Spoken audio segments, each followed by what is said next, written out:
Hello, beautiful people. How are all of you doing today? Hello! How do you do, chat? How do you do?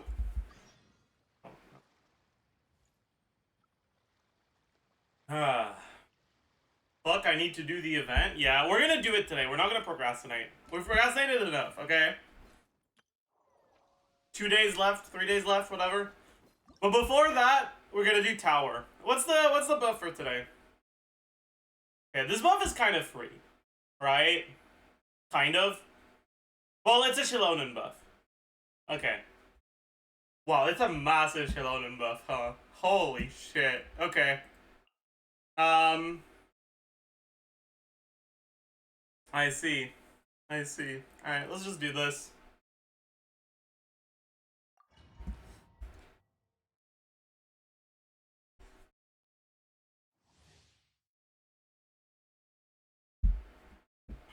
Thousand EM? No, it's 1500. He's still on 5.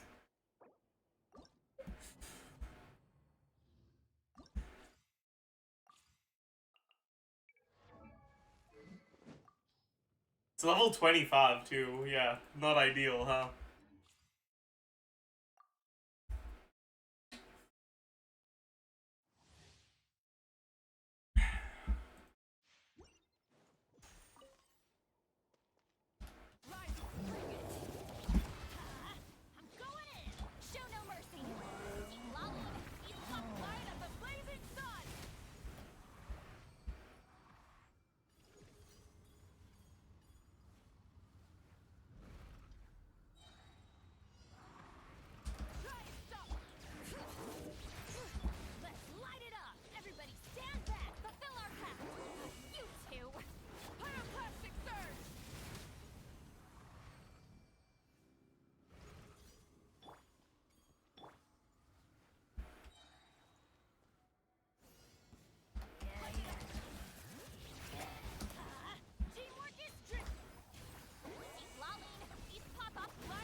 Oh, fuck. I missed my Sipali on him.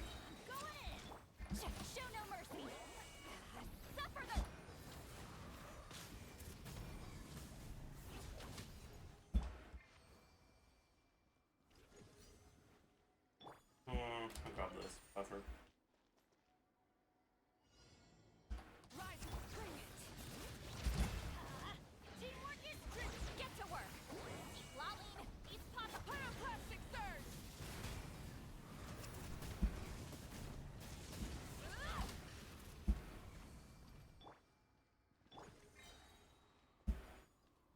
Right.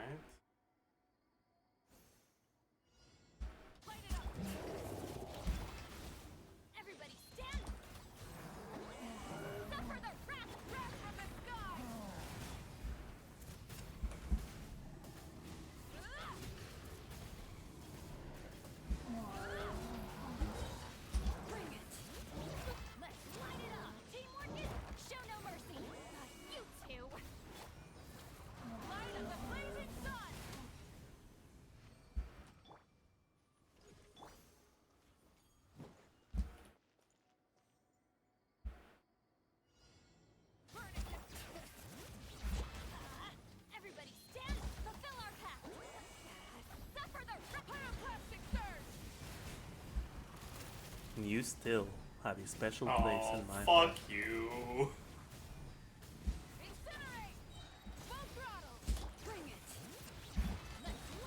Oh. This is looking like a tragic turn of events. Doesn't seem like we can kill this in time anyways, even with good grouping RNG.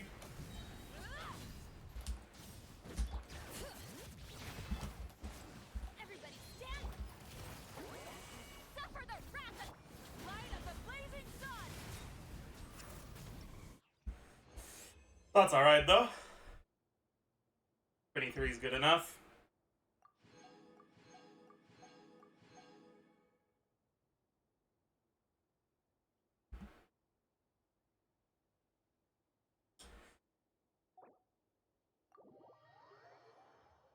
23 is good enough.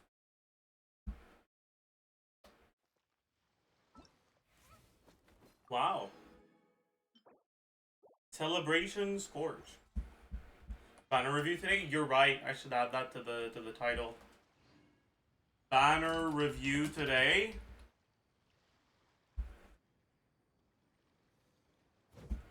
Ugh.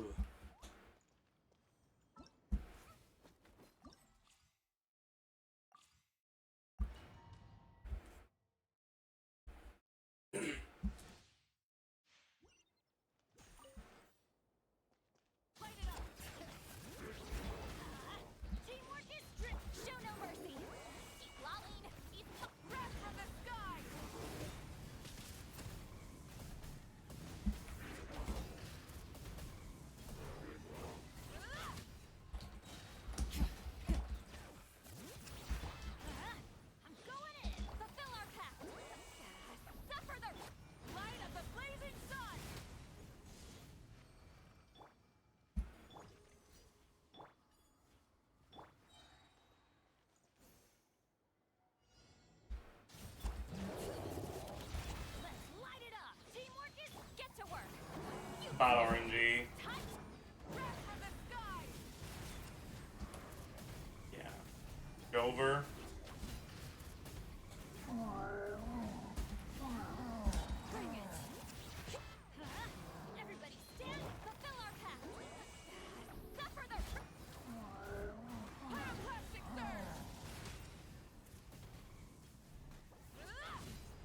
Bad RNG.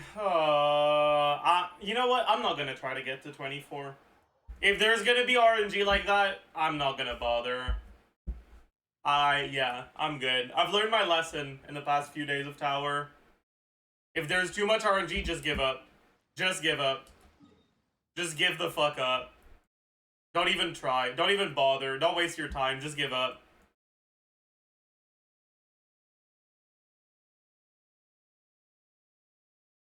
Bro. Try Molani, Klugi. Surely that will be better. Surely Molani does more damage than Maoika. Klugi.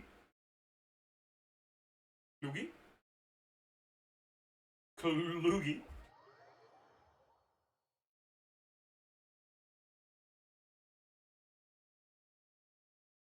Oh, you're dripping wet. That must be uncomfortable.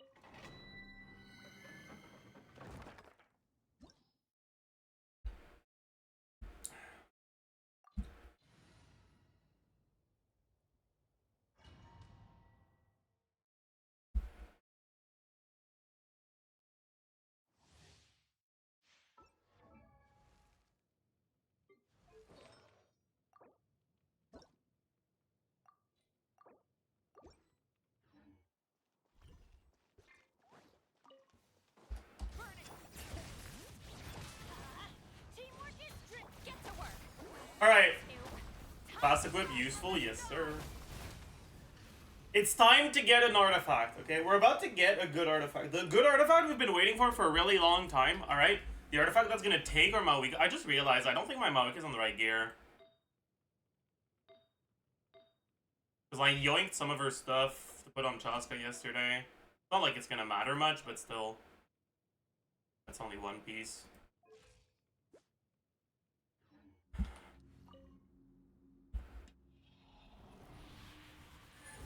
This is gonna be the feather, by the way. You're gonna be like, oh my god, Zajef, how did you predict that? Wow.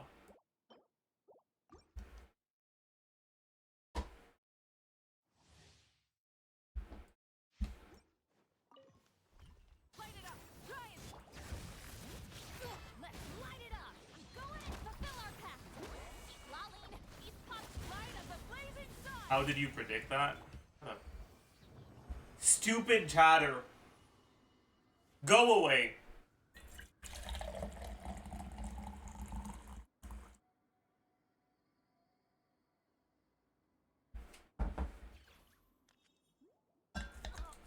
What's your Maoika place on Akasha? Like fucking top 15% or some shit. It's not great.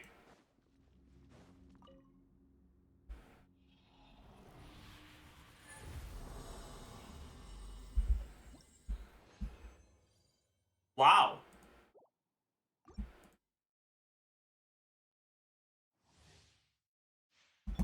Top 9? Maybe. Teamwork is strict. Get to work. You two. Time pyroclastic surge. No.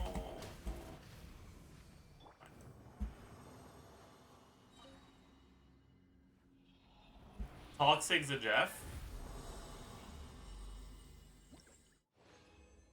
True. I can't believe this streamer's toxicity.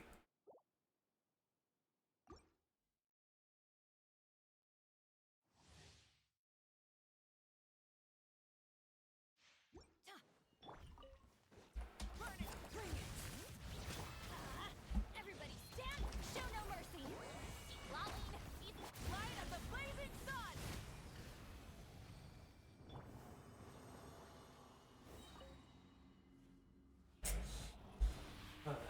Man. Alright.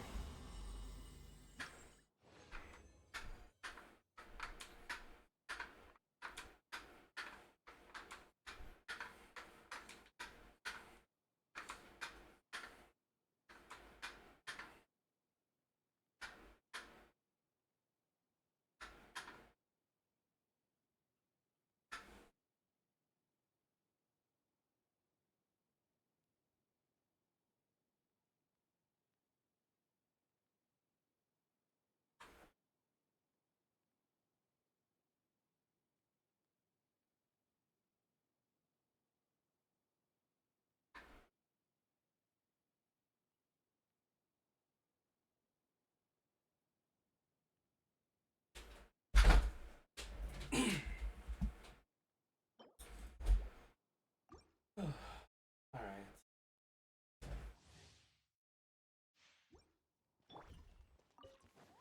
Rise. Let's light it up. I'm going. Get to work. You two. Time to spread from the sky. Bro.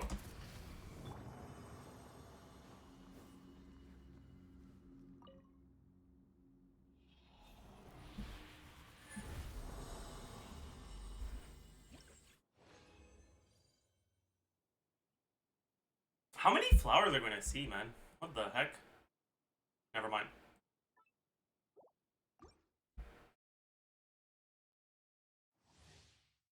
We pausing. If it rolls crit, we're actually in business. Do you guys think we're gonna be in business? I don't. I'm gonna be honest. I do not think we're gonna be in business.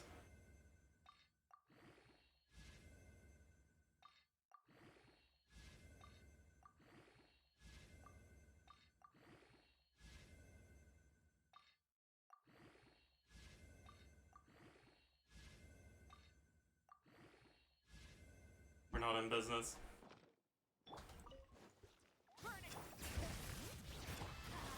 Everybody stand. Lolling. Eat Papa. Light of the blazing sun. Oh my. Why do I keep not critting? Manj.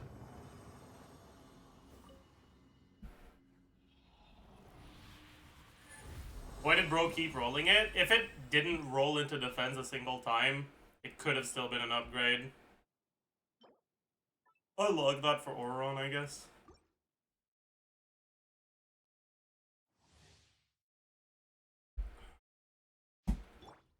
Will you do an Ask the Jeff Risley? I don't know. Does anyone actually care? Show no mercy. Suffer the wrath from the sky.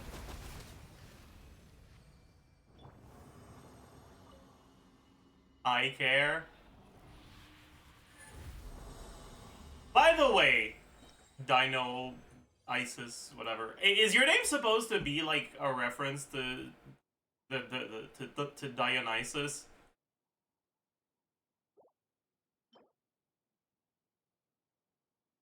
Or is that just like...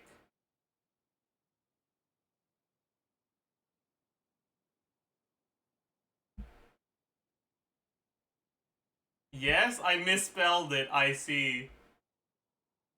So it wasn't even supposed to be like, ooh, Dionysus, but he's a dinosaur? It was actually just that you misspelled it. I see.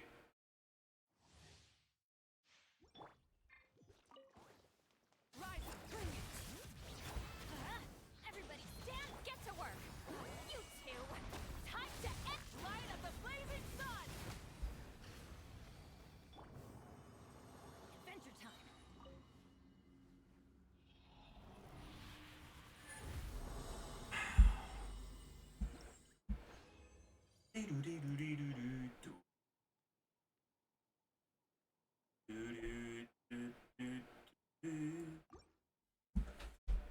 What are you drinking? I'm drinking coffee.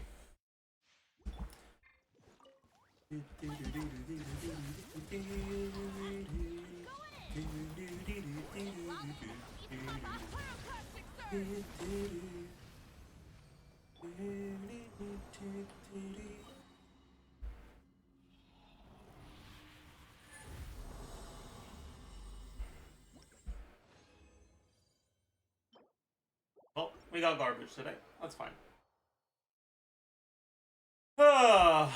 It happens. Some days do be like that.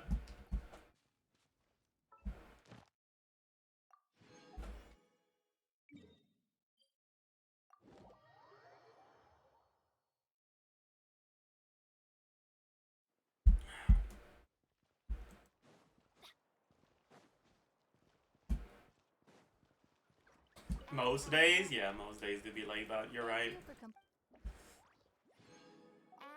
What constellation are you going for on Yansan? I don't know. It'll depend on how many I have by the time I hit Verissa. The problem is...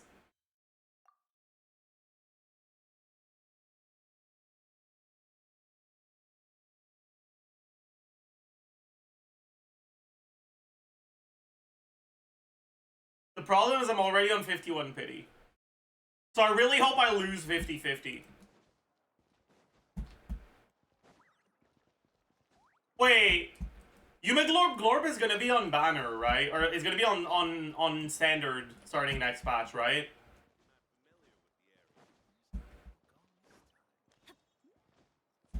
Yes. Good. Maybe I lose my 50-50 to Glorb. Maybe that's what's gonna happen. I mean, ideally I lose it to Dea, but like, it's fine.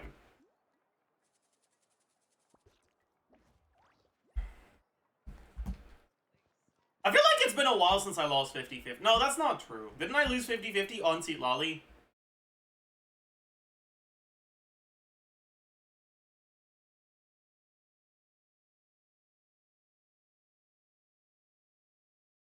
Maybe I didn't. I don't know, dude.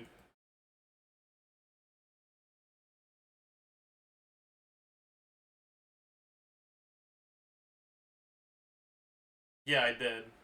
Okay.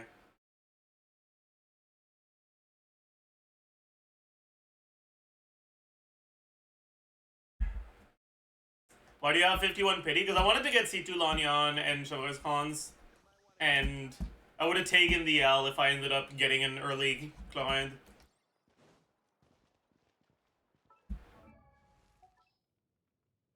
Oh, ow. Where did that come from? Have you heard about Star Rail's leaked global passive? Yeah. Yeah, I have. It's very funny. In a sad way.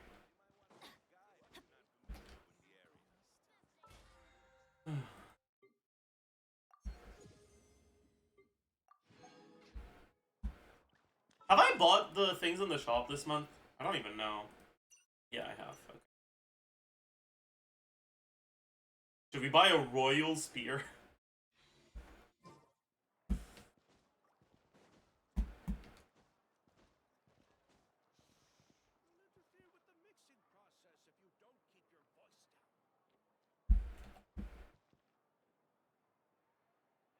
Five 5.5 banner 4 stars are looking insane.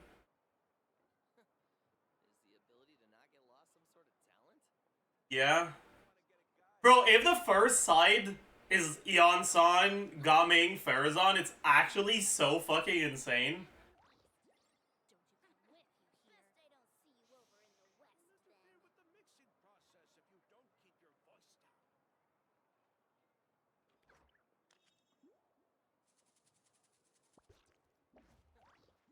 Benny's adventure team, assemble! No 6th character. It means the last character is a character that doesn't have a test run. So it's probably like fucking Barbara.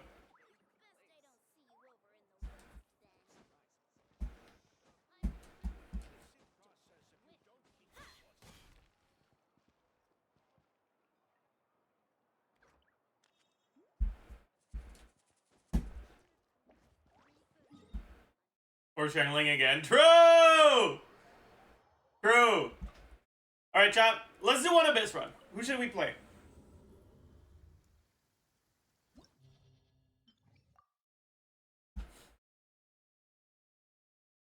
Chaska. We did a bunch of Chaska yesterday. Carry Shilonen. My Shilonen's normal attack talents are level 1, so I kind of can't play Carry Shilonen. It's already bad, I can't make it that bad, you know?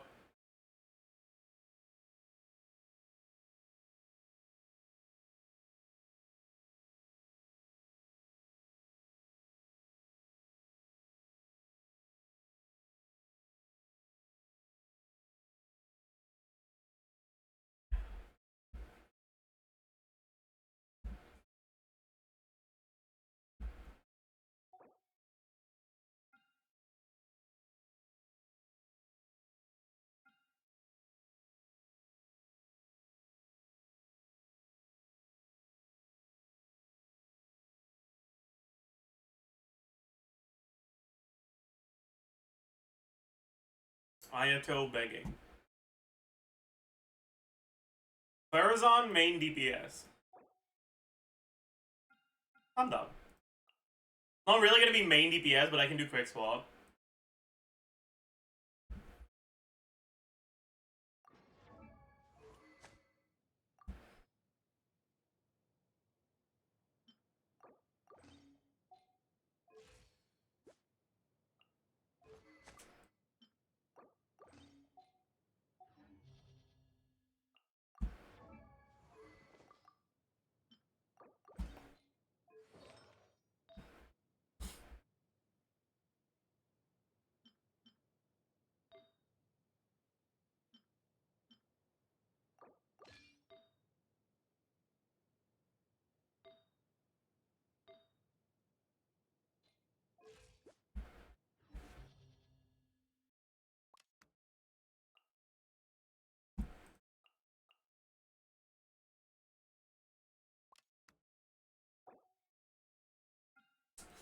Second side, what should we do?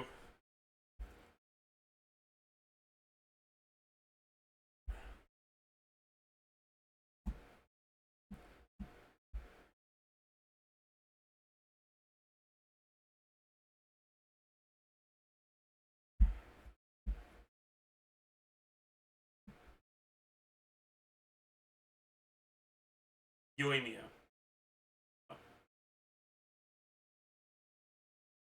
I did Linny yesterday. Who else could we do? What about Melt Chevreuse? No, I'm kidding. That's a bad idea. That's a bad idea. I shouldn't do that.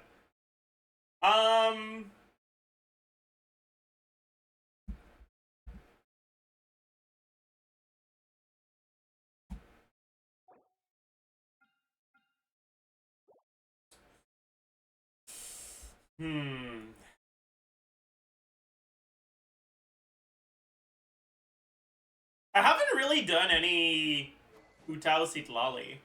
Maybe I should do that.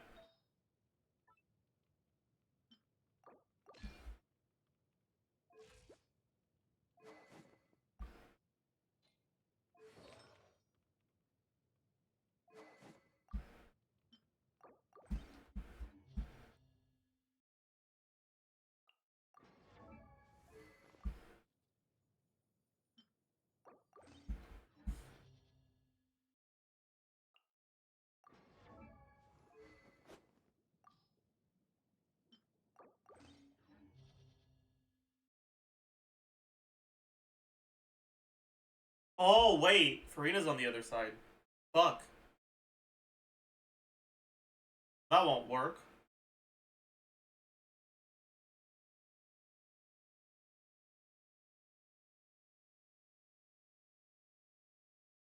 Elon? This won't be good. That's the problem.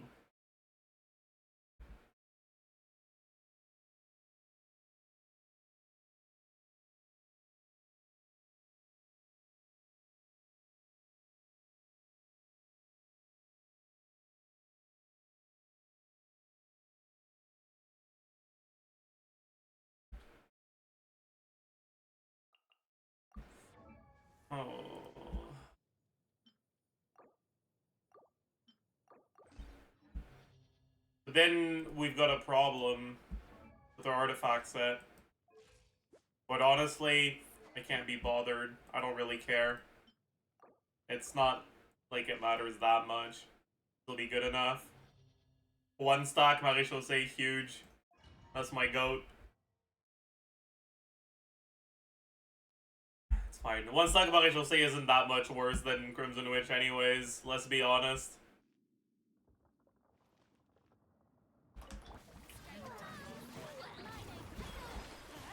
Everybody stand up! Dare to mess with me? You have a sense of respect. I'm getting it. Gone. Up and away.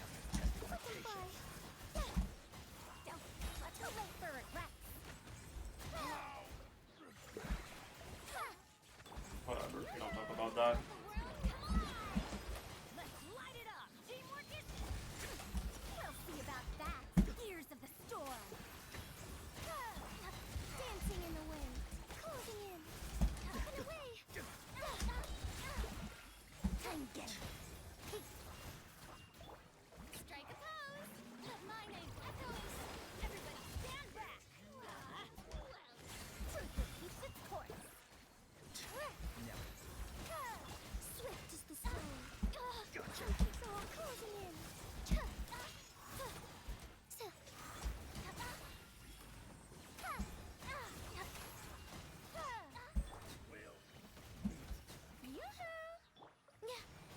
Too late for regrets.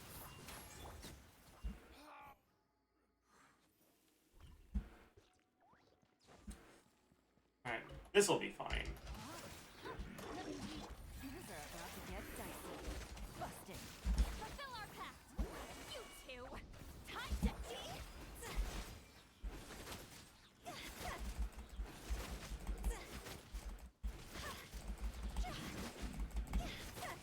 Time to go. Witness the power. Quietly now. Game's up. Fun's over. Lolling. Eat Papa.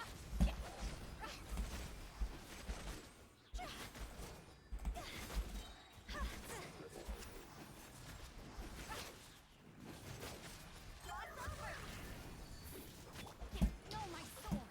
Rim cutter. Here comes the cash. Busted. Get to work. You two.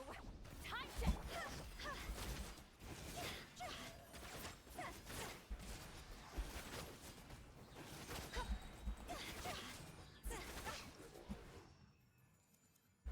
Bro's crit is 100. My crit is at like 95, because I'm at 83 with Marie-José without Farina.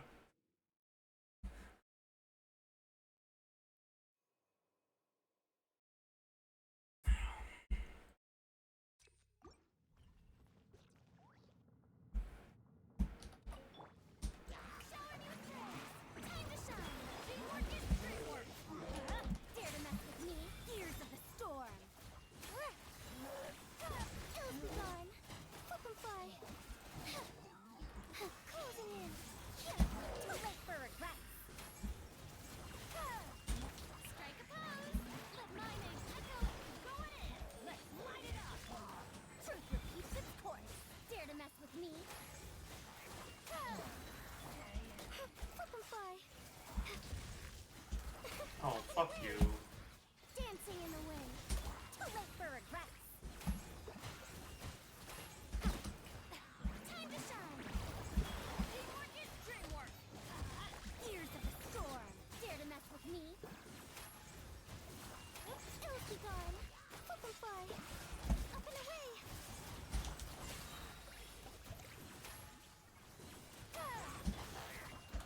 Shower me with praise. Let my name echo. Everybody stand back. We'll see about that. Have fun with this gift. Dancing in the wind. Die! Thank you. Closing in. Flip and fly.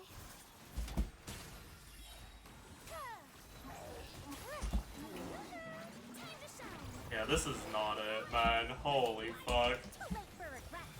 Truth repeats Oh, its you course. little shit. Hills be gone.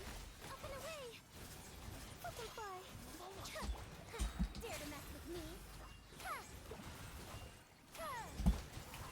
He got knocked down? I didn't even know they could get knocked down. What the fuck?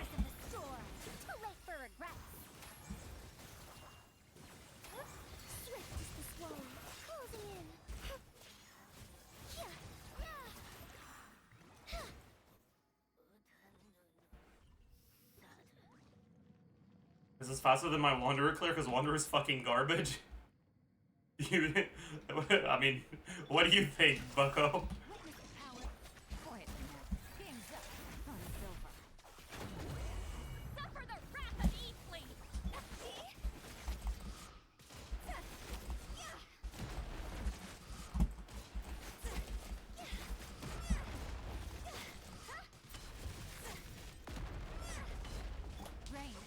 Your fate. Rain cutter. Things are about to get dicey. Show no mercy.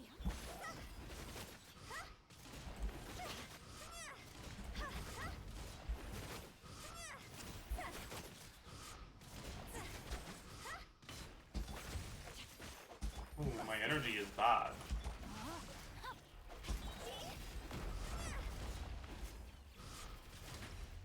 That's fine though. Alright, now, is this gonna be Jover? It might be. It's not looking too hot. We'll see about that. Have fun with this gift. Hills be gone. Welcome by.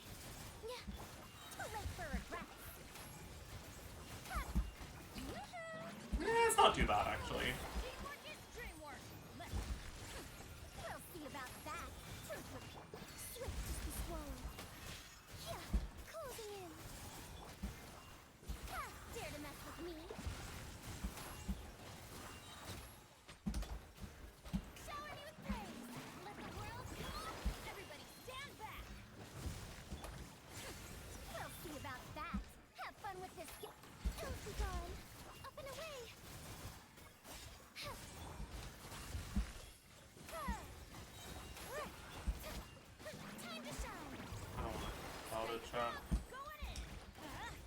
Dare to mess with me?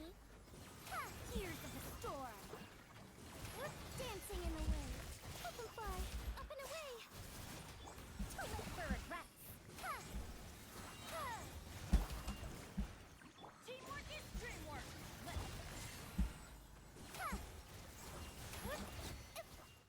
Okay. We're fine.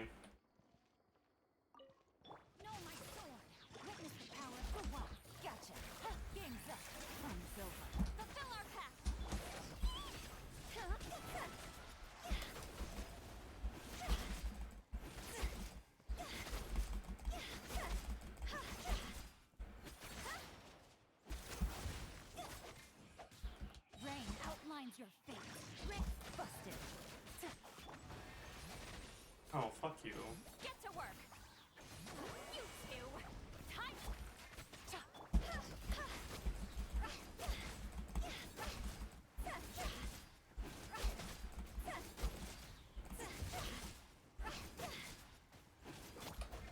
I guess I don't have enough ER on my Yulon. I didn't change her build in time.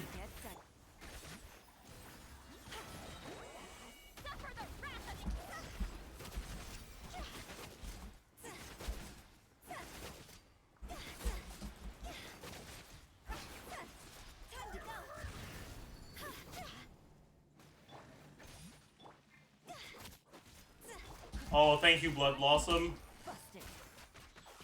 Rain cutter. Here comes the catch.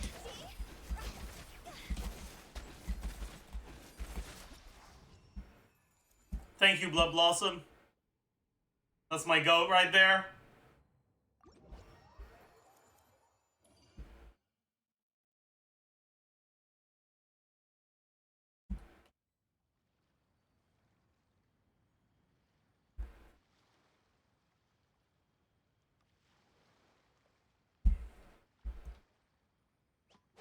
Blood Blossom hard carried the run. True, it did.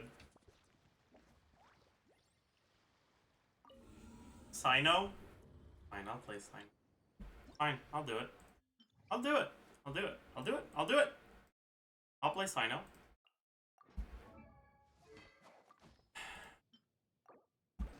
I'll do it. Fine.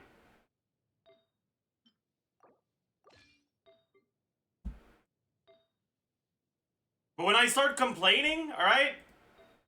When I start talking about how dog shit Sino is, just remember this was your fault.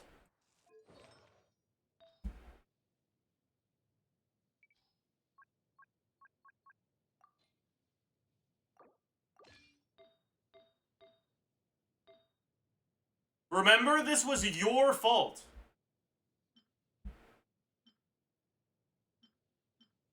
You're the one who asked. Not me.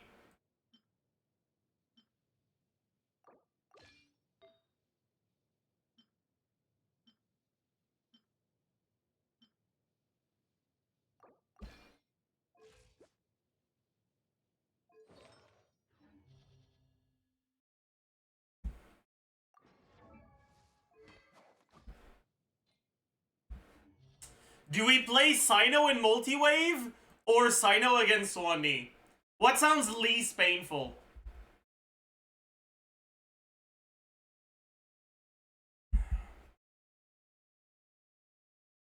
Swanee?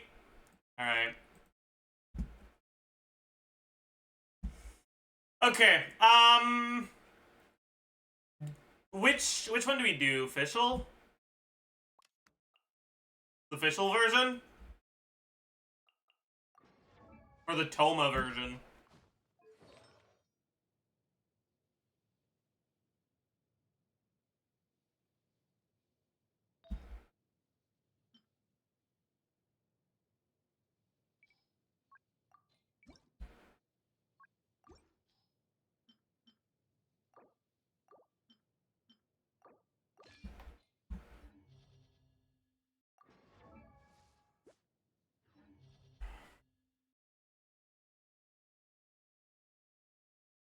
Multi-wave with Emily. True!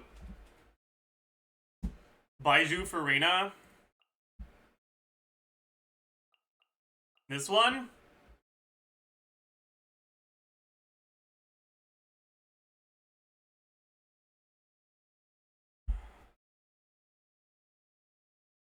I guess. We definitely need to go double fav if we're doing this.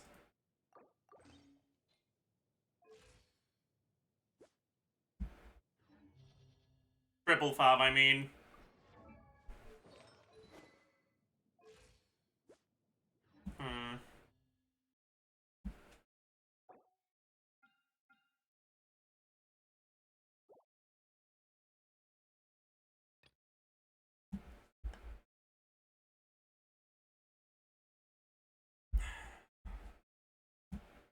Dory better? I mean, you're right, but like... How much ER does your Sino have? Good question. 112. Oh no, that's gonna be a problem.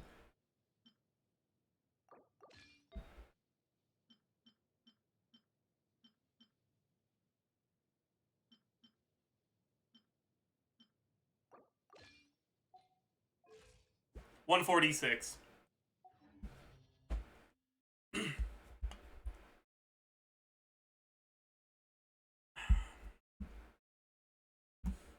Play Mawika first light to alleviate the pain a little. Sounds like a plan. We need a team that can 2-rotate the Earth Guards. And I don't know if we have one of those outside of Mawika. Probably. Right?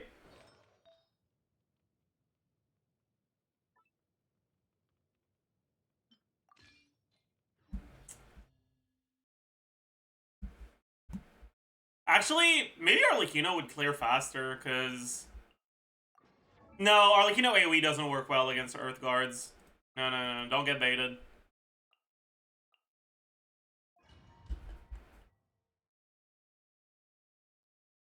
Maybe that would work well, that's fair. But Farina's on the other side, so...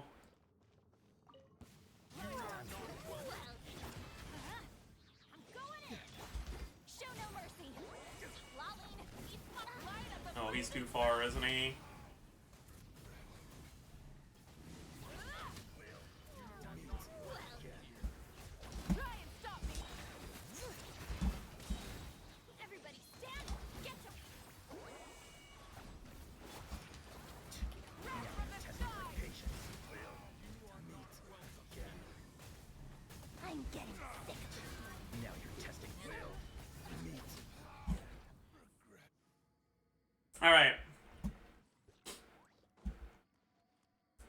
could this really be, chat? This way, turtle. Make yourselves at home. Remember, health comes first. Might. Let the world collide. Surrender! Your sins weigh upon your soul. You stand condemned. Your penance is due. Oops. Pointless. Guilty.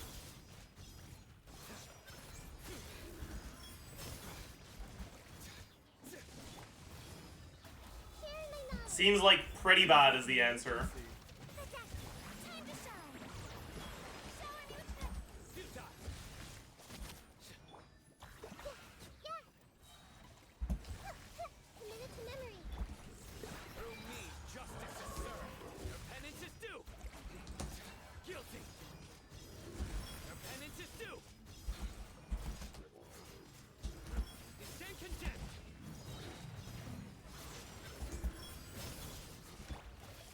The Temple of Wisdom. Taking a turn for the better. A bitter Let the world collide. Your sins weigh upon your soul. Guilty. Your penance is due. Guilty. Your penance is due. Guilty. It's fine. No more multi-wave. No, we're done with the multi-wave, chat. We're done with the multi-wave.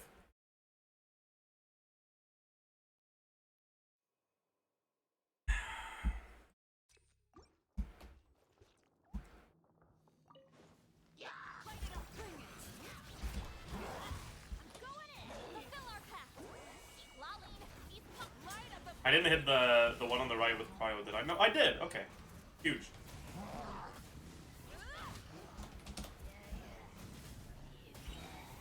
Full throttle. Let's light it up. Everybody, get to work. Suffer the wrath of pyroclastic surge.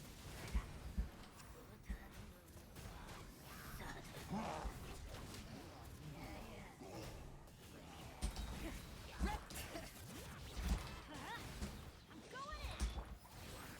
You two. Time. Light of the blazing sun. All right.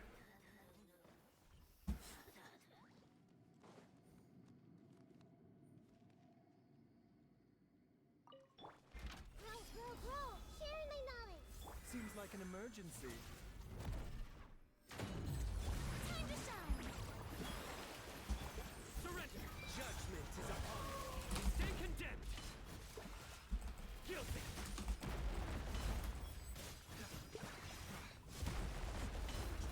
Your penance is due. You stand condemned. Your penance is due. This way, turtle. Make yourselves at home. Remember, health comes first. Let the world collide. Nowhere to run.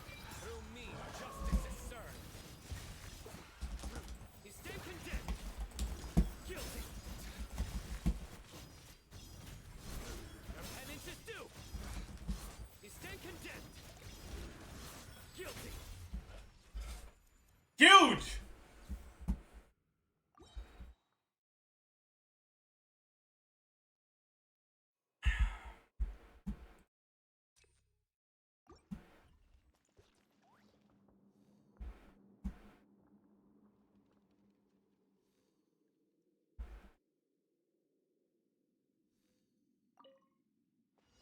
Rise up. Let's light it Oh up. no. I needed the book. Stand, show no mercy. Lolling. Eat pyroclastic surge. Incinerate.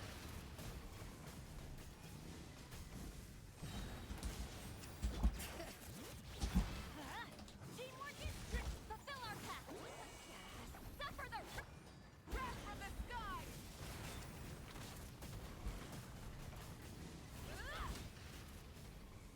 That's okay. That's okay. We got a fast first side. Maybe it's gonna be enough for this. Committed to memory. The Temple of It Wisdom. took us 35 seconds on the first side. Do you guys think 2 minutes 25 is enough for Sino? Show a new trade.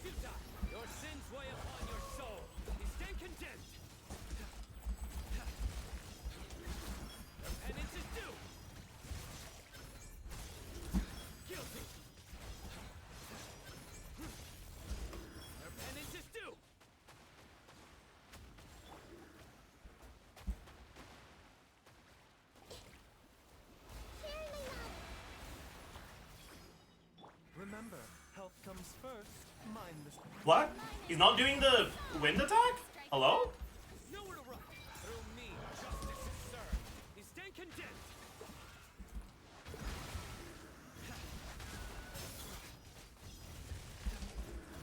Your penance is due. Weird. I guess I didn't get him to the HP threshold I needed. Your penance is Yeah, this is definitely enough time. Seems like an emergency. A bitter pill. Oh, wait. Oh, no. futile. Everyone hold hands.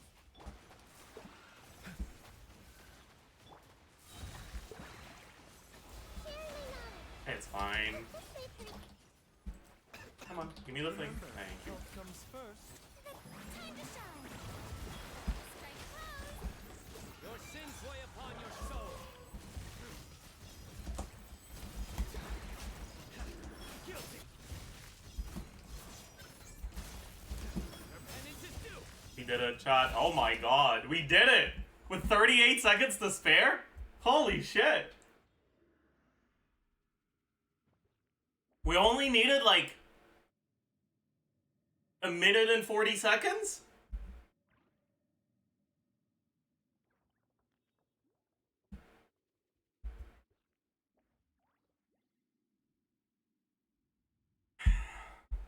Holy. That's my go right there. Should we try it first side now?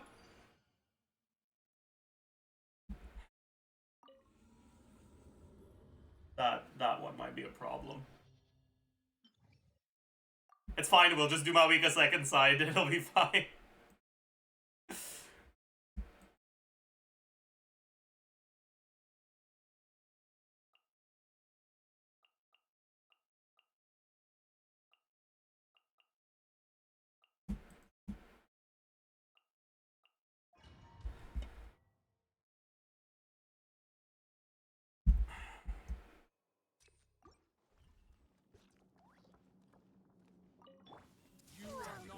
Temple of Wisdom. I guess this rotation doesn't really work that well for the first rotation. Nowhere to run. Judgment is upon you. You stand condemned. Your penance is due. Guilty. Your penance is due. Guilty. Grow. Make yourself a home.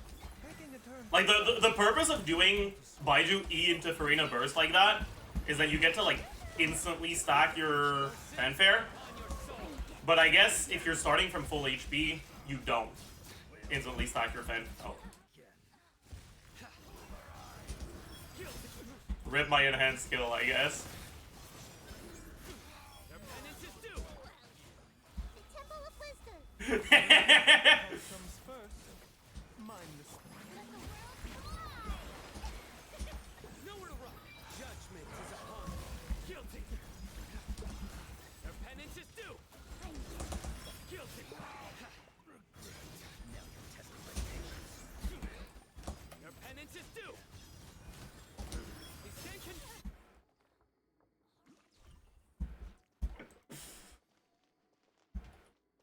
Actually, not that bad. I need you guys to understand that, like, Sucrose Fischl duo can clear this chamber in a minute.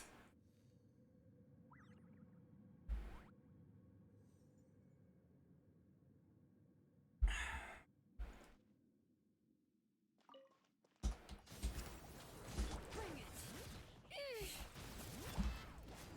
I'm going in. Show no mercy.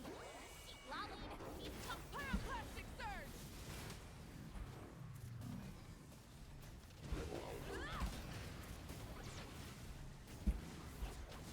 Try and stop it. Teamwork is strength. Fulfill our pact. Suffer the wrath. Light of the blazing sun.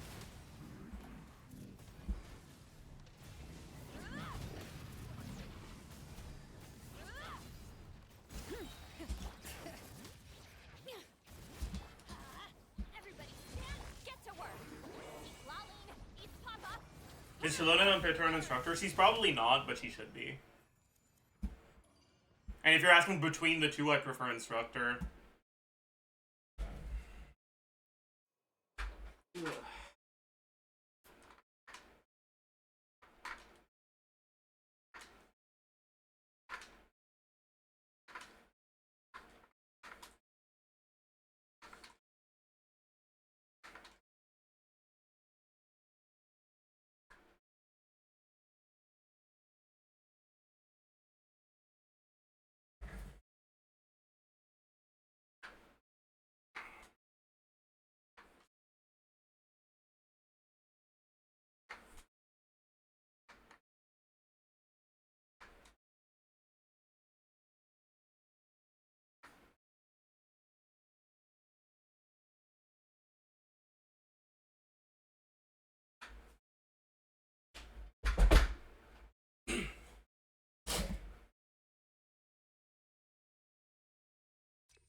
Alright.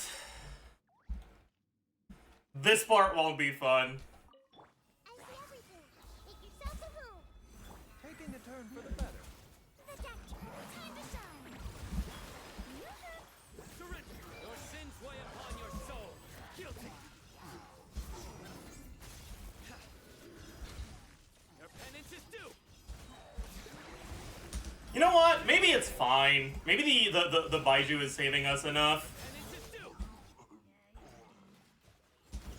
Guilty. A minute to memory. The Temple of Wisdom. Remember, health comes first. A bit. Let the world come alive. Nowhere to run. My E just missed. This is served. Rip energy. This is due. You stand condemned.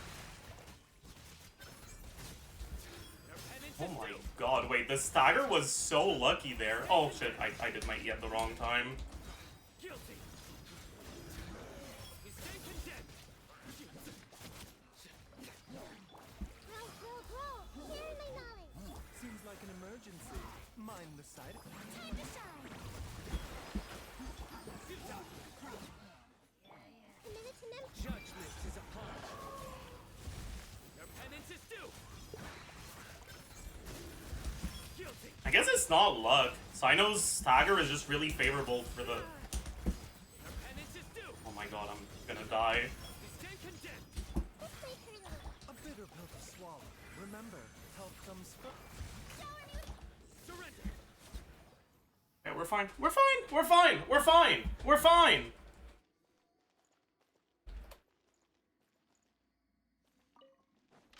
light it up. Bring it. Let's light it up. Teamwork is. Fulfill our path. Suffer the wrath from the sky. Incinerate. Incinerate. Both of I'm going in. East Laline. East Papa. Pyroclastic surge. Ah, what the fuck? Wait, that's bad. Rev the engines.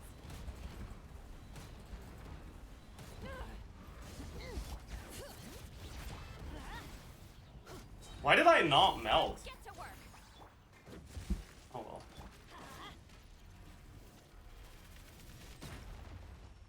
That was weird. I don't know why I didn't melt. Oh well.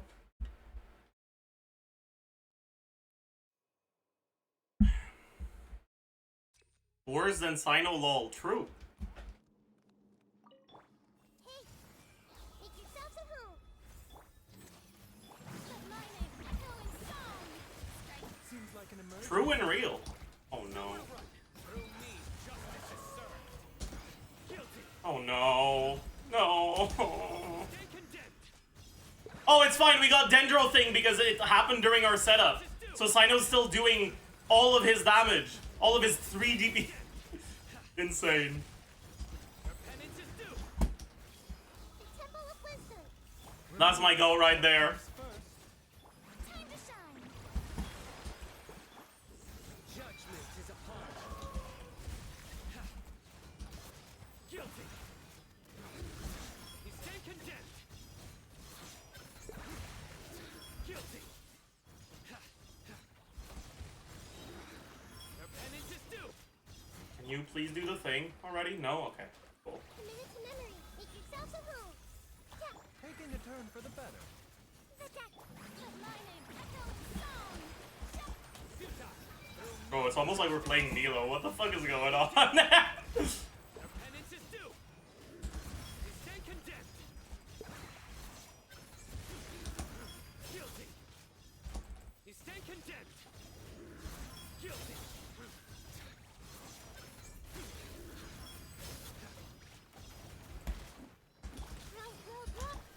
Dead.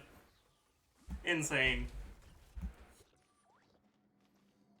Alright, we don't have a lot of energy on Bennett. We might have to book here. Never mind, we have a lot more energy than I thought we did. Going in. Show no mercy. You two. Time to end wrath from the sky. Incinerate. Incinerate. Try and stop. Let's light it up. Everybody stand. Get to work. Eat Laline. Eat Papa. Pyroclastic surge. That was bad. 20 fucks over our reactions a little. Going in. Fulfill our path. Suffer the light of the Don't be rising cringe. sun. Thank you. Thank you for not being cringe.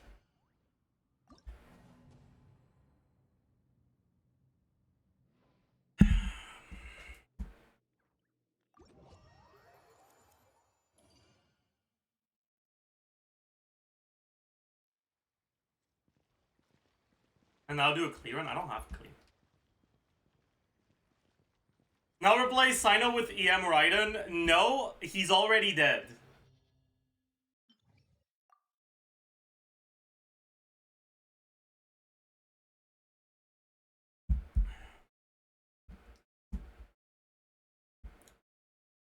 Yeah. The biggest problem with Sino in a team like this is that your setup takes like 6-7 seconds. A bit more than that, because you have 3 supports with 5-star burst animations. And during that setup, you're not applying any electro. Which means you end up losing out on like a lot of hyper blooms. With EM Raiden, even if you're doing Quicken Raiden, like the same way you'd play Sino, you keep applying Electro during that downtime, so you don't miss any hyper blooms. Which is kind of a big deal.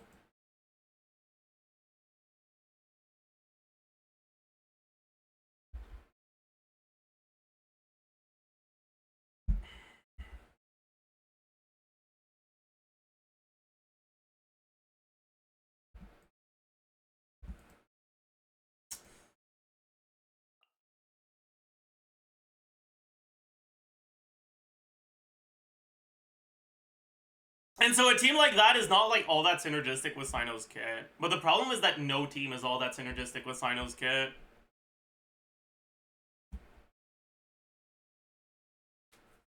Right? All the good Quicken teams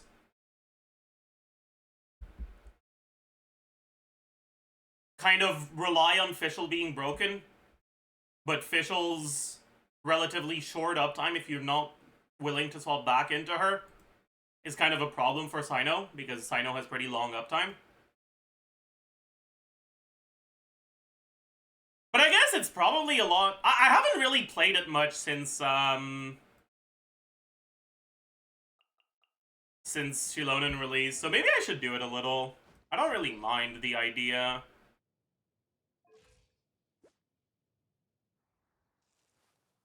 But if we're gonna do Quicken, we don't need as much ER, so we can be a little more offensive focused on the artifacts. Should we use this? This is a 9 roller. This is a 7 roller. But this is like... This is probably still better. When we're not hyper blooming.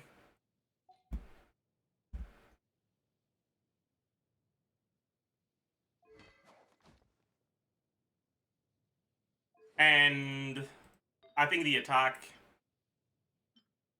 Sans is also slightly better with Jade Wing Spear.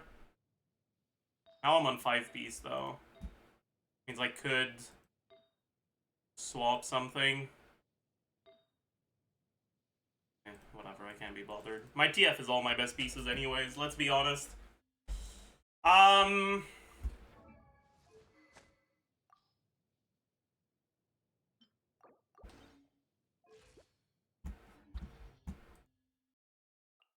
Is she on Cinder City? Yeah.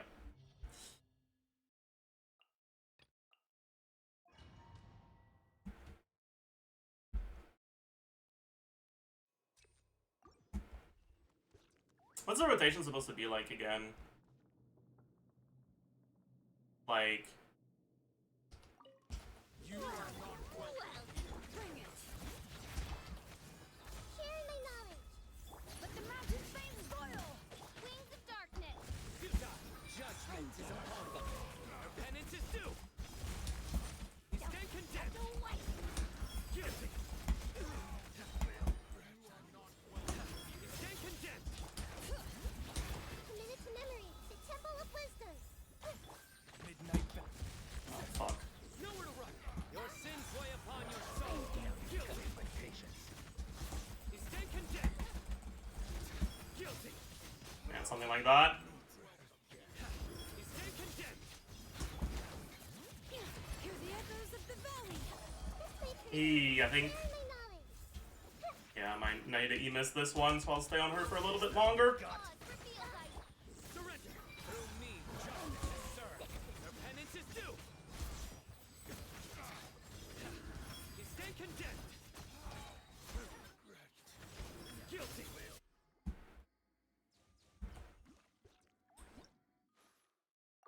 Like, that's not too bad.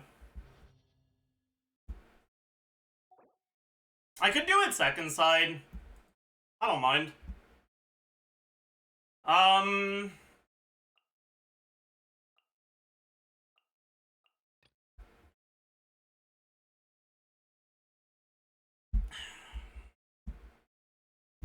What do we do first side?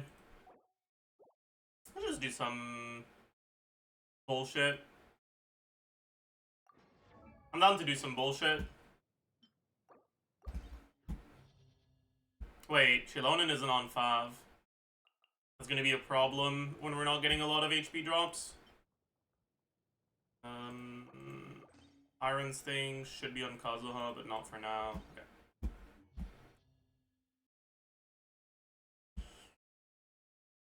Would Emilie be better for multi-wave? The problem with Emilie is that she does fucking nothing. All she is Dendra.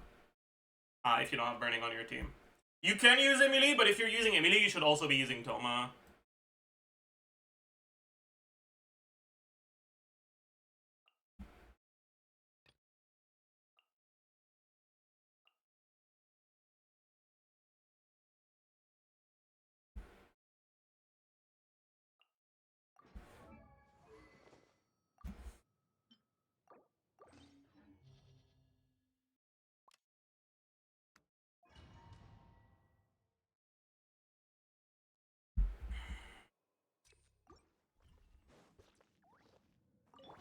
Animal hyperspace. Teamwork is dreamwork. Did my sack just not fucking proc R5 sack against 3 targets?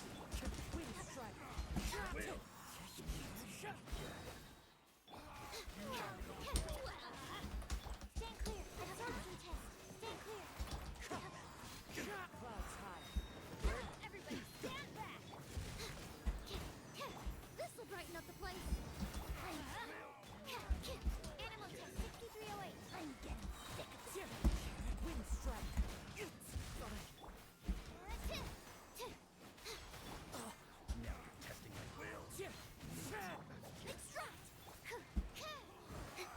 Stand clear.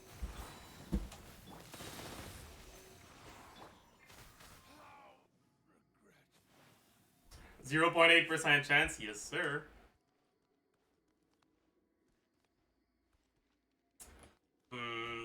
This one is gonna be a problem. The multi-wave. But it's only gonna be chamber 1.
good for energy on the next chamber.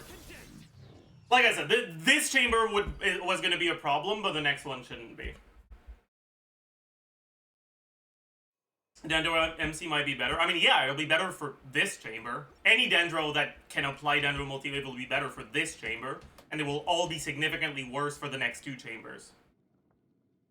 And chamber 1 is not the one we're struggling with, pretty much ever. So why would we build our team for chamber 1 when we can still clear in time? Animal hypostasis simulation. Animal test 60 As one with wind and cloud. Wind strike. A little ambiance.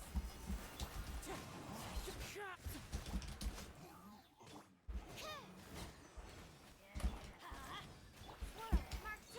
Stand clear. Absorption. Fallen leaves. Adorn Everybody stand back. This will brighten up the place. into the wind.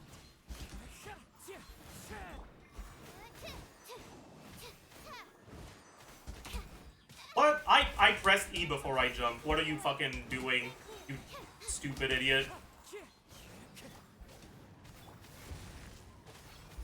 Animal hypostasis. What?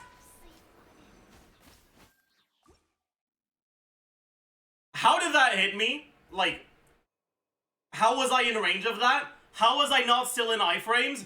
How did that kill me? Whatever, it's fine.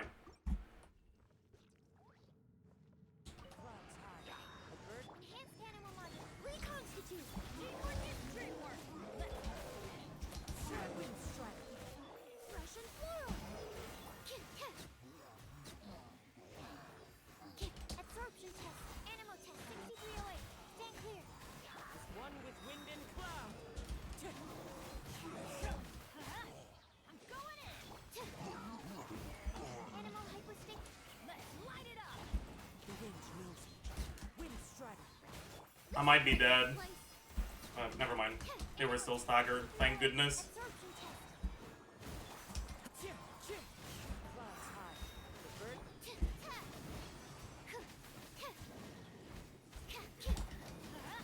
Teamwork is Animal test 6308. Stand clear. Fresh and floral. One with wind and cloud. Animal test 6308. Everybody stand back.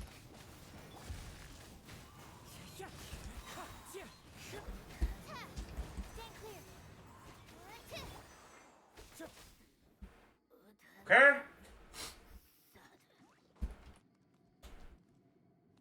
How... I think... Yeah, we have time to do this. Letting brave names echo. Midnight. Surrender. Judgment is upon you. Your penance is due.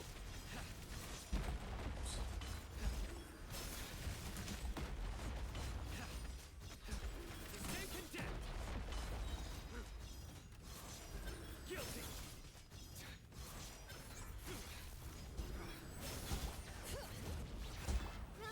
Roll. Temple of Wisdom. Oz, reveal thyself. That hit me? Ain't no fucking way. Stay condemned. Your penance is due. Guilty. I'm scared. I'm scared. I'm gonna die. I just swapped out of Shilonen before I got the thing. It's fine. I don't want to talk about it. No one saw. No one saw. No one saw. No one saw. No one. No one fucking. Shut up. I saw. No, you didn't. You're lying. Neutralize. Animal hypostasis. Clouds high. The birds call.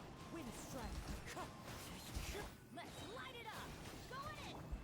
Absorption test. Animal test 6308.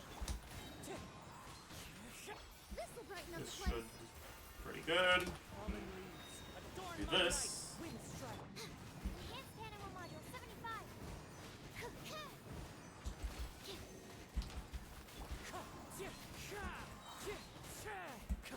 Teamwork is dreamwork. Clouds high. The birds call.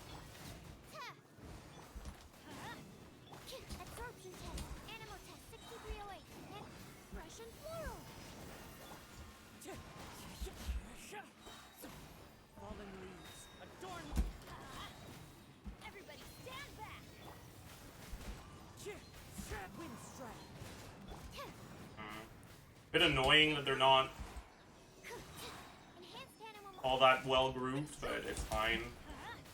As one with wind and cloud. Teamwork is dreamwork. Oops. Wait a second, what the fuck is that weapon? Oh, that's a that's a halberd. One with nature.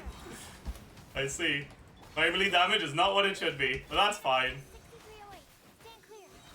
Clouds high. The birds Going in. Oh, that's my goat right there.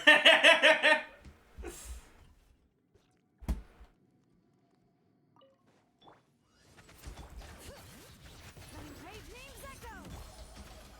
Hearing knowledge. As you wish.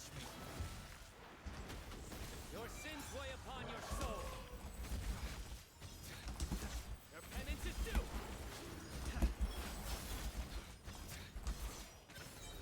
You stand condemned. Guilty. He self-applied Hydro, which removed my fucking Quicken. Wait, that's so tragic. I kinda didn't realize he could do that.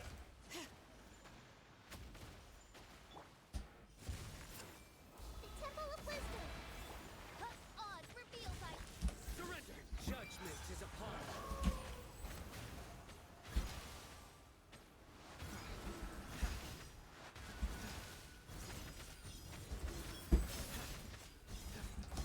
Your penance is due. Guilty. Bring it. Shadow. Make yourselves a room. Suta, your sins weigh upon your soul. We're not clearing in time. Damn. We would have needed a faster first half. I don't think it's gonna happen with this team on the first half, because I don't think we can get much faster than what we got.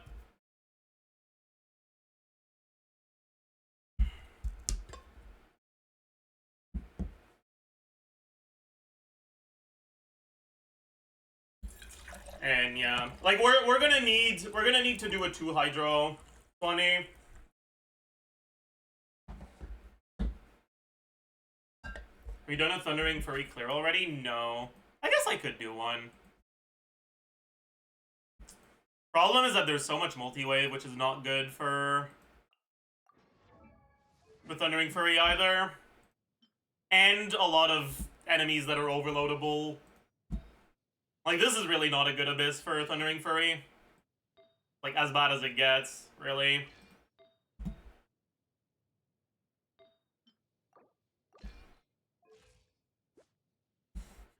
River is a little low, but it's fine. Isn't it lower than usual? Maybe I'm an idiot. Maybe it's not. But I feel like it is.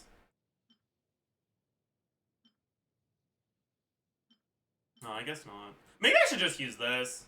It's like 20 less EM, but it's like not almost 10% more crit rate. Yeah, that's probably the play.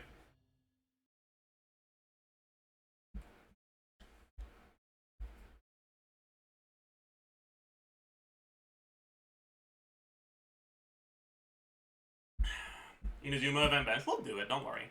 We're just not starting with it. Alright, we got a gear though. Thundering Fury is like very reliant on this.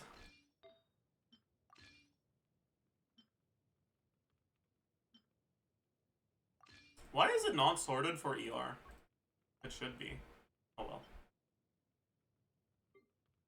I wish I had an EM goblet with ER on it. Maybe I have one at +0, but I don't think so. Yeah, no, I don't. I'll have to stay on the lookout for that, because that'd be really useful. Because in this team, during your setup, Bennett triggers Burgeon like 4 times. So his optimal cup for damage is EM by a pretty long shot. Oops, not the button I wanted to click. Yeah, I guess same for this.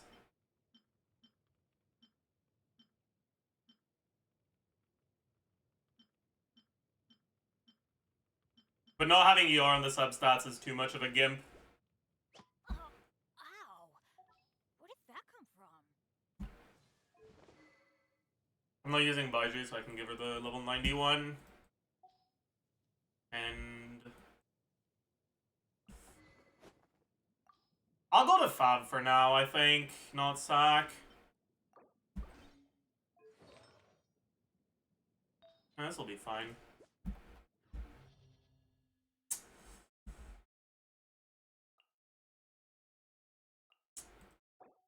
I wonder if it'll be enough damage for Swanee.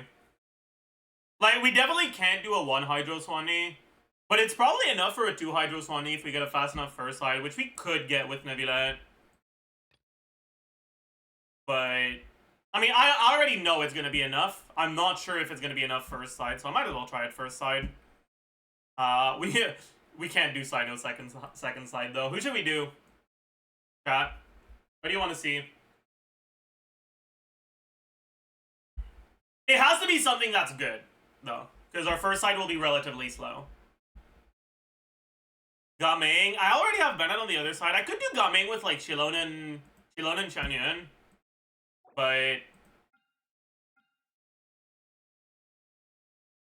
Sucrose Plunge. We can't do a fucking Animo team against Swanee. It won't work. The Luke Plunge. Bennett's on the other side. Not gonna work. Fine. I don't think it'll be fast enough. Second side. I don't think we have a single client team that can 1 Hydro Swanee. And I think if we 2 Hydro Swanee, it won't be enough time. Because I don't think we can clear with like 1 minute 40 left. For the Earth Guards. And that's what we'd need to be able to 2 Hydro Swanee. So it has to be either a team that can kill Swanee before the second Hydro phase, or a team with Cryo.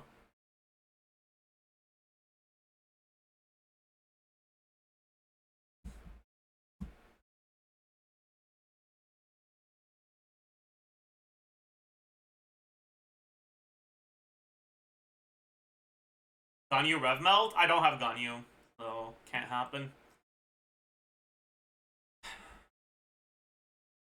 Arlecchino with Lolly. We could do that, but we always do Arlecchino, so I kind of want to do something else.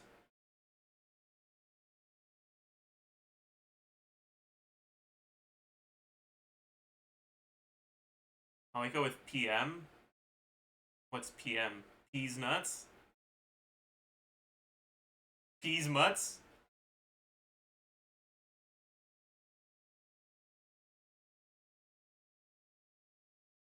PMC. Oh, man.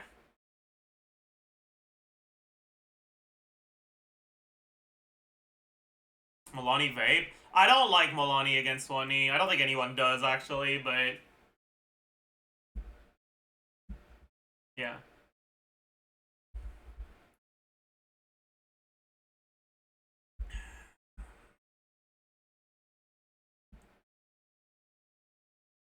As it turns out, 70% Hydro Resistance is kind of a big deal.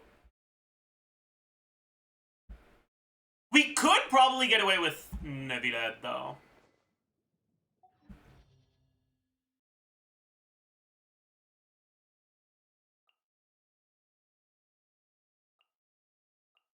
Like, we can probably get away with this.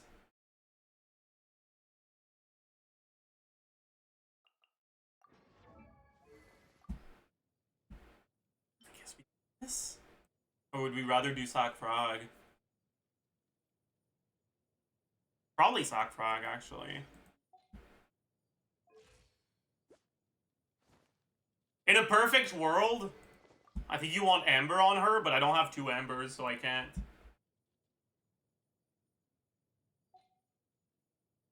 I really wish I had a Nebulette build that didn't have a lot of crit rate on it. Because, like, my Proto Amber build is already at 100 crit rate. Which means I can never use a crit rate weapon. I wish I could.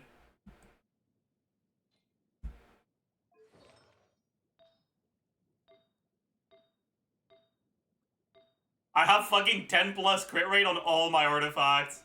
This is the only one that doesn't have 10 crit rate. Ooh, 9.7. Holy shit. Level the Event Catalyst? I can't be bothered. You're right, I should, though. Is Lost Prayer is good on Nevidette if I'm not overcapping? Yeah. It's not amazing because Nevidette is not a character that spends all of his damage windows all in one go, right? But I guess it depends on the team. In some teams you do spend his damage windows all in one go, but it's only the teams that don't run Animo. In any team that runs Animo, you generally swap out of him to refresh VV.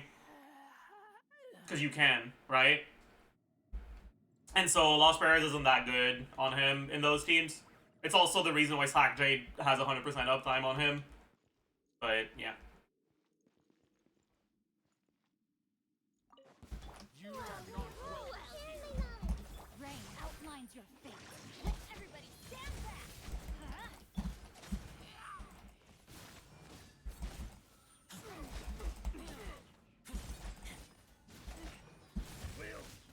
And here we've got the overload problem. You are not welcome here. Make yourselves a home. Let me weave you a web. Know my sword. Teamwork is dreamwork. Let's Now you're testing my patience. We got lucky there. They all infuse at the perfect moment. Oh, this one's not it though. the Temple of Wisdom. Rain cutter. Up, everybody stand back. I guess we just don't burst here. Try to keep them grouped.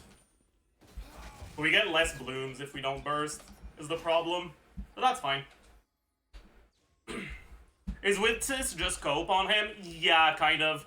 Right, so the thing that makes it so that Widsith is usually a good weapon is that it has 10 seconds uptime and 30 seconds cooldown, but it has more than 33% uptime. Because for most characters, you swap into them, you do your damage, that generally takes less than 10 seconds, or at most, like, a little bit more than 10 seconds, and then you swap out. Which means that you generally get Widsith every other rotation, and for that rotation, it has all its uptime. But because Nevidette's uptime lasts longer than 10 seconds, and generally it's also split uptime, because you swap out to refresh your buffs after 1 or 2 charge attacks. On the rotation where Widsith is active, it generally only has about 50% uptime. On top of that, Nevidette doesn't benefit from the attack buff, and in most teams doesn't benefit from the EM buff. So Nevidette is probably the character in the game with the worst synergy with Widsith out of all the Catalyst carries. It's still usable in speedruns, but in general gameplay, it's a lot worse on him than on other characters. I believe I will continue to take pride in fulfilling my duties.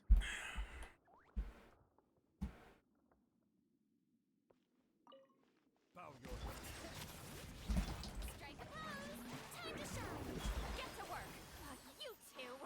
Time to end this. Settle down. Be sanctified.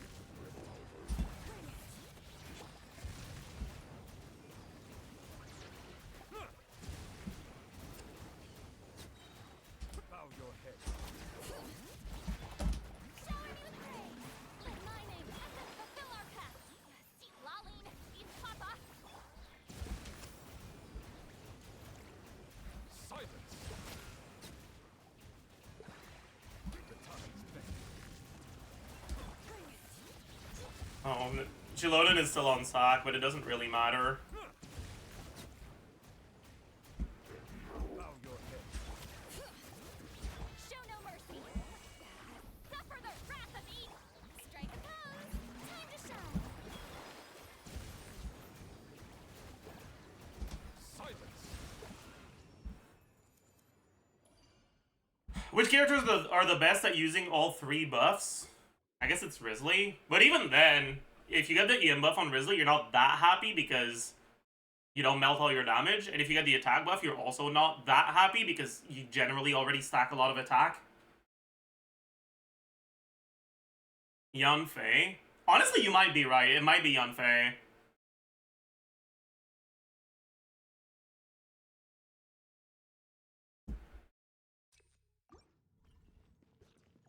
Yai and Aggravate? No, because Yai does not have 50% uptime on Widsith. Yai's off-field damage makes it so that generally she's always doing damage, which means that her uptime on Widsith will actually be less than 33%. It'll be 33% if you swap back to Widsith exactly when the cooldown is over, which generally doesn't happen. It'll be closer to like 25 to 30% uptime in practice. So even though she can benefit from all the buffs, her timings don't line up nearly as well. Neuvillette Plunge, you're right. Neuvillette Plunge benefits from all of the buffs quite a lot. That's a very good point. You're right. You're so right, by the way. You're like so entirely right. Chad, do you guys think Eon-san is an upgrade to Neuvillette Plunge over Bennett? Because you can't ditch Tianyun and you can't ditch the Pyro. Hungry. Let's hunt. So it has so if you're training someone, it has to be Bennett.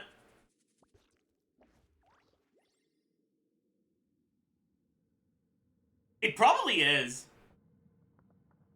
Actually. It probably is an upgrade.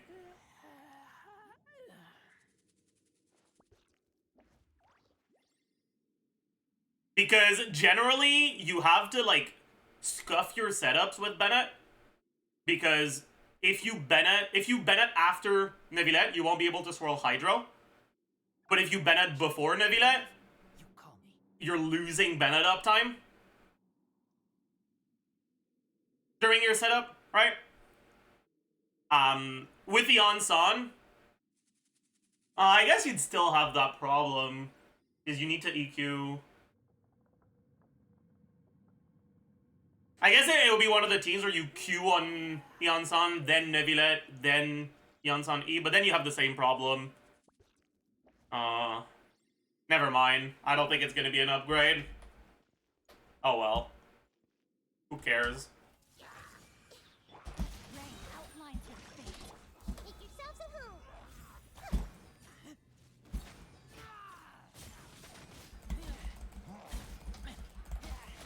Yeah, this is the secret to multi-wave on Thundering Fury. A minute to memory. Teamwork is dreamwork. Rain cutter. Know my soul. It's to split your Bennett ult and Razor ult uptime, but it's not gonna work that well here because these enemies are a bit too tanky to die without both ults here. Oh, although, yeah, this is a problem. It's fine. It's fine. It's fine. This is not. Ah! Oh my god! I almost died. Witness the power of the wild. Going in.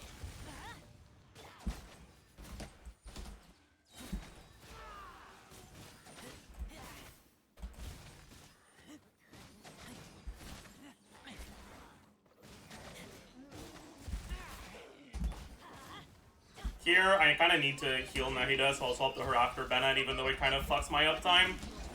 Know my. I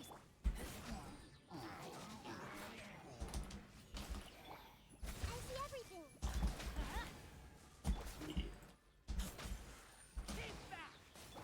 Make yourselves at home.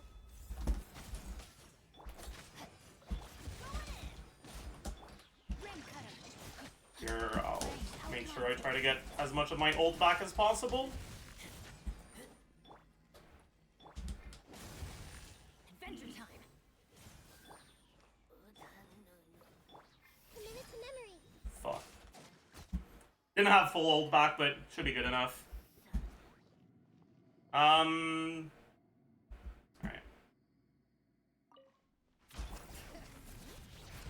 But the mountain's face show no mercy. You two. Time to My E missed. showering you with praise. Oopsies. Echoing sun.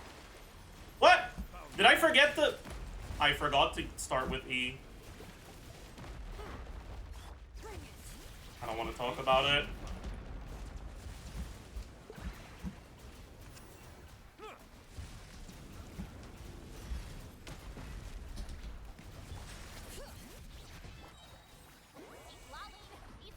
And my sack didn't proc. Average sacrificial fragments moment. Settle down. The time is beckoning.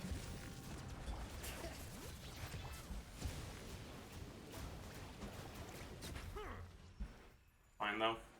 Still clear in time. Alright, this is a chamber that could be the problem.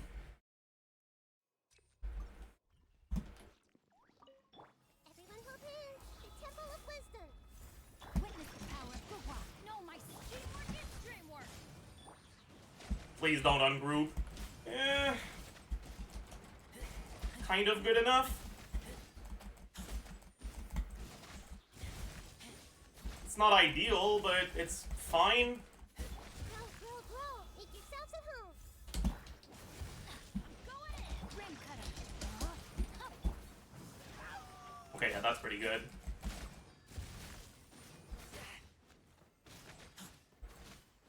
Come on. Do the range attack. Do it. Do it! Oh my, I give up. Sharing my knowledge. He won't do it. Witness the power. Teamwork is dreamwork. Rain outlines your It's okay, we got really good grouping. Is this one rotation angle? No, but it's close. Everybody stand back. Rim cutter.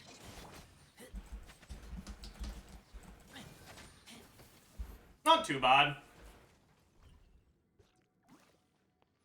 There's definitely enough time with a decent second half. But we should be fine, because our second half is decent. Let the mountains vein. Suffer the wrath of Eastling. But it's not great.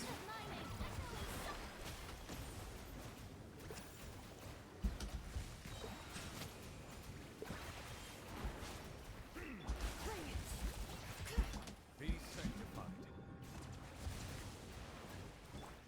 Fulfill our pet.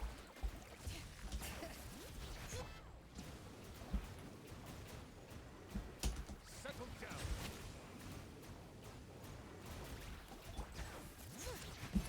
Hear the echoes of the get to work. You two. Time to end them. Oh. Shower me with praise. Let the world Let the mighty be humble.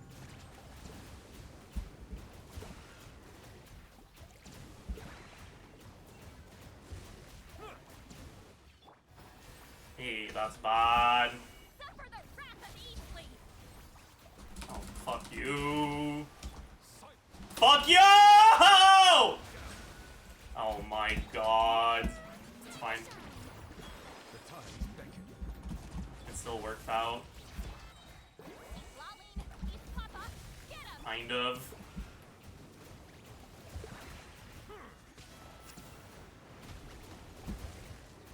Bow your head.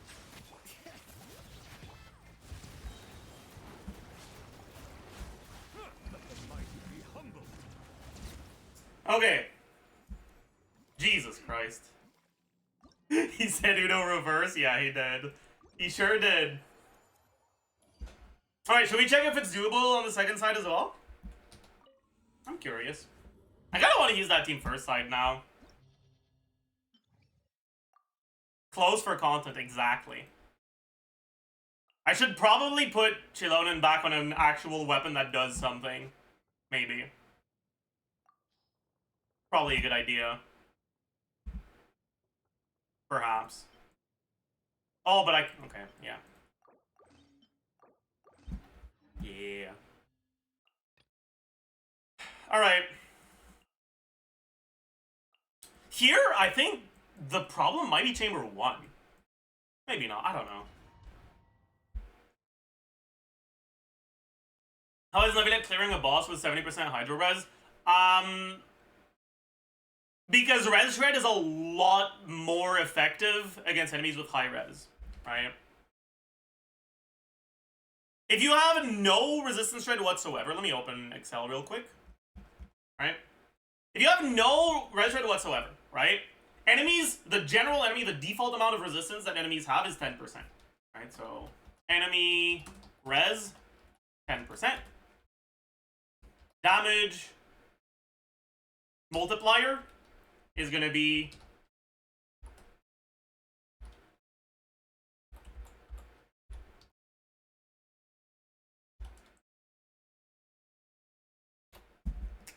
%90. Right? And your percentage of default is going to be this divided by 90%, right? Because the 90% is the default, right? Against Swanee at 70% resistance, you're doing a third of your damage. That's awful, obviously. No surprise there. But when you start adding a res shred into the mix, it doesn't work that way anymore. Right? So instead of this, we're going to do this, right? If you're looking at how well a team will perform, assuming they have Shilonen and Sitlali to shred, right? So they have 36 and 20, so 56 res shred.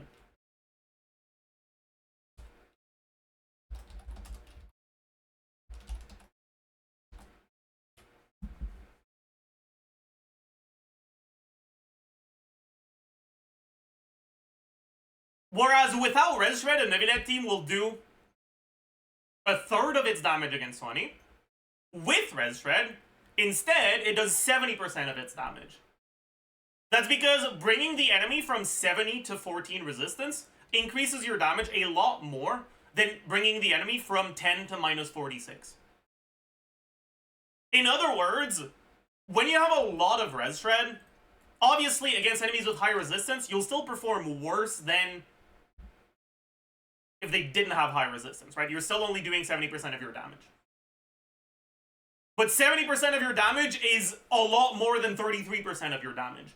So the more res shred you have, the more you mitigate the impact of the enemy having high resistances. Now, that won't be the case when enemy resistances are really, really, really high, because the formula above 75% resistances is not the same as below 75% resistances.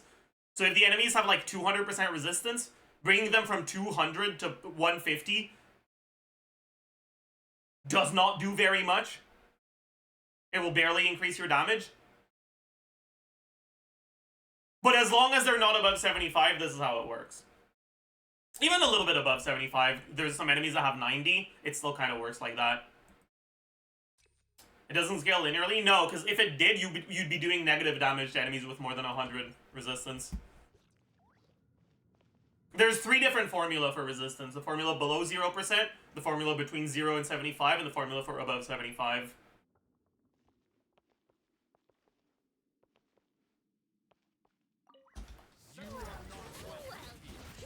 Let the mountains bend. Get to work. Suffer the wrath of Eastleaf. Strike a pose. My name. Silence! What? You are not. Be sanctified. Welcome.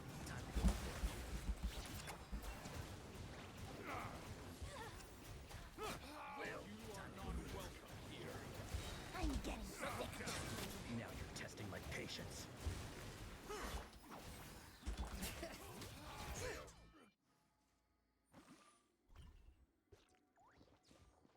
Did people just figure out these formulas? Yeah.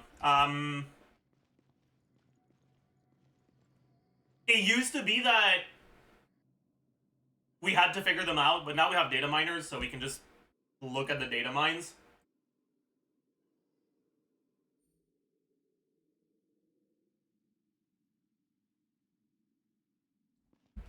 Anyways.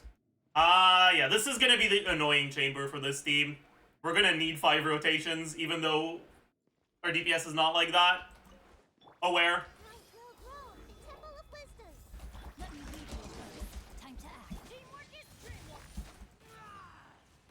Wait, did I not swap my weapon to sapwood? I didn't swap to sapwood. Oh no. Let's wait for you.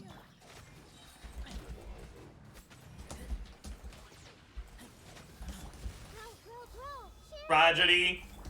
Ring cutter.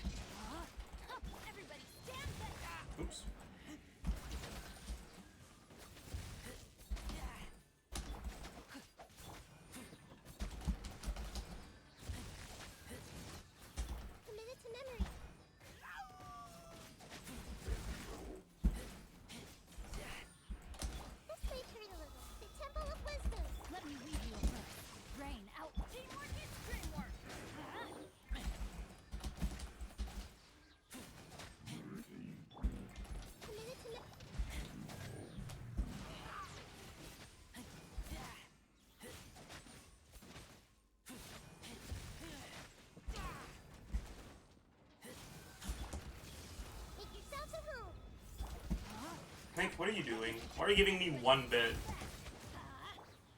I know you can afford to give me more. Fucking cheap ass friend. You're right, for 2 bits, thank you.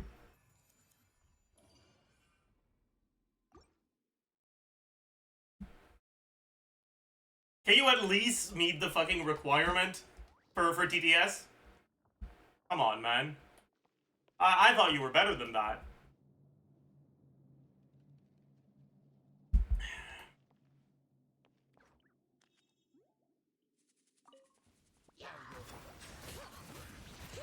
Running brave names that fulfill our path. You two, time to yoo-hoo! Time to shine.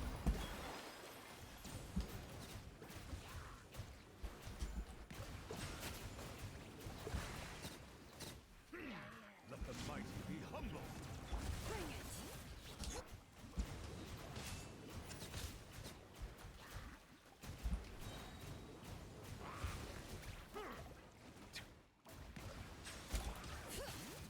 Hear the echoes of the valley. Get to work. Lolling, eat Papa. Get him. Shower me with praise. Let the world come up. Settle down. Be sanctified.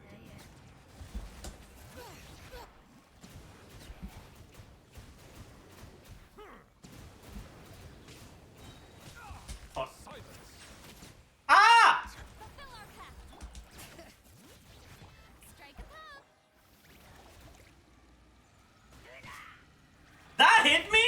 I heard the sound for it hitting me. There's no shot. How? Whatever, it's fine. Grow. Sharing my knowledge. Okay, we did it in time. Huge. Teamwork is dreamwork.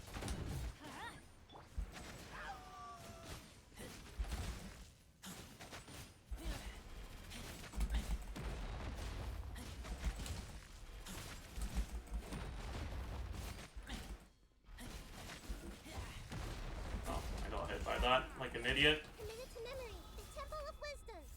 Rain cutter. Rain outlines your. What? Everybody stand back. Let's fly. It's fine.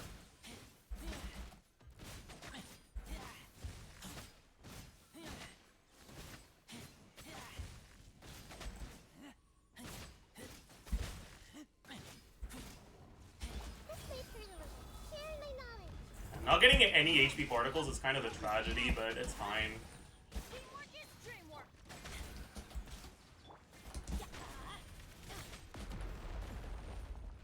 That's not what I wanted to do. Let's light it up.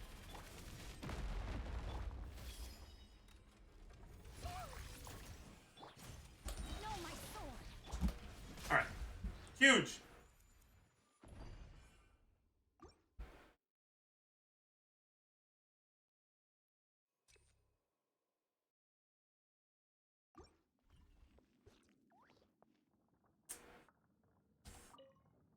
Settle down. Let the magic veins boil. Get to work. You two. Time to end it. Shower me with praise. Let my name echo. Bow your head. Let the mighty be humble.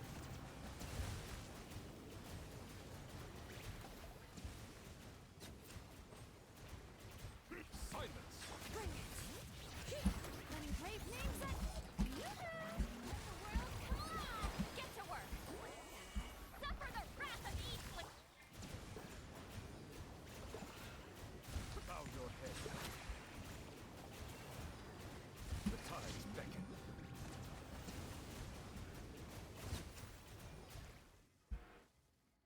Do you use Petron Shalona in this scene? No, but I should.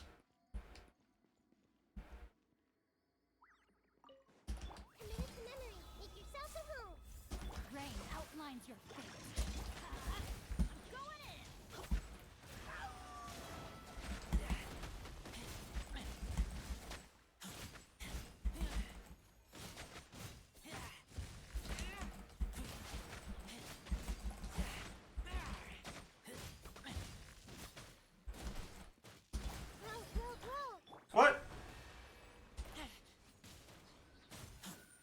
Whoa, why am I on 1 HP?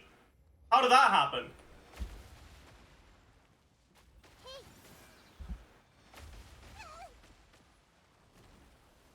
Sharing my knowledge. Know my sword. Witness the power. Teamwork is dreamwork.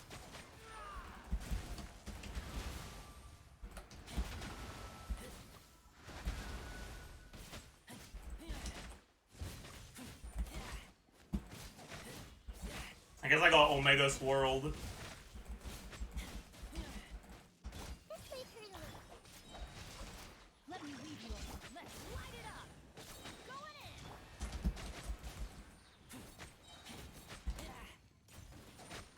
Committed to memory.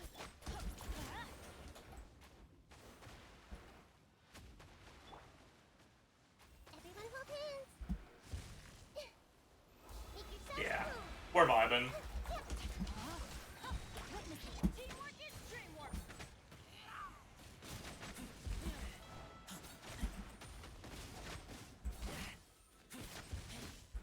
Obviously not as good in single target as it is in AoE, but we're still fine. Ugh.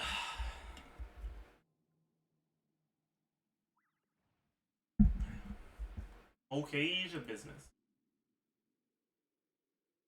Nick, what did you send me?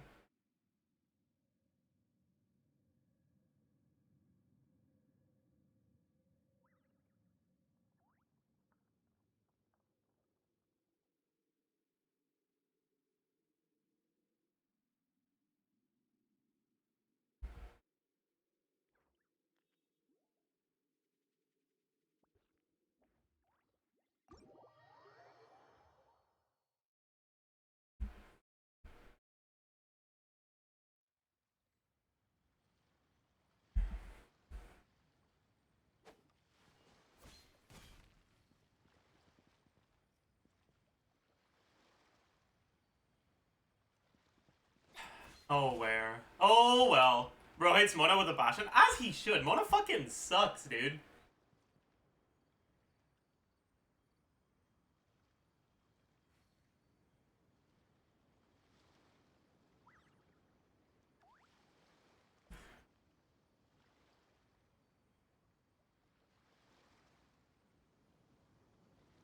I just saw a tweet. Adventure team. That is actually an amazingly. It's a good tweet. Okay, it's a tweet from a casual player most likely. But it's a good tweet. It's a great tweet. When active character has Night Soul Blessing, enough. Yeah, you get it. You get it. You get it, man. You get it. Holy.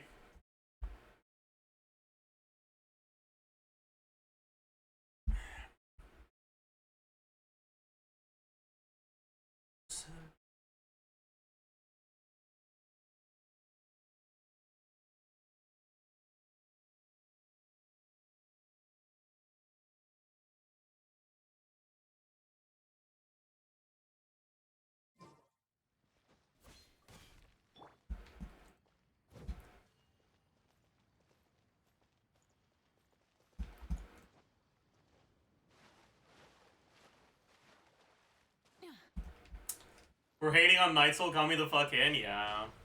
Man.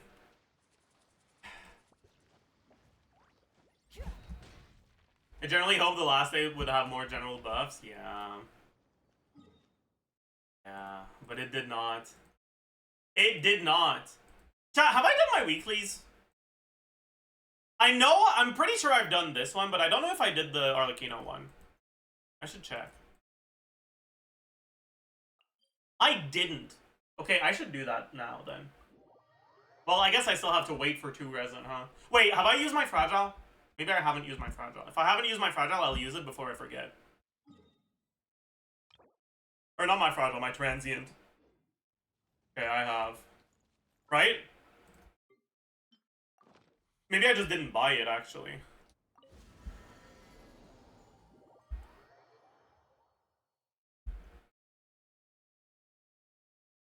I really hope the new system in Nogcry is not just another Night Soul bullshit. Yeah, me too. This rally. Surely. Loogie.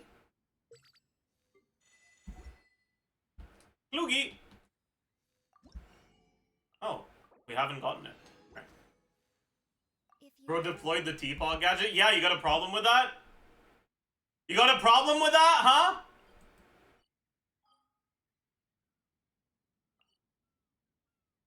You got something against my teapot gadget?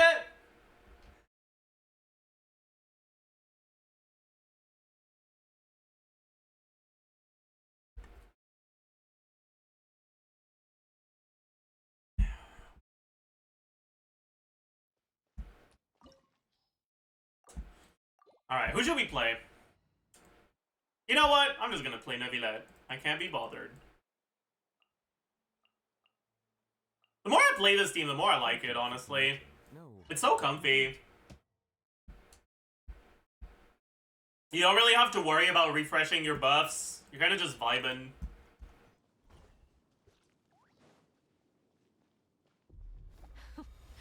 Afraid? Or do you not even have the courage to be afraid? You two, time Is to it end my this. turn now? Aligning, echoing song. Now that's more like it. With the fall of darkness, destruction That's- shall rise.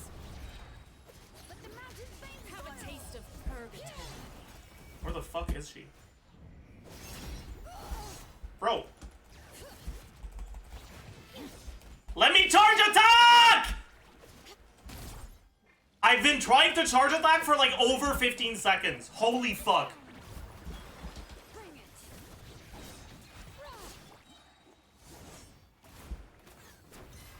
How amusing. Not bad. You've proven to be a worthy opponent after all.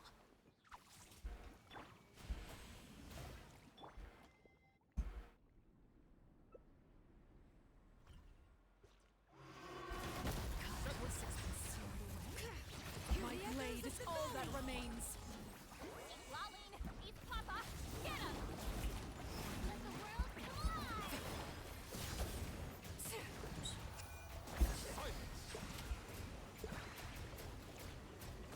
The tides beckon. Sundown is only the beginning. Just freeze her. True. Comfy, he said my bad. I was wrong. Caught. You got me. Oh, you only got 2. We got a solvent though. I won't complain. That's very Berserker's timepiece of you, huh? Holy.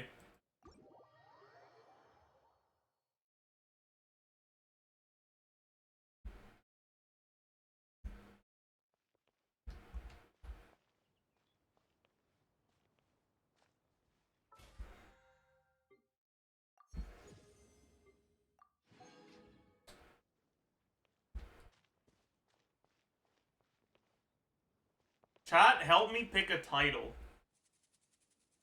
Title for what? No. Everyone's saying no. Okay. Never mind then. I won't help. If Chad doesn't want me to help, I won't help.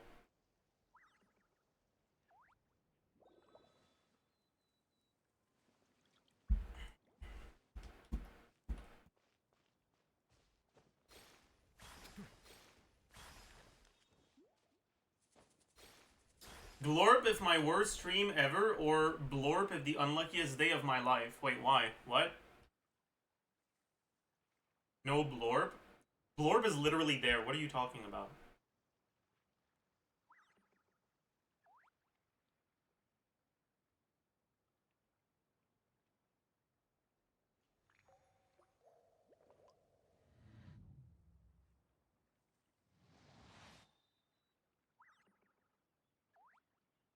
Why are you are you deciding on the title for your live stream reaction stream?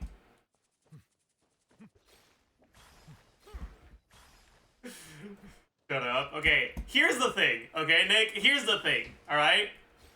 Here's the thing. Okay? It's actually a good thing. Hear me out. The reason why it's actually a good thing is because you finally got what you wanted, which means that you now are aimless. You don't have a goal anymore. If it didn't happen, you would have been left to wander aimlessly, not knowing which domain to farm. Not knowing where to spend your resin. You would have had to fake your reactions whenever you get a good artifact in Vermilion because, well, it won't be better than what you have anyways. So who cares?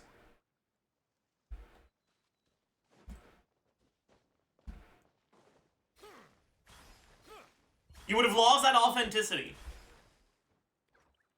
Hoyo knew that. They actually did you a favor. They wanted you to be able to maintain your honesty.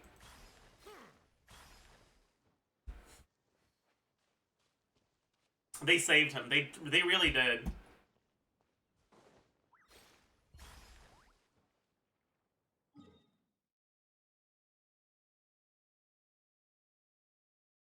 Anyways, we have a little bit of resin again, so let's go spend it.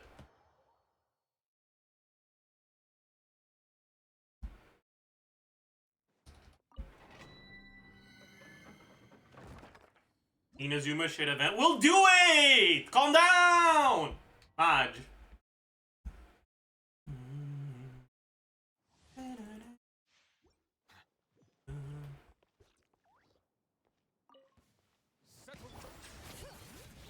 your great names echo. Suffer the wrath of Eastleigh. Strike a pop. We don't need to burst on Farina, right? Bow your head. No, we don't. I guess we kinda did. Fine, the Shatter is gonna save us. Huge.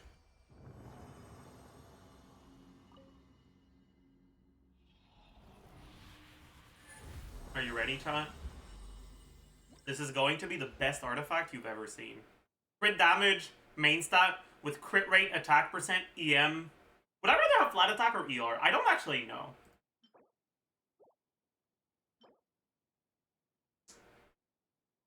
That's impressive. That's actually impressive. Can it get worse than that? Could it be worse?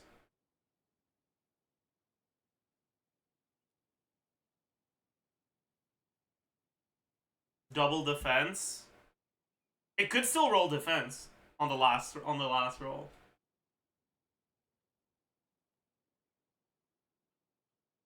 Check the 4-star.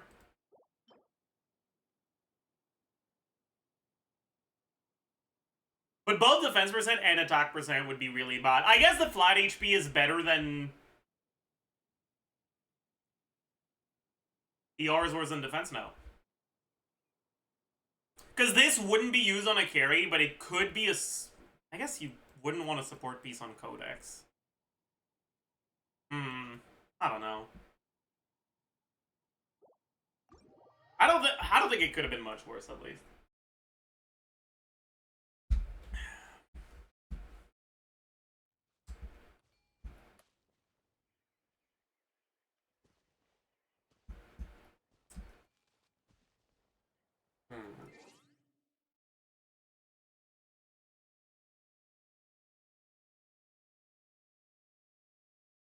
Aww.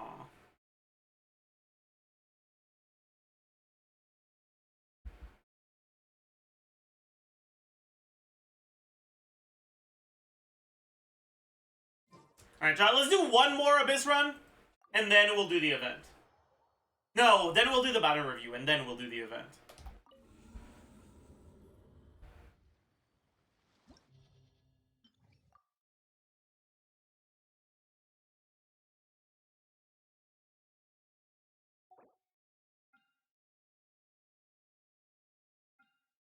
What should we play?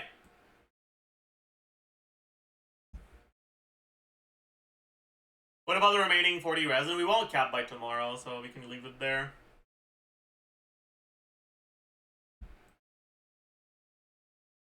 In each. I'm done.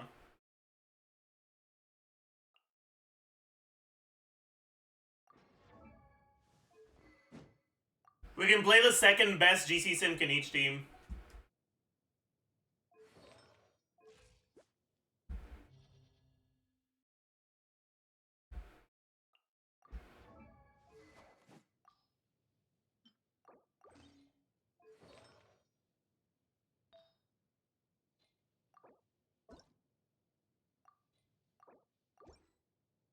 GC Sim was a mistake.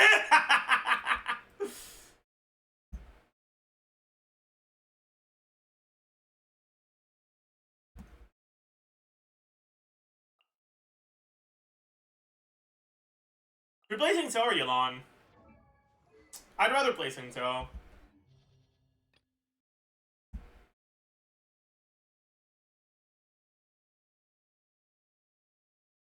By the way, chat, isn't it really funny that Hyper Bloom Kaniche is better than Burgeon Kaniche?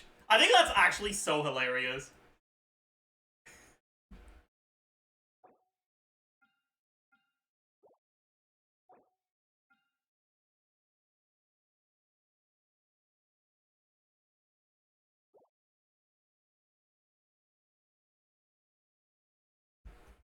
I'm not rolling the dice, Nick. I'm not a gambler like you.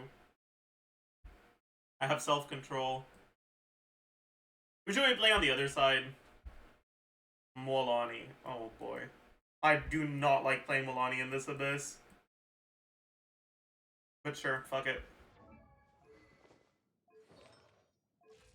Fuck it!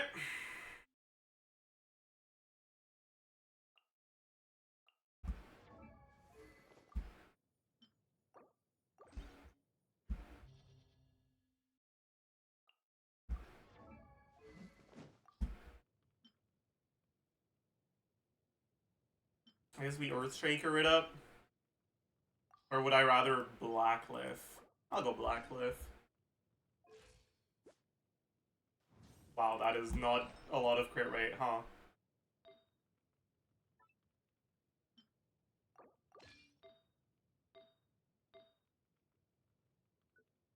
I do think I have a crit rate circlet somewhere. That.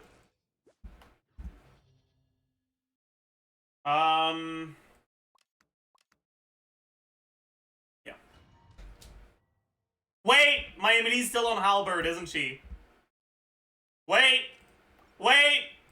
Wait!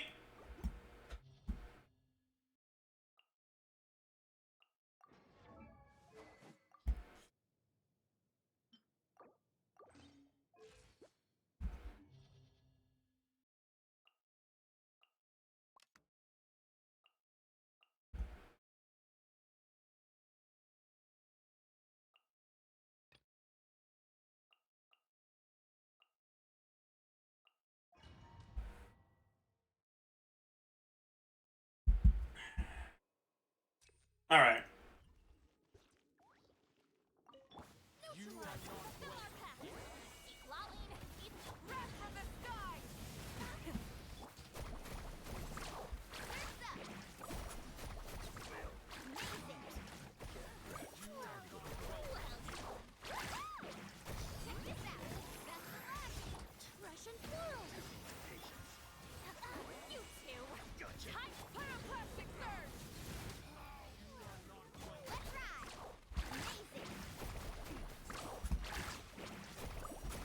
Ah! I didn't hit the one in the...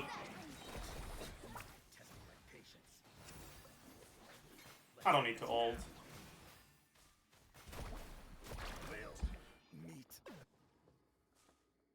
What is Emily doing here? She's helping us actually get melts, or sorry, get vapes. A little scuffed in multi-wave stuff, but it is what it is. I'd still rather play that than fucking VV teams, honestly. I don't wait. I shouldn't use Nahida Burst. It's a DPS loss in this team. Locked up.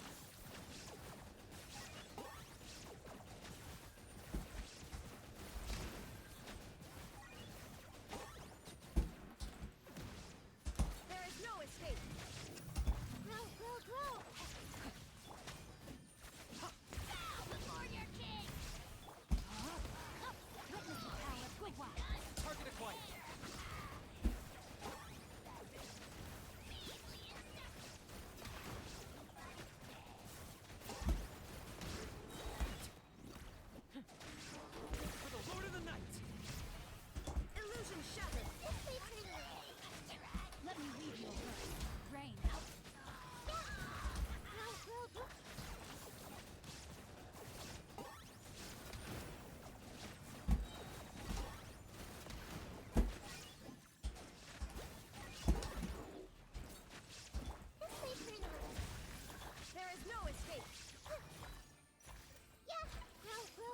Locked up.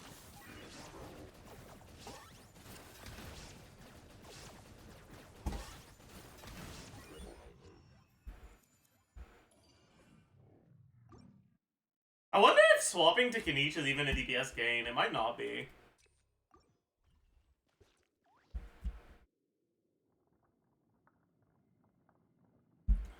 I see.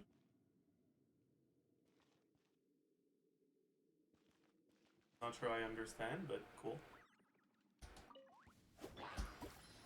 Oh.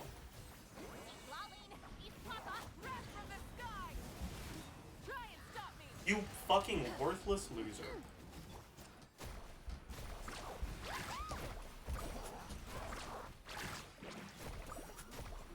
Aoika, can you please target the fucking right one?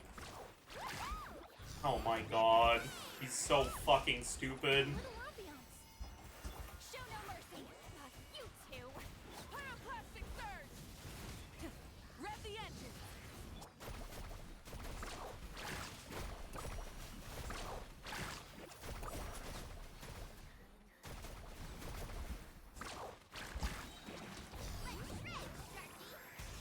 Russian floral. Okay, frick you. Light of the blazing sun! Try and stop me! Maoika, E in bike form and missing. Name a more iconic duo.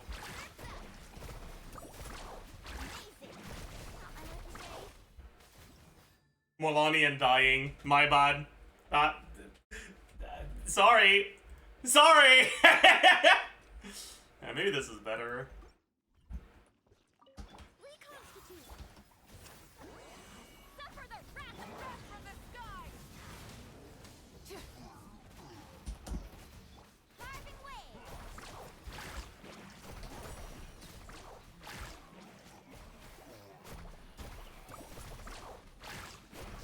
Genetic wave. This will brighten up the place. Get to work! You two! Type pyroclastic surge! Full throttle! Let's ride.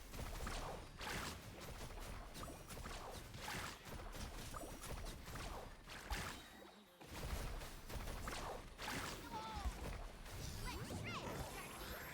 Russian floral. Show no mercy! Lolling! Wrath from the sky! Try and stop! Carving wave. Ah! That didn't count as a triple? There's no fucking way. This will brighten up That's the place. fine, I guess.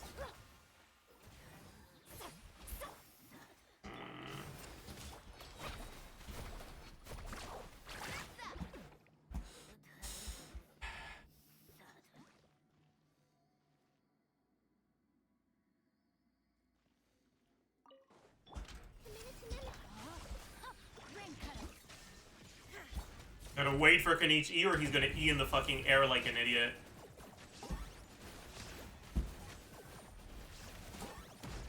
Can you not jump during this?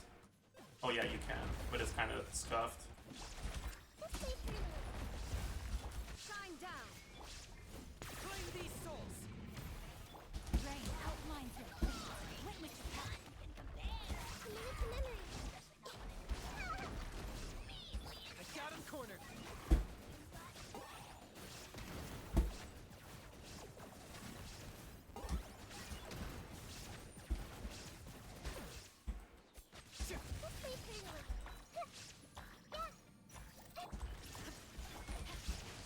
Time to act. Rain cutter. Commit to memory.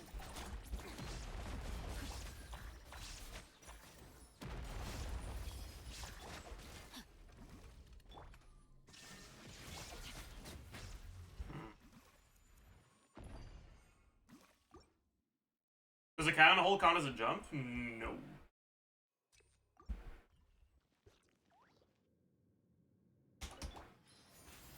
Get to work! You two! Type pyroclastic surge! Carving wave.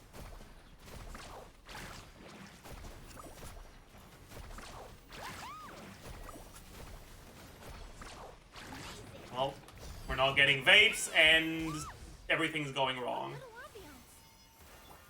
Fulfill our pact! he get resistance to? I just know it wasn't a Hydro, but...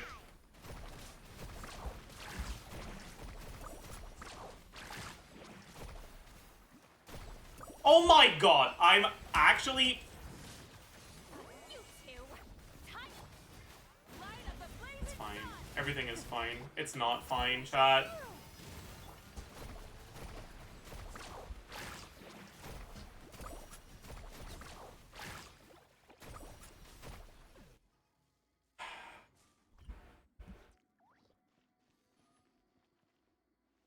I should've just not used Citlali, man.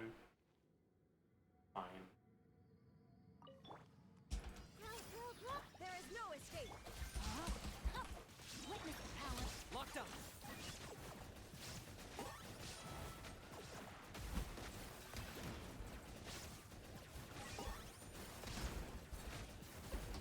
Shadow Pest. Mind to command.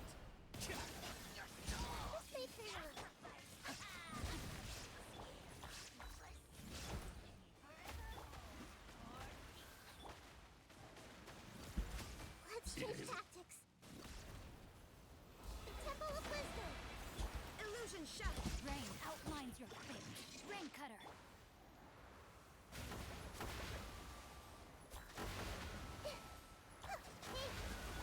Target acquired. Did I just miss? It's fine.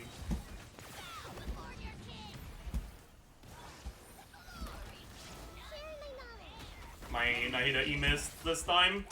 Shine down. Here I can't use my stuff because he's about to... Yeah.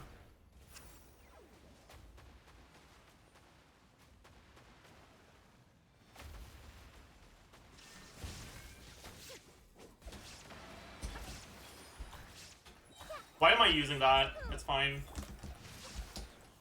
Rain cutter. Illusion shattered.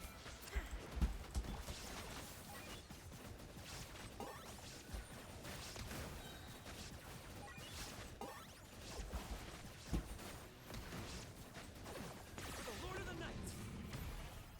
Shine down. Huge. Huge!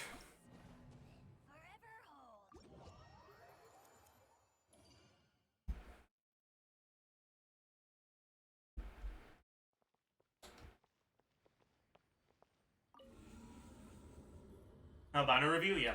I'll be right back.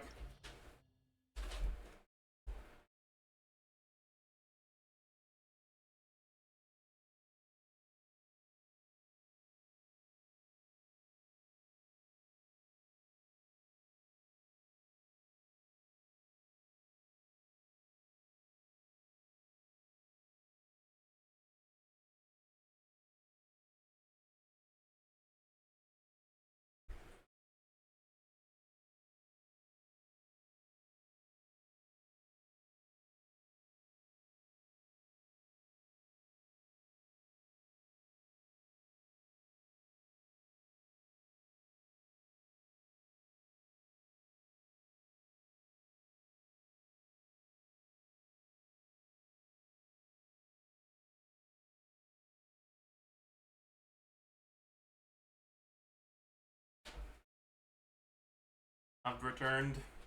Seize your widening. Guards!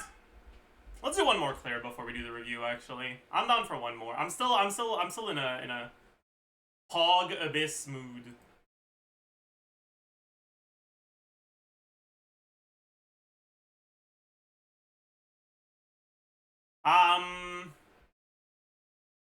What should we play?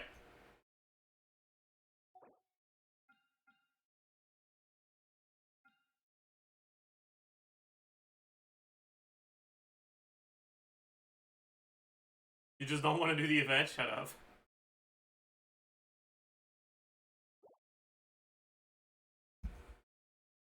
Bennett carry?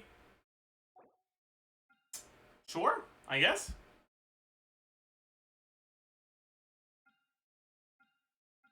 Yeah, sure. Let's do that. Sounds fun. Down Aquila.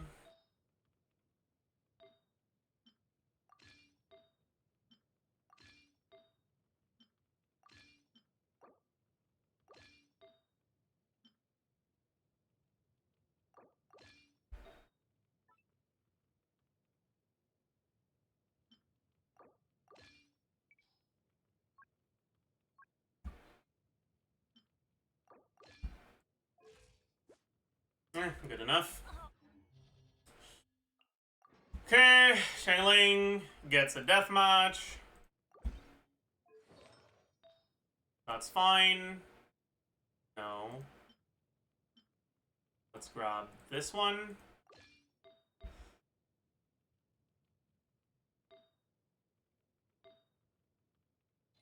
This is good. Might be too much EM, because we're not gonna get all of our vapes. I think I'd rather be on attack percent right now.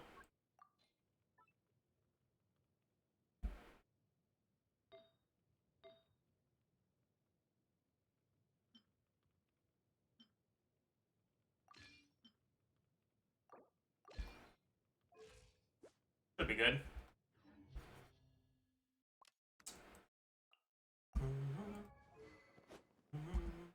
Let's use Sack for the front load. Unless is fine. Arena. Ideally, we'd be on TOM, but it is what it is, I guess. Probably don't need Fav. Okay, what do we play on the other side?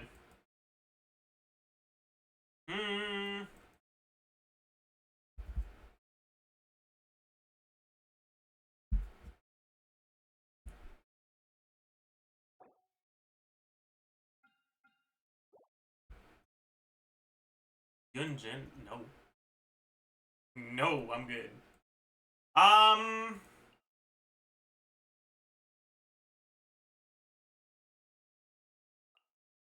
Diluc Plunge? Why do people keep recommending Diluc Plunge when I already have Bennett on the other side? I don't understand. What makes you think that's a good idea?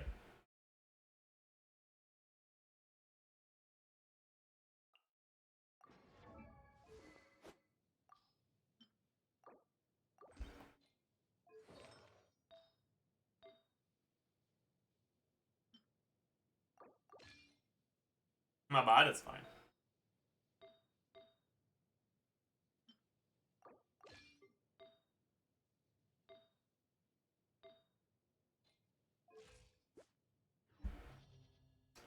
I haven't played Quick Inclined in a while. I'm too lazy to swap her to TF. But we can do this.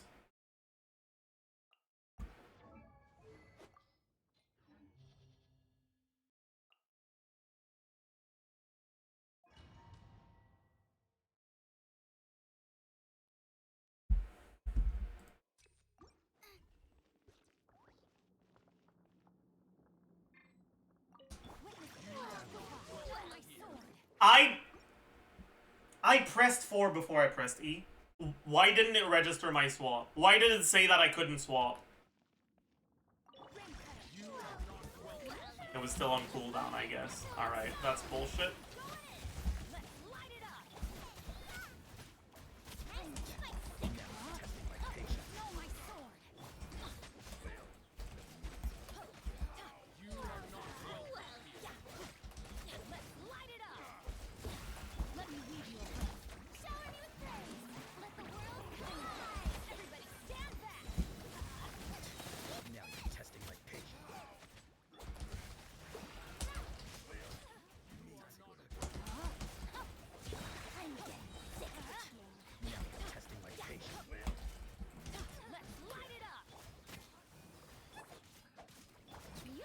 Good enough.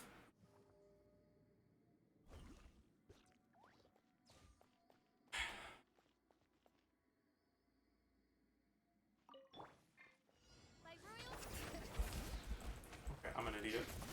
Grow, grow, grow! The Temple of Wisdom! Hunt them down! Midnight Fluid!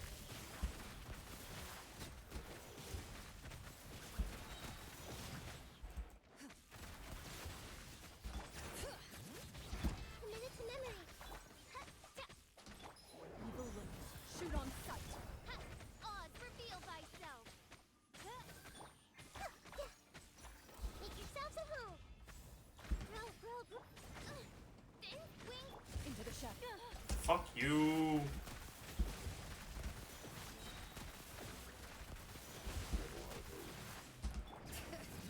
A minute to memory! The Temple of Wisdom! Hunt them down!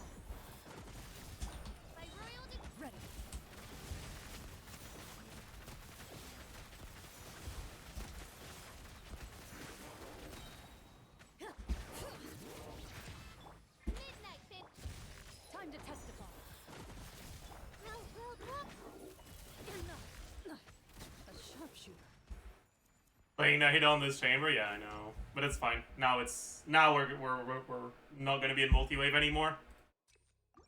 It's fine if you're playing TF, but I was too lazy to gear, so Witness power. Time to shine. Teamwork is dreamwork.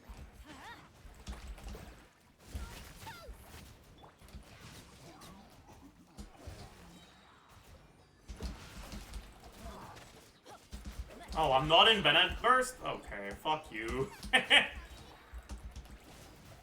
me read you a letter. Strike a pose. Let my name echo in.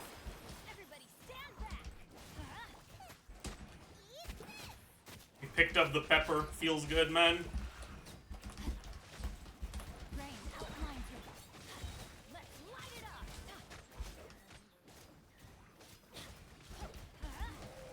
Rim cutter. Shower me with praise. Let the world know. I'm going in.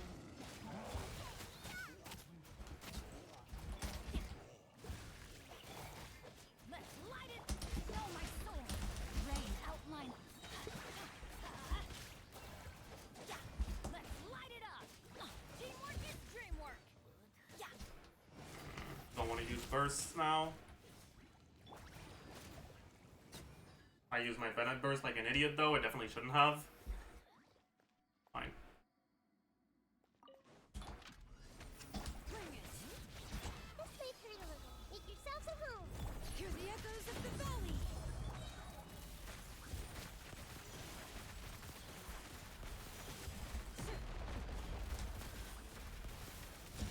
Oops. What did I just do? Grow. Sharing my knowledge. Midnight. Into the shadows.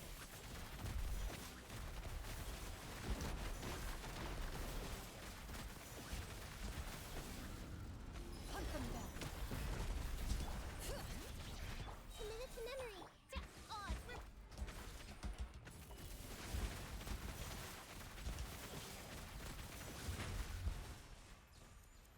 So I can pledge during her E? Yeah, she's not a child. Strike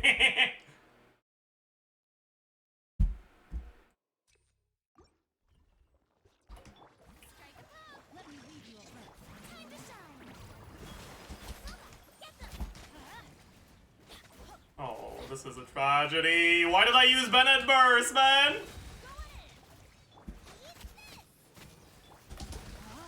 What? Nah, ain't no fucking way that didn't interrupt him.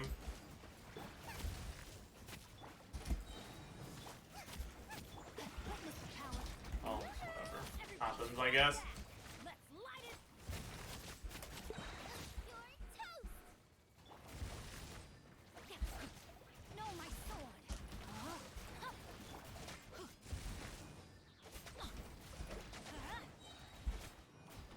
Let my name echo in song. Rim cutter. Teamwork is dreamwork. Body enough. Let's light it up. Far from perfect, but good enough. By royal Bring it. Letting great names echo. the Temple of Wisdom. We will look. Shoot on sight. Midnight.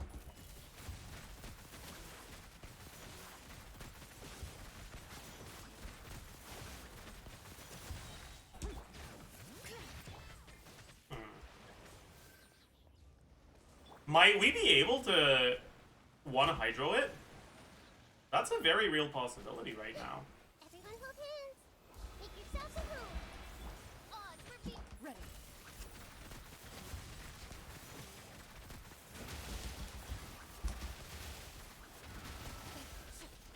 As you wish. Grow. Hunt them down. Loaded.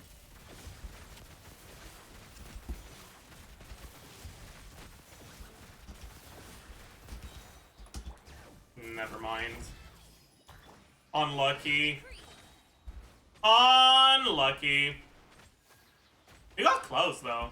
It's probably doable.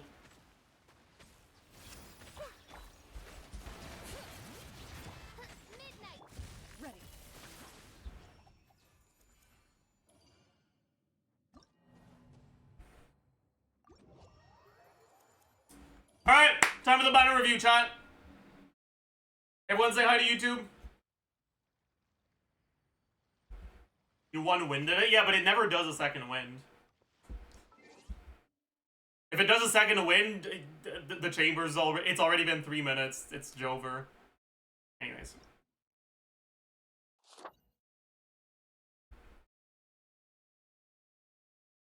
Hello, beautiful people, and welcome! Hi! To the Genshin Impact 5.4 Part 2 banner review. And boy, is this a banner of all time. Yeah, so if you watched the last banner review, you will know that I thought it was a very, very bad banner. And, well, let's just say that this trend is certainly keeping up. My goodness. So, we have a Farina rerun and a Risley rerun, with obviously their signature weapons. The 4 stars we have on the banner are Mika, Chongyun, and Charlotte. And the 4-star weapons are Rust, Favonia's Sword, Dragon's Bane, Sacrificial Greatsword, and Sacrificial Fragments.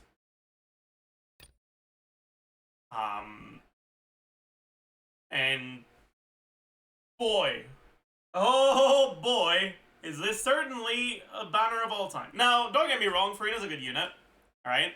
There is at least a redeeming quality to this banner, unlike the first part of 5.4's banners. At least the rate up 5 stars are not, you know, Sijuin and Yumi Mizuki. But when it comes to reruns, generally, obviously the 5-star character matters, but the 4-star characters matter also. People generally get the character they want on their first run if they have the primos for them.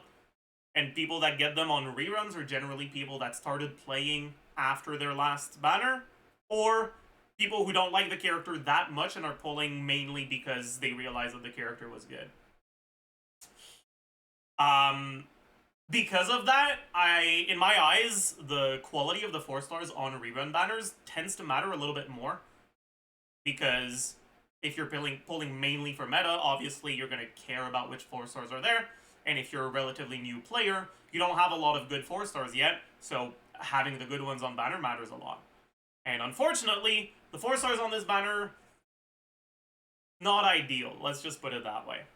But in any case, as usual for the banner reviews, we're going to start with the 5 stars, we're going to talk about them, and then we'll move on to the 4 stars, and after that, the weapons. I haven't recorded an Ask Zajef Farina or an Ask Zajef Risley yet. I don't know if I will. I might. I'm still not entirely sure, but because of that, I'll try to go into a little bit more detail than I usually do for reruns.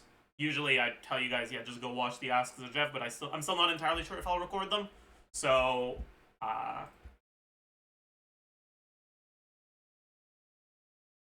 we'll try to talk in a little bit more detail about both Farina and Risley. Let's start with Farina. I don't think it comes as a surprise to most of you guys that Farina's a fairly good unit. She's been hailed as the best unit in Genshin by quite a few people. Personally, I don't consider her to be the best. And I think that especially in the past few months, when it comes to Natlan characters, they've released a bunch of characters that don't really work that well with her. And if you just go on her banner without thinking about whether she fits in your teams or not, I think it's very, very possible that you end up benching her. So, while she's not a bad unit or anything close to that, don't just blindly go on the banner because you heard that Farina was good. She is good, but she doesn't work for every carry, and if the carries you use are carries that don't really synergize well with her, then you'll find yourself pretty disappointed with her performance. So, Farina is an off-field Hydro unit that gives a bit of off-field damage and a damage buff. In terms of her personal damage, it can vary a decent amount. In the teams that maximize her personal damage, which are generally the Neuvillette teams, because every buff Neuvillette can benefit from is also a buff Farina can benefit from, and Neuvillette generates a pretty large amount of hydro particles, which significantly reduce Farina's ER requirements, which allows you to go for a more damage-focused weapon and potentially swap from an energy recharge sense to an HP sense. And then on top of that, Farina also, or Neuvillette heals a lot, which sacks Farina's fanfare a decent amount. Anyways, point being, Neuvillette's teams tend to be the ones where Farina does the most personal damage outside of teams where she's vaping. And in those teams, her damage is actually pretty good. It's comparable, if not better than most of the off-fielders. When it comes to the amount of damage that an off-fielder is doing, generally the ones that help you with your application tend to do less than the ones that don't. So, for example, if you're looking at the amount of damage that Singso or Yelan is doing in a vape team, they'll generally hover at somewhere between 5 and 15k DPS, depending on a lot of factors, obviously, but it's generally not below that or higher than that. And then there's a few characters when it comes to off-fielders that are a lot more focused on their personal damage and a lot less on application. Characters like Fischl, for example, whose application is personal damage in Quicken teams, can go upwards of like, in some teams, close to 40k DPS. In non-Quicken teams, it's generally upwards of like 25k. In teams that don't really focus that much on her damage, it's less than that. Farina's personal damage tends to be a little bit higher than other off-fielders that are not focused on only damage in teams where she's not getting reactions. Or sorry, in teams where she's not really the main upside for reactions. By default, she generally ends up at around 10k. And then if you also end up buffing her, she can go higher than that.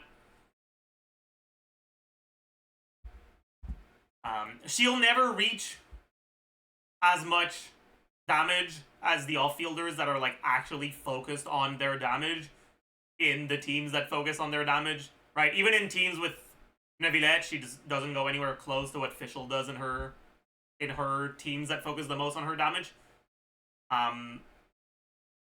But unlike Fischl, in pretty much every team where you use her, she doesn't just provide damage, she also provides a damage buff, right? There's some characters where damage percent is already a dime a dozen, you already have a lot of it, and so her buff ends up getting diluted and not being that much more damage. But there's also teams where you don't get that much damage percent, and her buff ends up being a pretty significant upgrade to your team's damage.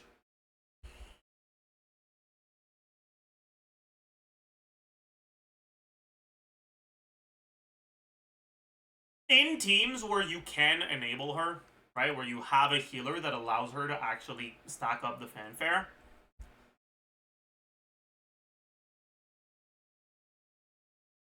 Farina tends to be a pretty solid option just for the buffs, and then on top of that, you end up getting her personal damage. The potential problems with Farina come in teams where your healers don't stack fanfare very quickly, right? Or in team archetypes where getting a healer in the team means playing a worse unit.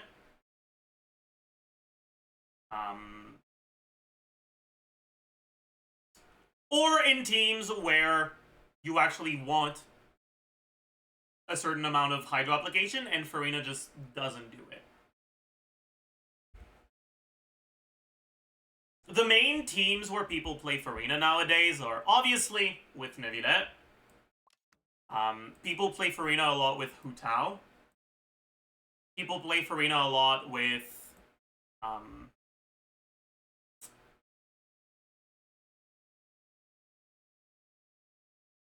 and who else? There's a bunch of characters that I don't have, but like Ito, Noel.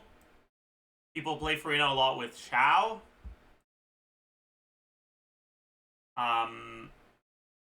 She's fairly popular with Navia, but she's not even really the best Navia team anymore. And honestly, you could make an argument that she never was. Because Xiangling my goat, true. But the reality with Farina is that there's actually a lot of carries where their optimal team either doesn't use Farina, or their optimal team that uses Farina tends to be a bit of a pain in the ass to play because you don't have any sort of like resistance or interruption and you end up being quite vulnerable.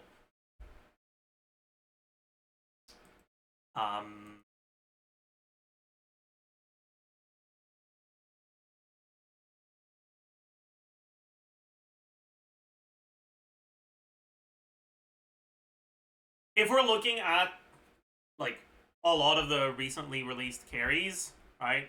Mawika doesn't really work that well with Farina. You can use Farina with Mawika, but one, getting your Cinder City on Pyro on the second rotation tends to be harder because you don't have that much control over the speed of Farina's Hydro application. It's not something that happens upon you doing a certain action, unlike Saint or Yelan. And so you can't just like stop applying for a bit unless you swap to Farina, do her charge attack to convert to healing mode, then swap out, then swap back into Farina, do her charge attack again to convert back to the default one. It takes a while. It's a lot of time loss if you want to stop applying Hydro. And so it tends to be a bit more difficult to get Pyro Cinder City on the second rotation. Mawika synergizes really well with 18-second rotations, and Farina's skill cooldown is 20. Now you can just skill every other rotation, but then you're gonna kind of run out of Hydro at the end of your second rotation, so it's not necessarily gonna be all that great either.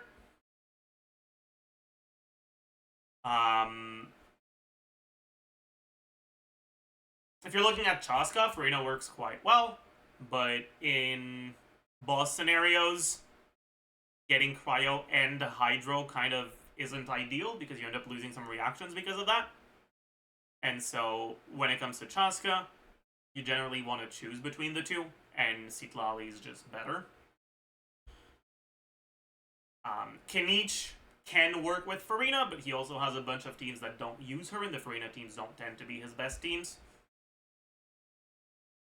Molani can work with Farina because Farina just has enough damage to justify a slot in the team, but you'll often find yourself missing Vapes if you're using Farina with Molani. Chlorine can work with Farina, but Chlorine has a lot of good teams, so it's not like she really relies on Farina very much. She can be used in Chevreuse teams, she can be used in Quicken teams without Farina. She can even be used in Taser teams, although in Taser teams, technically, you can also use Farina.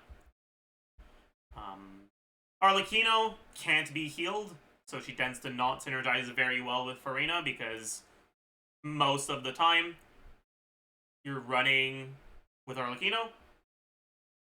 If you're running a healer, it's generally a healer that only heals the on-field character, like Bennett, or Chilonen, or both, very often. And if you're doing that, then well, when your active character is Arlecchino, she doesn't get healed. So you don't end up with a lot of fanfare. Gaming works pretty well with Farina, but he works much better with Citlali.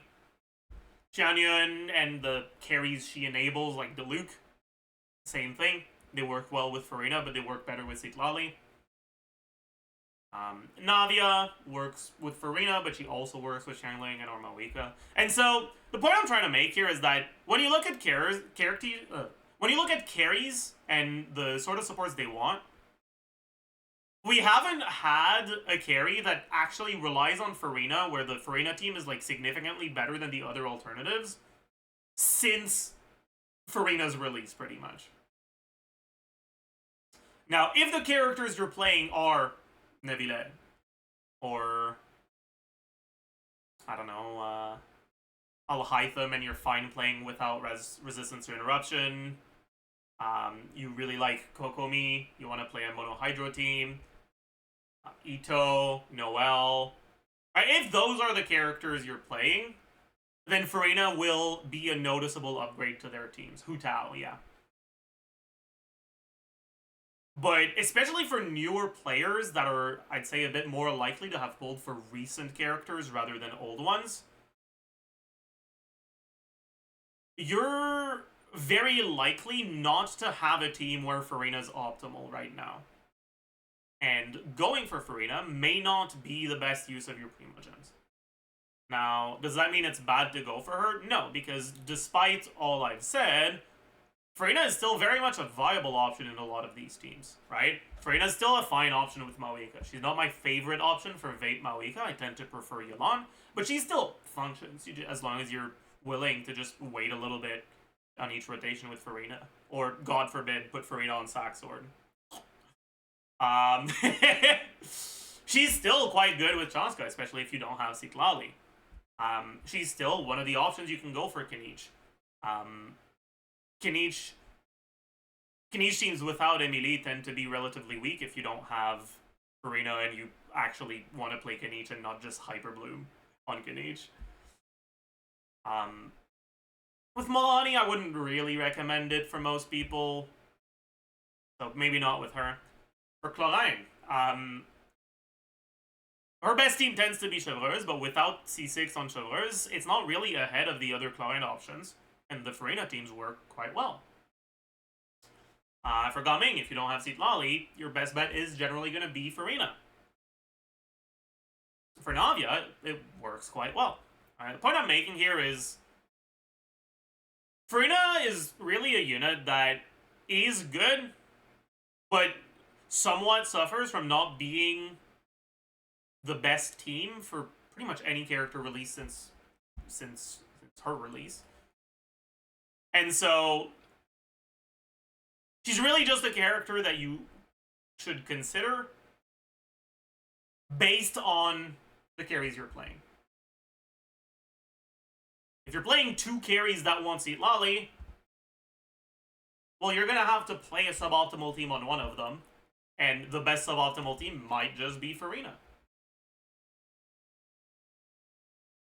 And Farina is very, very often, even on the carries where their best team doesn't include her, one of the best teams. And so if you're not pulling specifically for a character's best team, if you want a character that's going to be able to function in a lot of characters' teams that's a bit more focused on versatility, Farina could be a more appealing option for you. I want to also quickly talk about Varesa. Varesa teams right now are looking to be mostly Chevreuse and Xianyun teams, with the Xianyun teams with Farina being generally the best ones.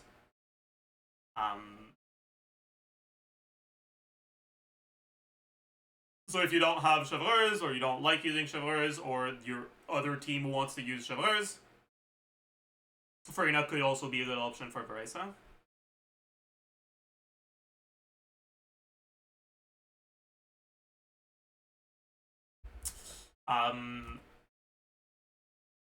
But yeah, the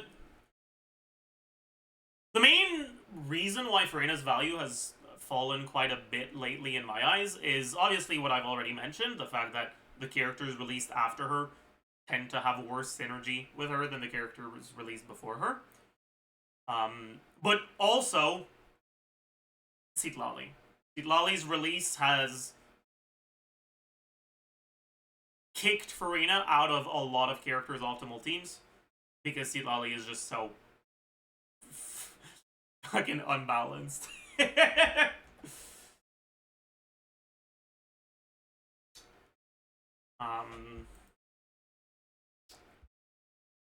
But yeah, Then when it comes to constellations, Freyna has a very powerful C1 where her C1 can end up being enough to make her go from that suboptimal option to the best possible option for a few of the carries that can be played with her but don't necessarily want to. And then her C2 improves her even more.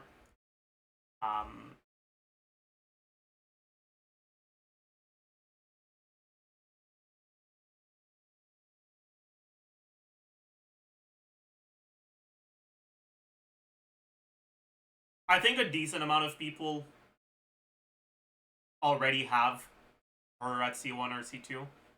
And I think, unironically, it kind of warps people's perception of her. Because without those constellations, while she is versatile, she's also only the optimal carry, or the only part of the optimal team for a very few carries. But with the C1 and or C2, it becomes a lot more competitive with the other options. And because so many people have those constellations, it warps their perception of her to be better than she is. If you have Verena and you're considering getting constellations, I think you're really unhappy to see what characters are on this banner, because boy are the 4 stars something. But we'll talk about that a little more later, don't worry. If you don't have Verena yet and you're considering getting cons, you should definitely consider cons over weapon. We'll talk about that more later, don't you worry. But her weapon is not it.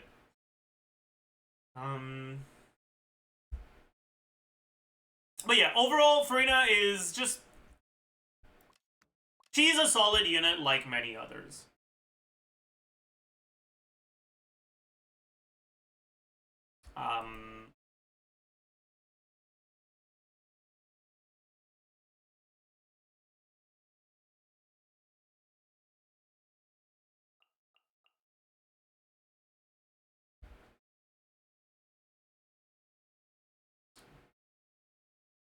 I haven't talked about the other constellations yet, I guess. C3 is also pretty decent. It increases burst talent level, and Verena's burst gains 0.02% per fanfare point per talent level, which means that from 10 to 13, right, you go from 0.25 to 0.31 per fanfare point. The fanfare limit increases by 100 at C1, and C2 makes it pretty much instantly stack, which means that your fanfare limit is going to be 400. That's 100% damage at C2, and 124% at C3. So it's 24 more damage percent for your whole team, pretty much. Not nearly as valuable as C1 or C2, but still not completely terrible.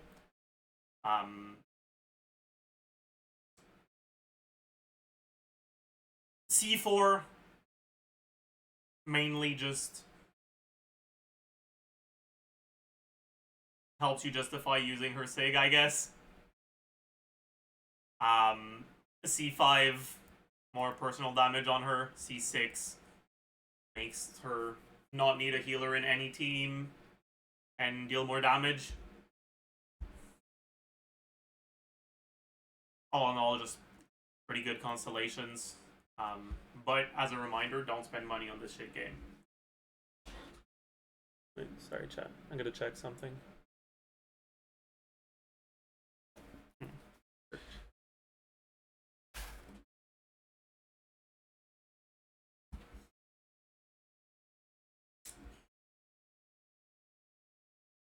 Anyways. Next up, we have Risley. And I also have quite a few things to say about Risley. Risley's a very interesting character. I think there's not a lot of characters that I consider underrated. I think, at least when it comes to 5 stars, people tend to gravitate towards whatever cope they can to justify spending the money they spent on the 5-star character they like. And that leads to most of the 5-star characters being or leaning more towards being overrated than underrated, and the few 5-star characters that are generally disliked tend to be the ones that are actually complete ass, where you have to be delusional to justify saying they're good. Like Yumi Mizuki. Anyways. I think Risley is one of the very few exceptions to that.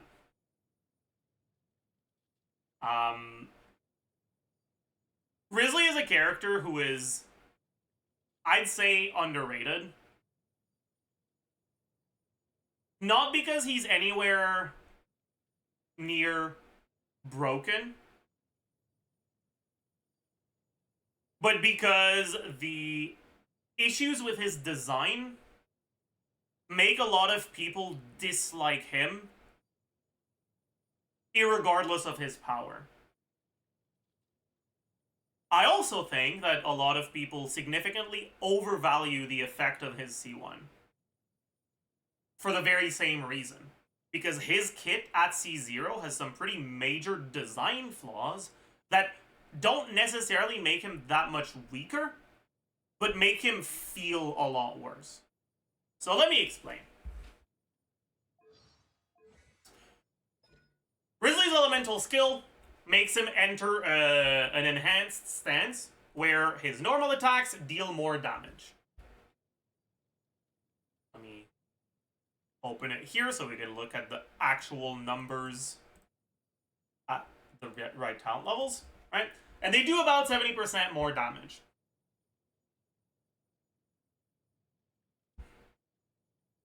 However, in exchange for that, each attack costs a percentage of his max HP. 4.5% of his max HP to be exact. But he only gets the increased damage when he's above 50%. And it only consumes that HP if it gets the increased damage.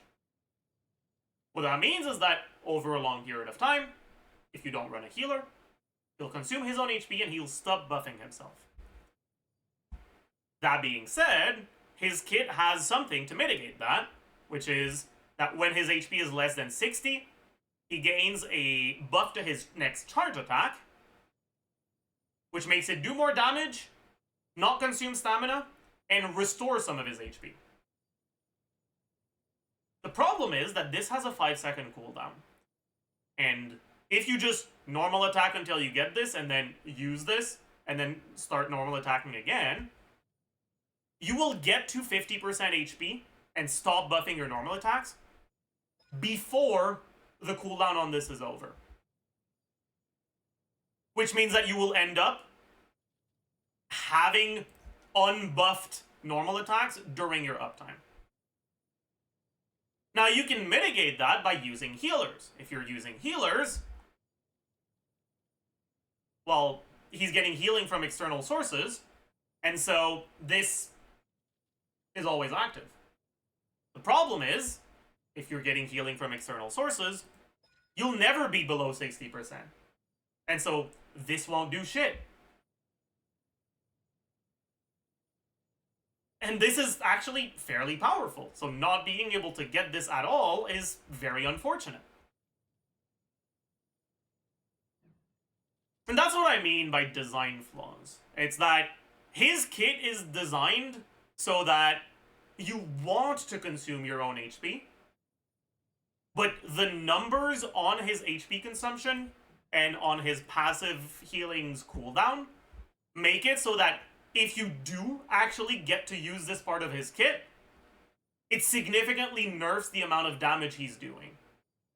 Which means you don't actually really get to in practice. In practice, pretty much every Risley team runs a healer. And I think that's really tragic. I think it's really unfortunate.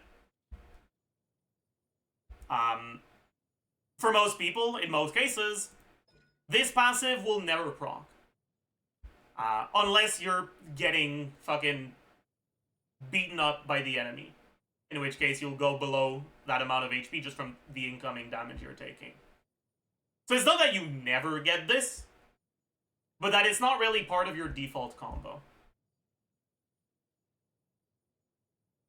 Now, when it comes to his default combos, the numbers on his charge attacks do not get increased by his skill. But even if they don't, right? 275% is more than 170%, 100. And so his charge attack is still doing pretty decent damage. And his charge attack does not share ICD with his normal attacks, which means that his optimal combo in melt teams very often does include charge attacks. Problem is, this. His charge attacks cost 50 stamina, like most ranged catalysts, rather than the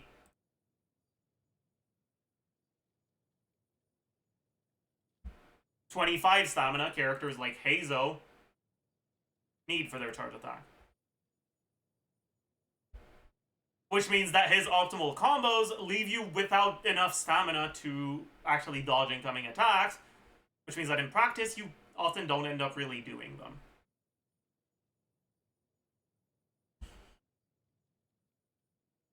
All of that being said, just looking at the amount of damage that his teams do, Grizzly's a fairly decent character. He's not fucking Mawika, I don't think that'll come as a surprise to anyone, but he tends to be, just damage-wise, a pretty decent one. Like, he's not outstanding, but I'd say he's pretty much, pretty solidly the best cryo carry.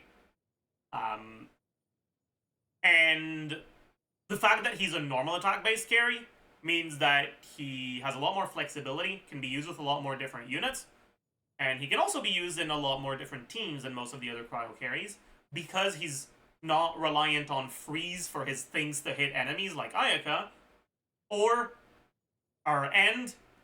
he has ICD that prevents him from getting a lot of damage from melts, which means that his synergy with melt is a bit worse, and so he's not as reliant on the melt reactions as Ganyu is.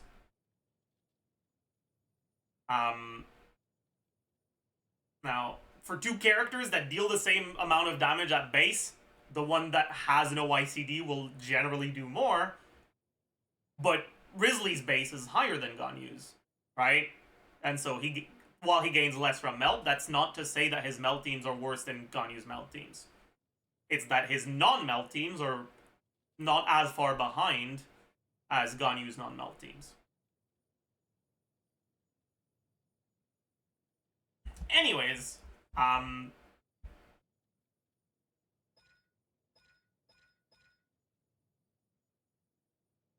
all in all, Risley's a character that isn't really, like, the best at anything. None of his teams are particularly outstanding.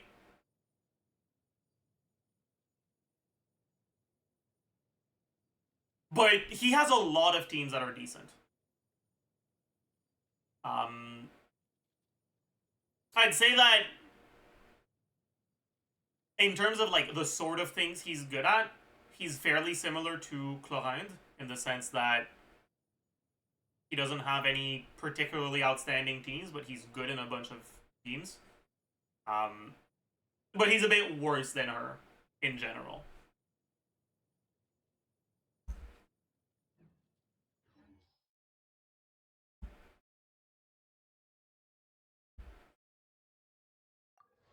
Anyways, I've already talked about how I think people overestimate his reliance on C1, but let me explain why now. So his C1 makes it so that the passive talent, right, the enhanced charge attack, that you usually, at C0, only get when he gets below 60% HP.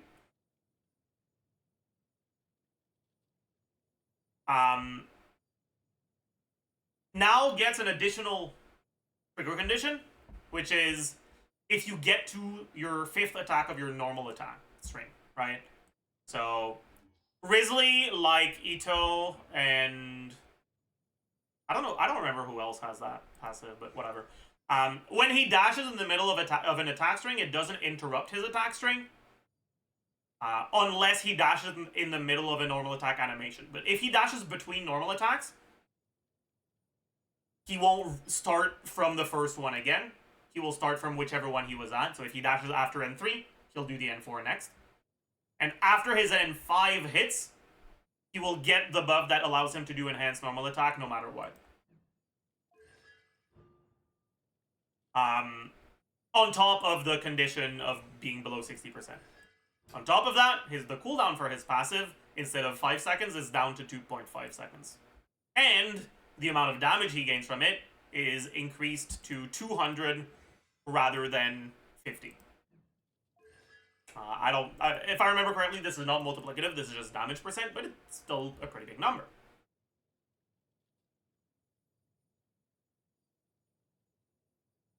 And he can also use it to increase his skill's duration, which doesn't tend to be that big of a deal. 10 seconds duration is generally enough to make advantage of most of your buffs. Staying on field longer when your buffs run out tends to be bad. It doesn't tend to be ideal. That's why when it comes to optimal Xiao rotations with Xianyun, you often end up swapping out after 8 plunges, even if your burst is still active. For the same reason, that part of his C1 doesn't really do too much. But if the enemy only has like 10 or 20% HP left, it can be what you need to be able to finish them off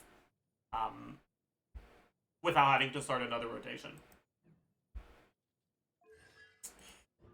His C1 making the cooldown on his Ascension passive 2.5 seconds is pretty much already enough to make his kit actually at least function without a healer.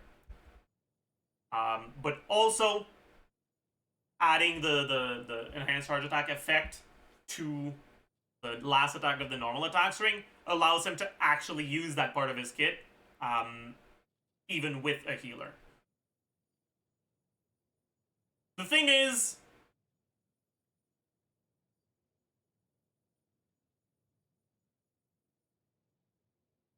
his best attack string without C1 is not N5.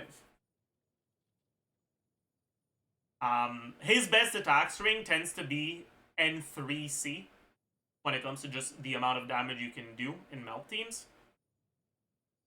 And going all the way to N5 tends to be a bit worse than going to N3. And so the amount of damage that you're gaining from this is not just, well, your charge attacks now become, or now deal more damage and don't consume stamina. You also do a little bit less of them if you're making use of this. This is still obviously good in the melt teams. You don't consume stamina from your charge attacks anymore, which is a pretty big deal when it comes to actually letting yourself dodge incoming attacks. But just in terms of the amount of damage that he gets from this, his C1 actually tends to be worse than average. Just looking at the amount of damage, he's one of the characters that tends to gain a bit more from signature weapon than C1. If you're a Risley main, I'd probably still lean more towards getting C1 over getting Sig. We'll talk about that more when we talk about the weapon banner. But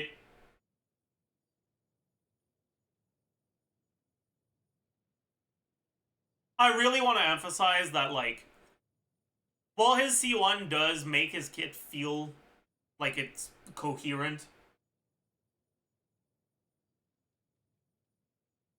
it is not actually that great of a constellation just damage-wise. And I think it tends to be very overrated. And his C1 being overrated like this is the main reason why I think he's generally underrated.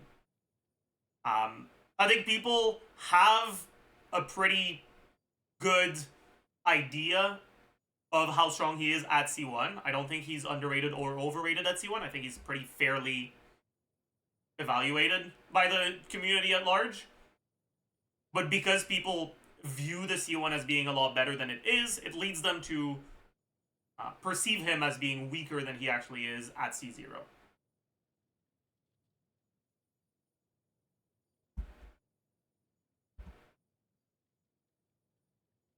Shilonen's release has given him more teams where He's doing a larger portion of the team's DPS, which I suppose is a bit of an upgrade to the power of his C1. Because obviously, the more personal DPS you do, the bigger of a team DPS increase it is when you increase your own personal DPS. Right? It's the main reason why Raiden C2 is so bad in Raiden National. It doesn't really do that much, because Raiden in Raiden National isn't even doing half the team's damage at C0.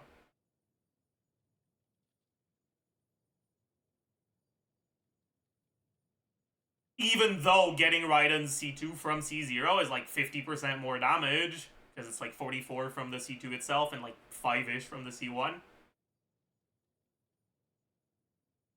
It's still honestly not that big of a deal to get it, because so much of your team's damage is coming from Xiangling and Xingqiu. Pre-Shilonen, I would have said that the best team for Risley in general is going to be the Bennett, Farina, Xiangling team, and because you have both Farina and Xiangling doing pretty solid off-field damage, Risley's C1 was honestly really not that big of a deal. Now, with Shilonen, you can do Shilonen Maoika or Shilonen Xiangling with Bennett. I tend not to like Shilonen Maoika too much, because Maoika app is like kind of cringe sometimes. So unless you're able to like not have to interact with the enemies whatsoever, in practice I find myself missing melts pretty decently often. So I tend to still prefer Xiangling, but the Maoika team is still good, don't get me wrong. Anyways. Because Shilonen has made those teams quite a bit better, you now have a last slot other than Farina that is actually helping. Before, when it came to his melt teams without Farina, he would kind of just use either a defensive option or like an animal unit. But getting your Cryo Swirl in those teams tended to be a massive pain in the ass. So Shilonen has made things a lot easier because you're not reliant on getting a Cryo Crystallize for Shilonen to function. Now you still can get a Cryo Crystallize, it's nice. But if you don't get it, you're not gonna hate yourself and want to die in-game. On top of that, her buff lasts longer, so you don't have to refresh it, which is also quite nice. Anyways. Her release, I'd say, has made Shilonen's C1, has made Risley's C1 a bit better, because the teams that use her instead of Farina tend to have a slightly higher portion of the team's damage coming from Risley, because Shilonen herself isn't doing damage, but she's increasing Risley's damage more than Farina does. And so the C1 tends to be a little bit better, but still, honestly, not that big of a deal.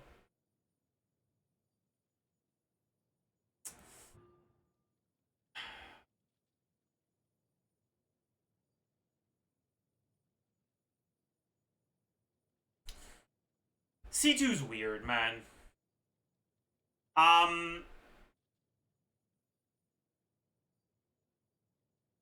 The biggest problem with the C2 is that it eats into your buff uptime. If you use it while you're still buffed, it means that you're not doing normal and charge attacks during the burst animation, which is relatively long. And if you use it after you're buffed, I'm talking about the ult right now. If you use it after your buff uptime is over, then obviously even with this, it's not doing that much damage. It's not bad, but it's also not particularly good.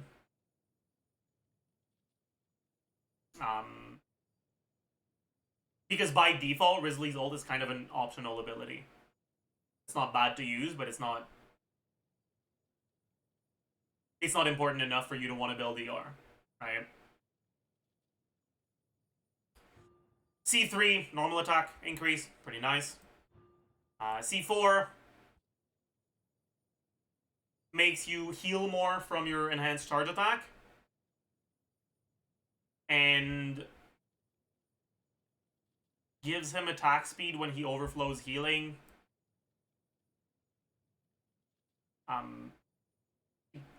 The increase the rest of the team's attack speed it's a joke. Like, whatever. It's fine. It is what it is, I guess. C5 increases... is that burst?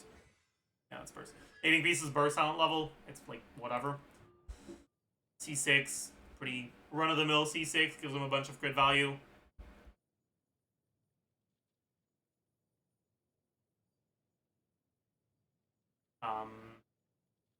But that's only on his enhanced charge attack, right? Yeah. I guess it's actually probably worse than average then.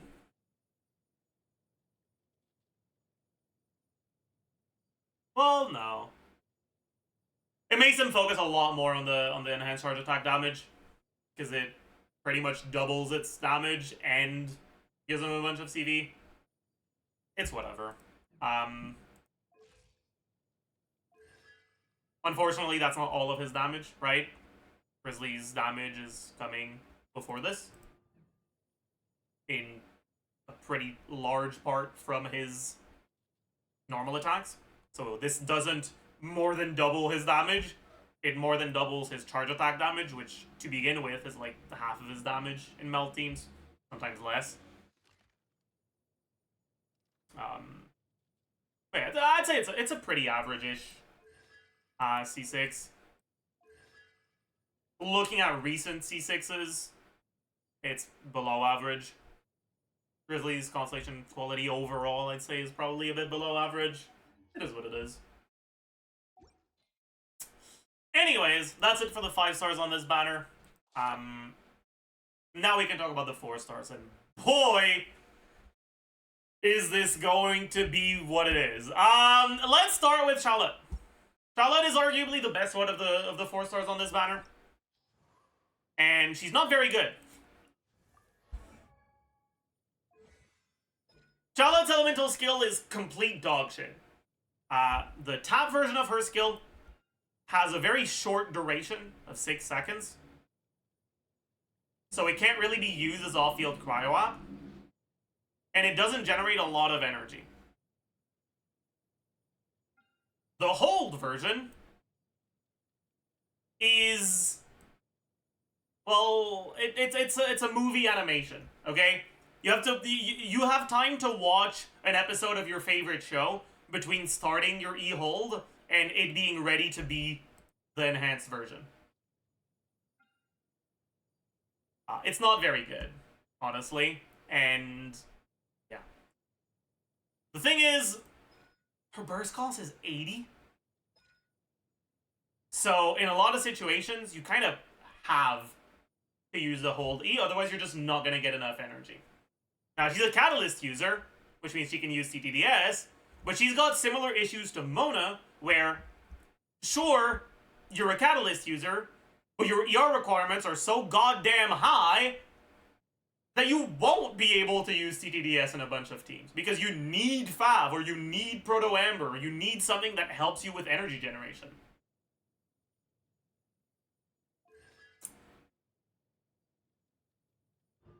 Without Charlotte's C1, her healing is not very good. So she's not even very good at, like, front-loading Farina. But with the C1, her healing is pretty solid, and she generally does help you front-load Farina Fanfare, which is why she tends to see a bit of play in Neuvillette teams, as a healer that provides front-loaded Fanfare, and a little bit of off-field cryo for comfort in freeze for Neuvillette.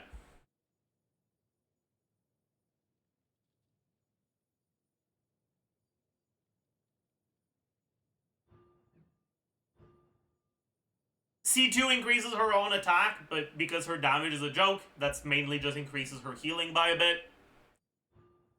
C3, that's the burst, which is healing as well. A bit more healing. It's nice for healing, but honestly, the biggest bump to her healing is the C1. As long as you have that one, you're kind of fine for healing. So the rest doesn't matter too much.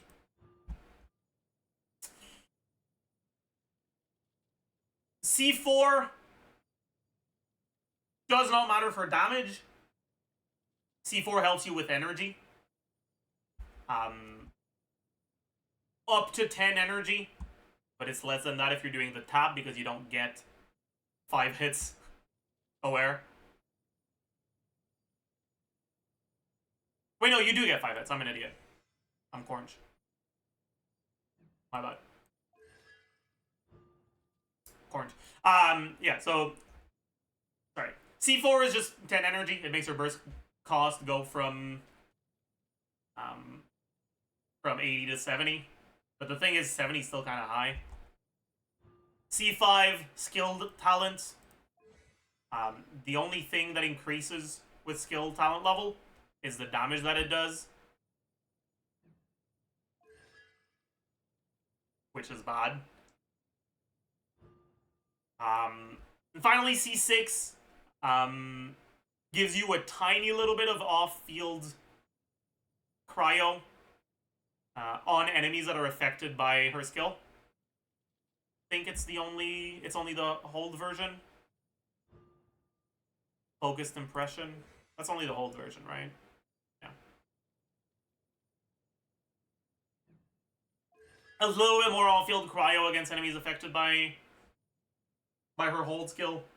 But she's not really enough cryo in general to be used as an off-field cryo, so this is kind of just a little bit more freeze up time in teams where you're using her with Neuvillette. That's kind of it. Because this only happens once every 6 seconds, so it's... Yeah.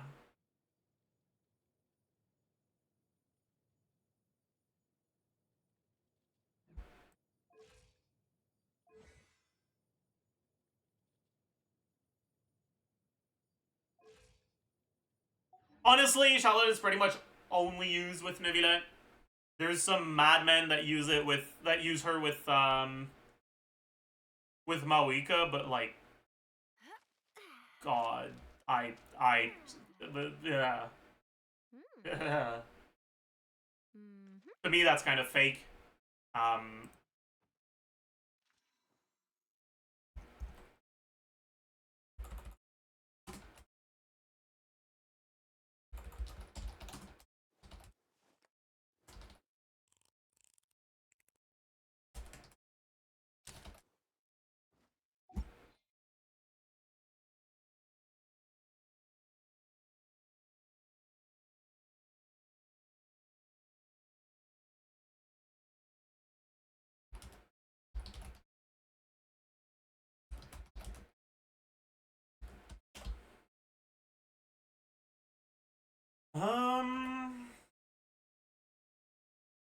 So let's take a look at the Neuvillette team and I don't know, the Maoika team. Base turn uses Charlotte with his C6 Arlecchino. Yeah, I mean, sure, whatever. The application during your burst up time for Charlotte is actually pretty good, but it only lasts 4 seconds, so unless you're a whale C6 Arlecchino looking for enough cryo app to react to your stuff, it's garbage.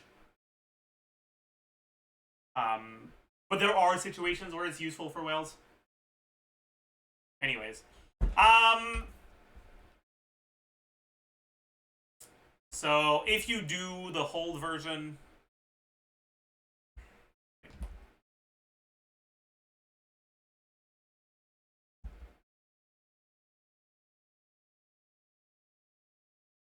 Please tell me it's here. It is, okay. If you do the hold version in a Neuvillette team, you get 5, 0, 8 from Neuvillette, 8 from Farina. 4 from Shilonen. This is none of it is none of it is caught, really. Clear particles. Shilonen's gonna be the only one on 5 if Charlotte isn't, so it should be 1-5 proc.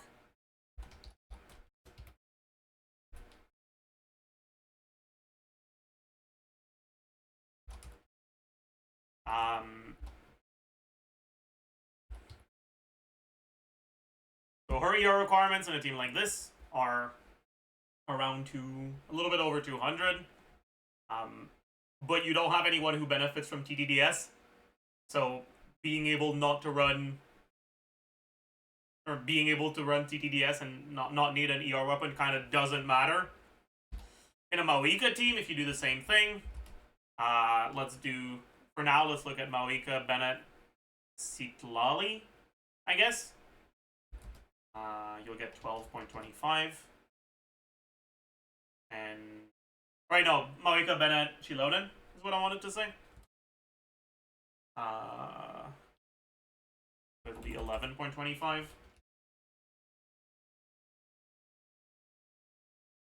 And 5.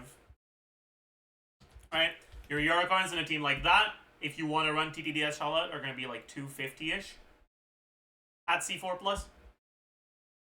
This is really difficult to reach on TTDS. As a reminder, Mona has ER Ascension, Charlotte doesn't. Charlotte's Ascension stat is attack.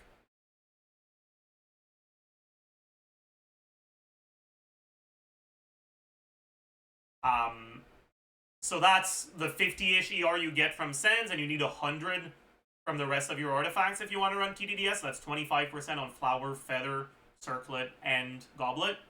25% on each. And this is with hold. The thing is, this is not a freeze team. So the enemies can hit you while you're trying to hold, and that'll stagger you and cancel your E. And on top of that, you have to swap into her after Bennett if you want to give TTDS to Mawika. Which means the time you're spending on Charlotte holding your E is Bennett buff up time you're losing on Mawika.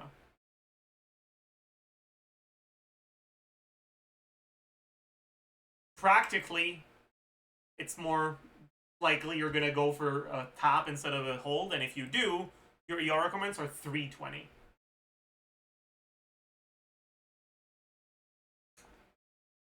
That's not happening on TDDS. On 5, you get the 5 particles, 250. The 5 substat gives you a bunch of ER as well, so this is doable. But you won't be able to get away without using an ER weapon anymore. And this tends to be the case for other non-Nebulette teams with Charlotte. The ER requirements are really, really high. It's not as bad in freeze teams if you want to use Charlotte as the healer for a Farina freeze team, because your other cryo units can generate cryo particles, which will help. But it's still not ideal. All of this to say, Charlotte's main purpose is being a healer for Farina and somewhat allowing you to get a little bit of freeze up time. But she doesn't really get enough cryo to properly enable reactions other than freeze, generally.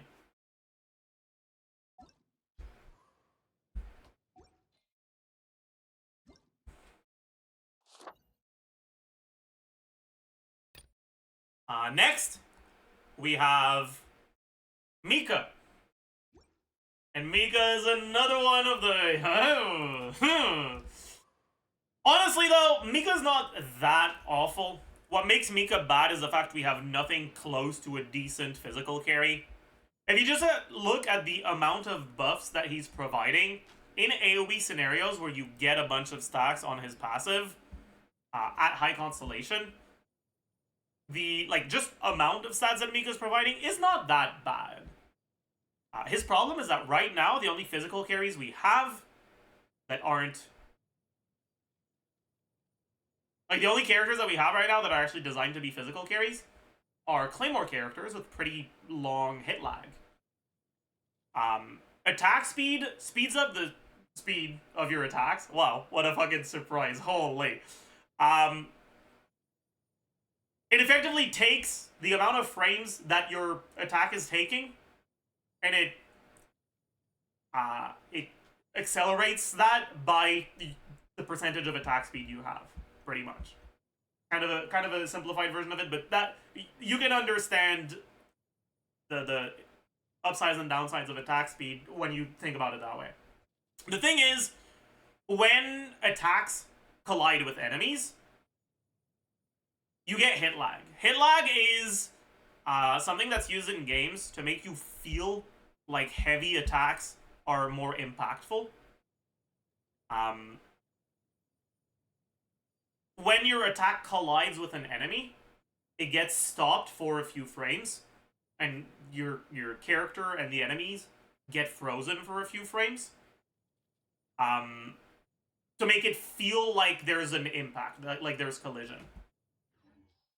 Hit lag generally isn't very long, but there are some enemies that have longer hit lag than others, and obviously each attack can also have more or less hit lag depending on how heavy they want you to feel like the attack is. What's our objective? Generally, Claymore attacks tend to be...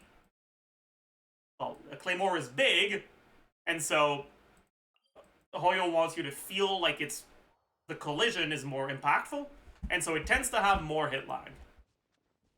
And right now, the only physical carries we have that are like actually designed to be physical carries are Claymore characters. The thing is, hit lag is not accelerated by attack speed. And so the more hit lag you have on your attacks, the less impactful attack speed is, because it's only accelerating the part of your animations that is not hit lag. The easiest way to notice hit lag is to go up against enemies that significantly lengthen hit lag, like enemies with shields, like physical shields, like this. And you can notice hit lag a lot more against these shields. You can see how both my character and the enemy get frozen for a few frames when my attacks get blocked by a shield.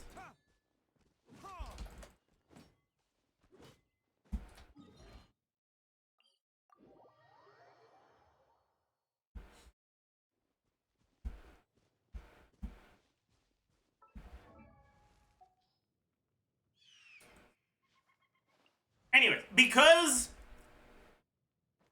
hit lag doesn't get accelerated by attack speed, and because physical carries are pretty much only Claymore users right now, and Claymores have longer hit lag, it means that the attack speed that you gain from Mika is not as useful on the physical carries. But Mika is a physical support. He's giving you physical damage, and with Constellations, he's giving you physical crit damage.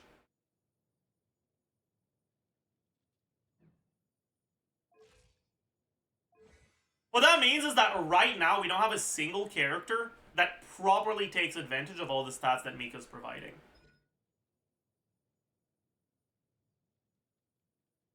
And that's the main reason why Mika's not a very good unit right now. If you just look at the amount of stats he's providing, he's actually a pretty solid support, at least with Constellations. And so I could see Mika being used in the future. If we end up getting a Catalyst or Bow physical carry, because Catalysts and Bows tend not to have hit lag, because it would be weird for your character to get frozen by a projectile that's already left you.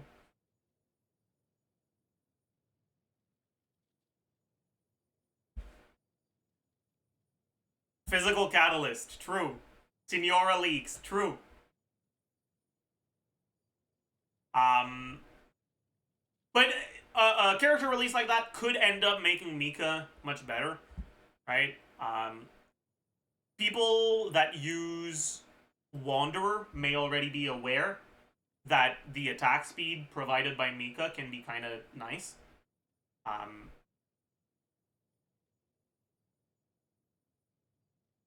Mika is a viable option for Wanderer teams with Farina.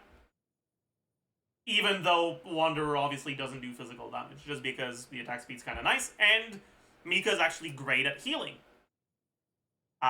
Mika has a team-wide heal with actual good numbers. Mika on a healing build will full heal your team by pressing his burst. But he also has a damage over time, or a healing over time effect to the on-field character.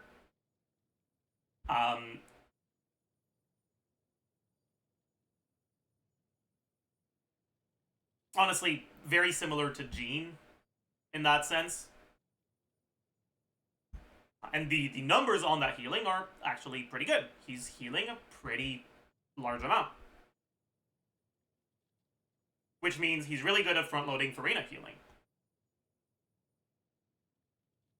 The amount of damage he provides depends on the amount of enemies you're up against.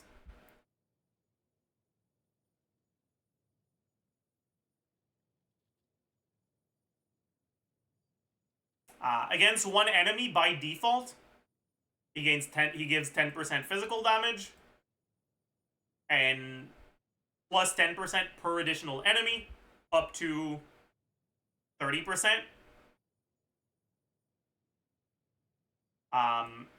But it's actually +1.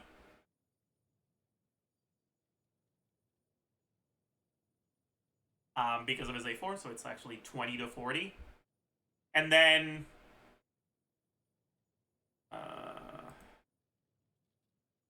yeah, and then C6 can do another +1. So it's up to 50%. If he's only giving 20, that's not a very large amount, but if he's giving 50, it's actually kind of nice. Plus a 60% crit damage from C6. But like I said, right now, the physical carries we have, technically at talent level, at C6, you also have the talent level increase. It's 25% attack speed. This doesn't make characters like Ella do 25% more damage. Not even close.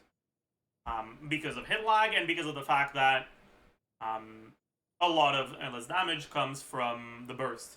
And you don't really get more stacks on the burst. Maybe one more, depending on how things go from this.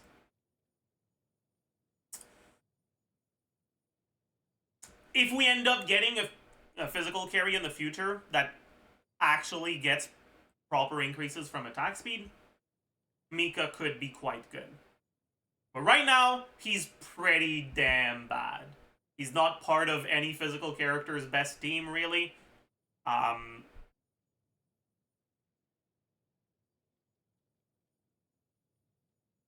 Although a decent portion of the reason for that, more than just the fact that the physical carries don't benefit that much from attack speed, is also just that the physical carries are really bad, and that makes it so that off-fielders that have personal damage tend to be a lot better, because buffing a character that does fucking nothing is not good enough to justify a slot in a team.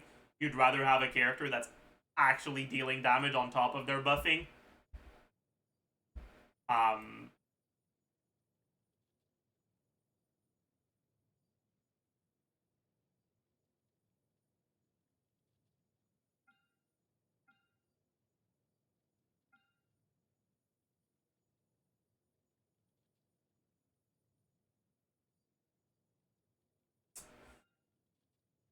But that's just because the physical carries we have right now have really bad numbers.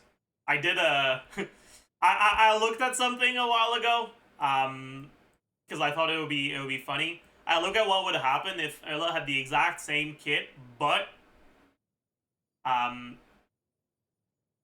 her burst did pyro damage. Like, she's still a cryo unit, but her burst deals pyro damage. And so you can melt it, and you use her with Ben at C6, so you also and melt a bunch of your attacks.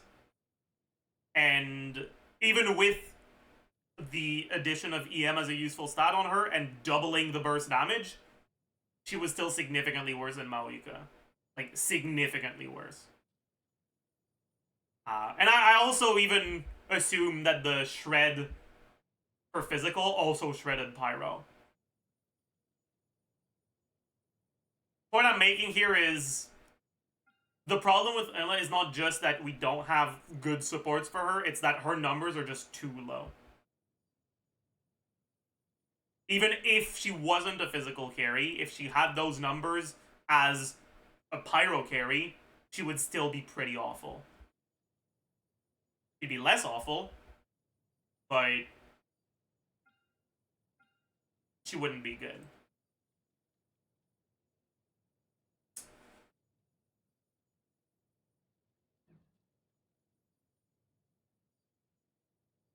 Anyways, now, in the current state of the game, with no good physical carries, the main use for Mika is a character that front loads Farina Fanfare and gives a bit of attack speed.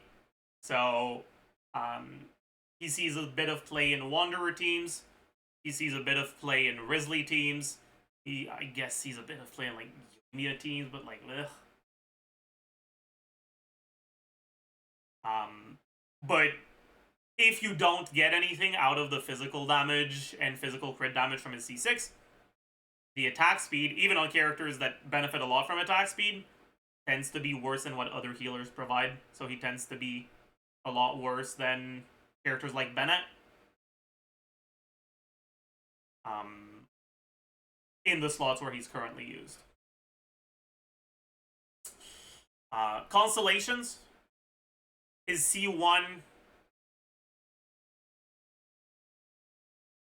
makes him heal a bit more often. His healing over time. His C2 gets him one more stack of his 10% per stack physical damage passive by default. C3 is burst damage, so a bit more healing, whatever. C4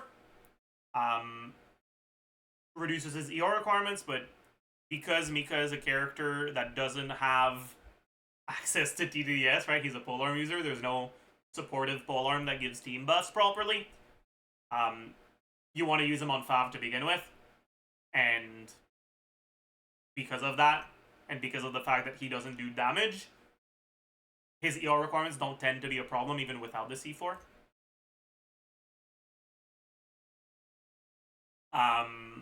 C5 is skill talent levels. It's okay. But it's only 3% more attack speed because you only get 1% attack speed per talent level. 3% attack speed is very unlikely to actually result in one more attack in most scenarios, so it's not really that big of a deal. And C6 is the +1 stack of his passive and 60% crit damage, which isn't really useful right now because the only teams where Mika's like really worth considering are not the teams where you are playing physical carries. But could be useful in the future if we end up getting a physical carry. Anyways, Mika's not very good, unfortunately. It is what it is. Guess we can rest. And finally, the last character on the character banner is Chongyun. And yeah, Chongyun is certainly a character of all time.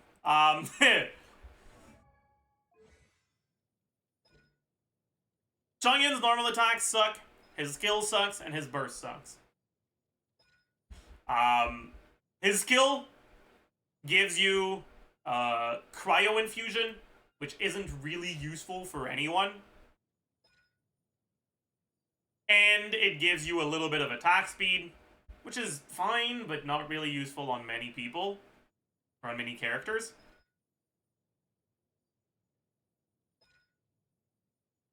And his burst pretty much only just does damage.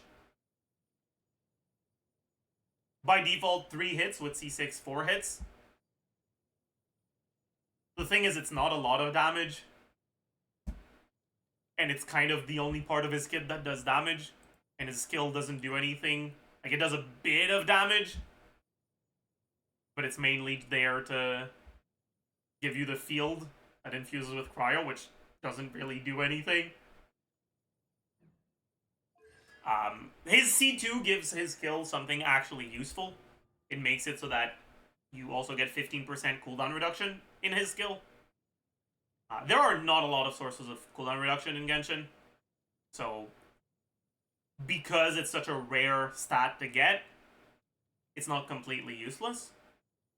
But it's also not very useful. Because Chongyun as a whole is so bad that even in teams that would benefit from this, you don't want to waste the slot on him.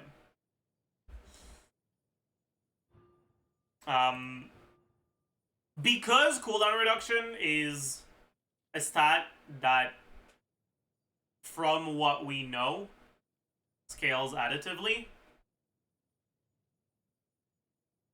If a character gets cooldown reduction on their own stuff,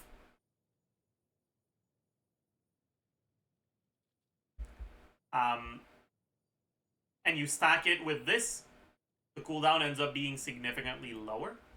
Wait, is that true? Am I an idiot? I'm gonna double check. Am I an idiot? In my brain it does, but I'm doubting myself because I haven't fucking given Chongyun thought in the past 2 years.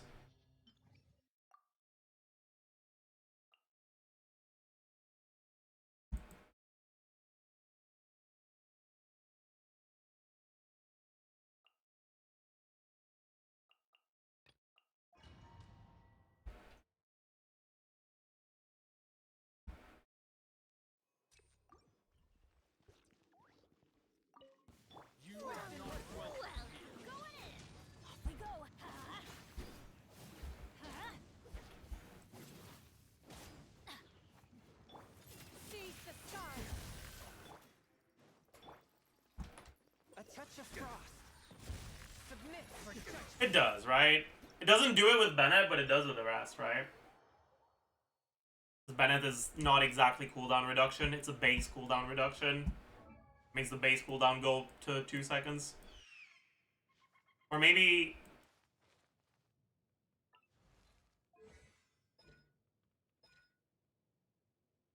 yeah, I think. Cooldown is reduced is not the same thing as what Chongyun gives, I think. I think that's why it doesn't work like that.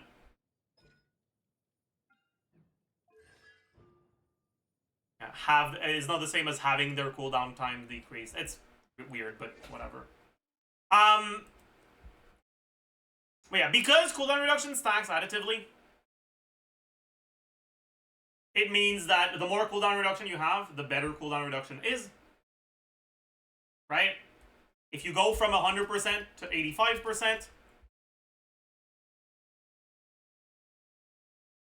right? It means you're using your abilities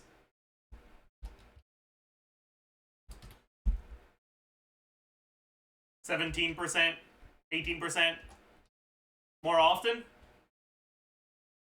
But if you already have other sources of cooldown reduction, you go from 80 to 65. Instead, you're using them 23% more often. Which means that there could be a character released in the future who gets cooldown reduction in their own kit or provides cooldown reduction to others. And if it's already a lot of cooldown reduction, let's say you get 50% cooldown reduction from a character, it would make the cooldown reduction from Chongyun's C2 increase the amount of abilities you're using by 40% instead of 17-18%. You could also potentially pair that with Animal Resonance, which gives another 5% CDR. Start from 45 instead, and that gives you 50% more. If you end up with a character that reduces their own cooldown by a very, very large amount, you start at 30 instead, this doubles the amount of abilities you can use. The problem is that so far, the characters that we've had that reduce their own cooldown reduce the base cooldown of the thing. It's not actually the cooldown reduction stat. Ow. Alright, and it doesn't give you this stat, which is what Chongyun gives you. Where are you, Chongyun? Alright, Animal Resonance. Gives you 5%. Chongyun skill with C2. Another 15, so 20. Right? If this gets to 100, you don't have cooldowns on your abilities, right? But what you get from, like, Renee's stuff is not the cooldown reduction stat, so it scales multiplicatively. Same for Bennett's Ascension passes. Anyways, point being, it could end up being good in the future, but right now it kind of isn't. It can still make your rotations shorter. It's not completely worthless, but it's also not ideal. C1 gives him some cryo damage at the end of his normal attack string. This is worthless. C3 burst damage. It's pretty solid, I guess. C4 completely worthless. Chongyun does not hit enemies affected by cryo. He's only really used in teams where you're melting his stuff. And when you're melting his stuff, he's hitting enemies affected by pyro, otherwise he wouldn't be melting. So this doesn't do fucking anything. C5 skill damage, pretty worthless. The skill doesn't do that much damage. The main thing that it does, I think, is increase infusion duration. But 1, infusion duration doesn't matter if the infusion doesn't matter. And 2, the main thing that gives you infusion duration is the field being up. And so, in reality, you're not making your infusion go from 2 to 3 seconds. You're making your infusion go from 12 to 13. Which is, yeah, not great. And finally, C6. His burst does a bit more damage.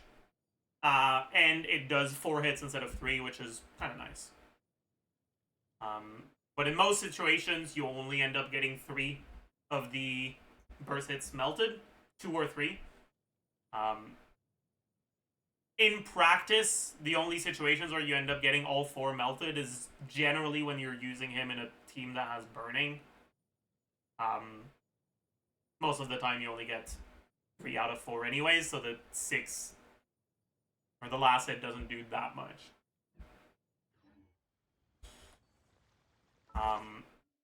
Anyways, the main team where you use Chongyun is, like, I guess in a national team, he's fine-ish, but not very good. Never was. He's always been cope for people who don't have sucrose in national.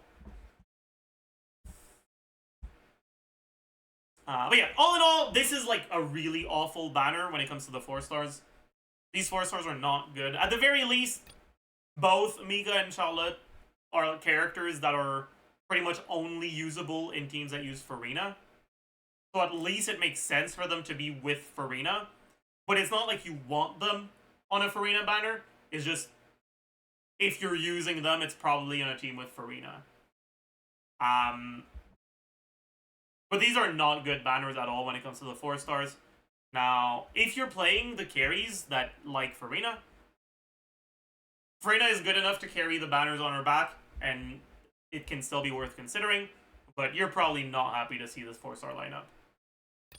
And then for Risley, yeah, right, you can use both Mika and Charlotte in Risley teams, technically. Cryo unit means that Charlotte's hero requirements can be somewhat reachable, even if you're on TTDS.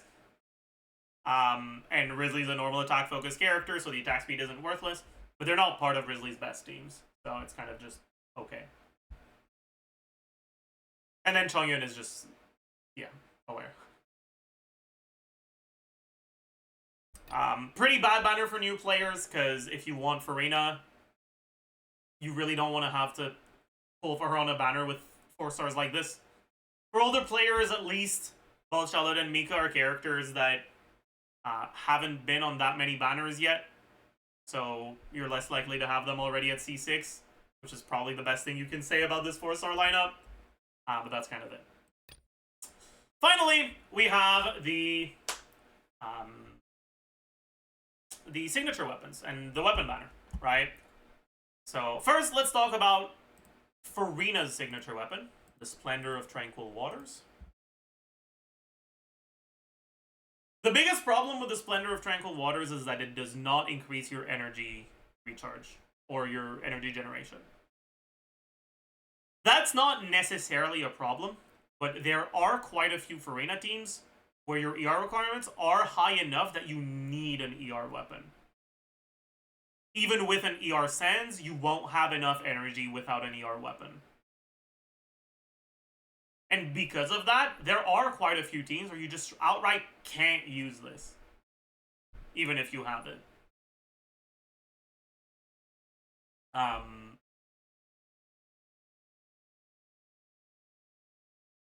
The main teams in which this weapon is good are teams with ER requirements that are so low that using an ER weapon isn't going to...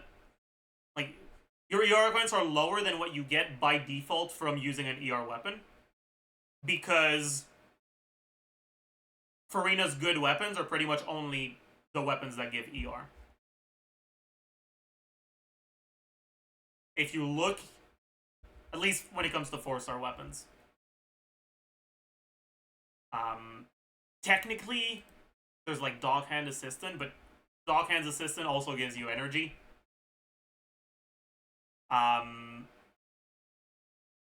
Could use Blacklift because it gives you crit damage, or like Black Sword. I guess you can use Wolf's Fang. Wolf's Fang isn't bad.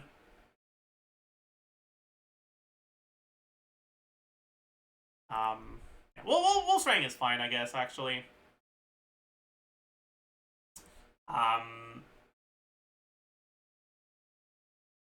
At least for free-to-play players, pretty much the only options you have available to you are like that aren't dog shit in the 4 stars are Fav, Festering, and Fleuve Cendre.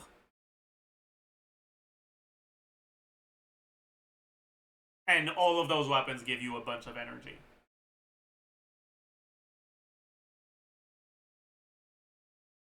Because of that, if you're playing her in a team with Neuvillette, with fucking Shilonen on Fav or something,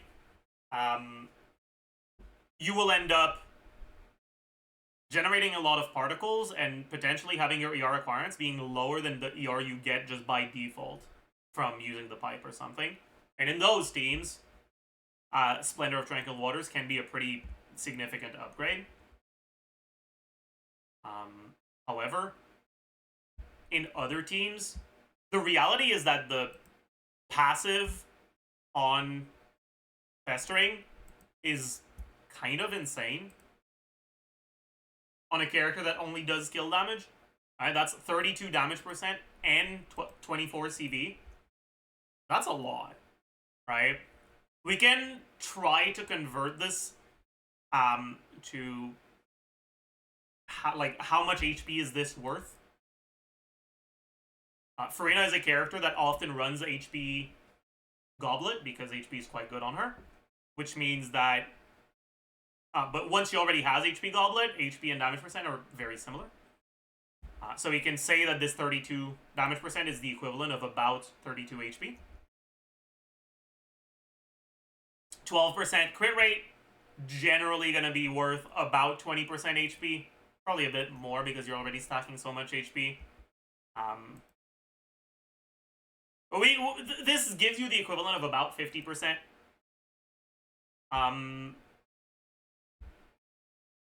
HP in terms of value. Or I guess,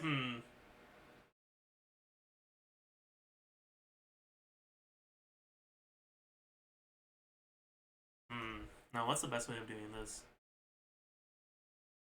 Okay, let's start over. This gets you 24% damage and 28% HP.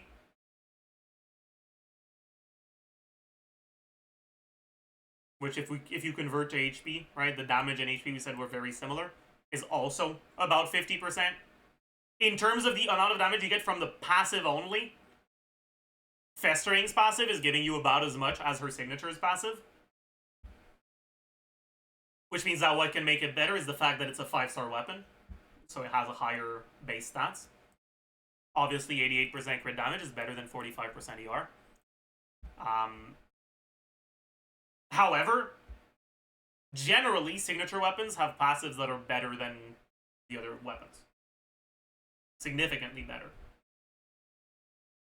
Farina has access to 4-star weapons that have very, very good passives for her.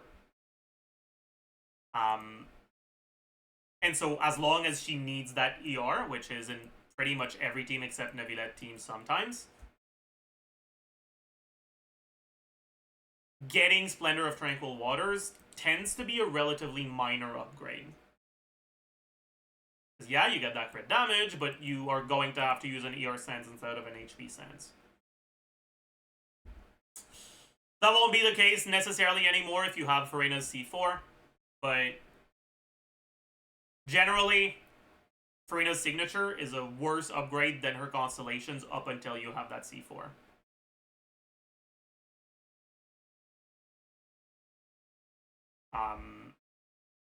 So if you're trying to improve your Farina, unless you have up to C3 already, I would generally not consider going on the weapon banner.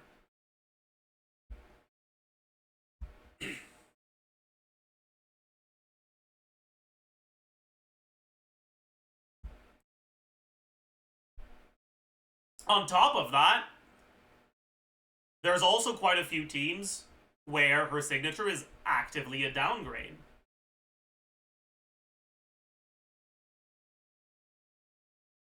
In teams that don't have very good particle generation, the 3 clear particles you get from Fav can actually end up being more of an upgrade than the whole ass passive from her signature. Not only for her own damage, if you need that much ER, but also by letting your other characters on your team build less ER. If I didn't only have 2 Fav swords, if I had more than that, my Farina would permanently be on Fav. She's only ever on Festering when I need Fav on someone else. Or if I'm trying to min-max when I'm specifically playing Neuvillette Double Hydro with her. Pretty much every other situation, she's on Fav. And it honestly wouldn't be that different even if I had this signature. All of this to say, unless you just think it looks pretty, don't even consider this weapon banner unless you already have a bunch of cons on Farina.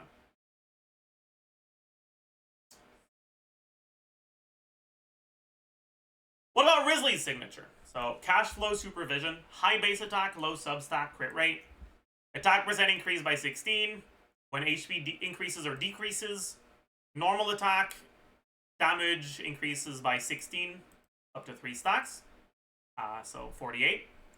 And charge attack by 14, up to 3 stacks, so 42.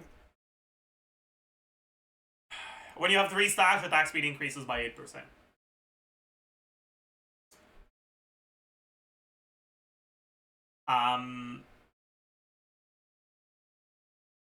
This is... because it's high base attack, low substat, not ideal on non-attack scalers, especially because it has this 16% attack here. So it doesn't tend to be a great weapon on Neuvillette, even though it gives a bunch of charge attack damage. And he can proc it by increasing and decreasing HP.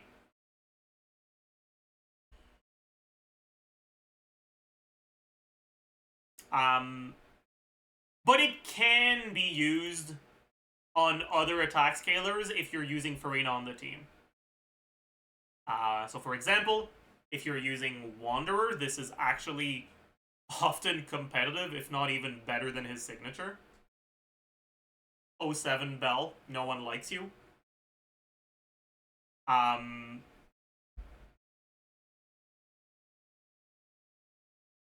But yeah, and I guess also, I should also talk about using using Farina's signature on other characters. It increases skill damage and HP.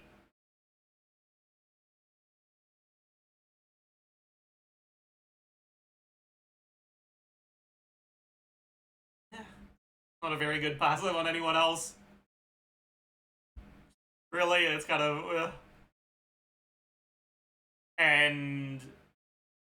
Actually, there's another thing that I haven't mentioned. Farina's signature tends to not be the best whale weapon for Farina either.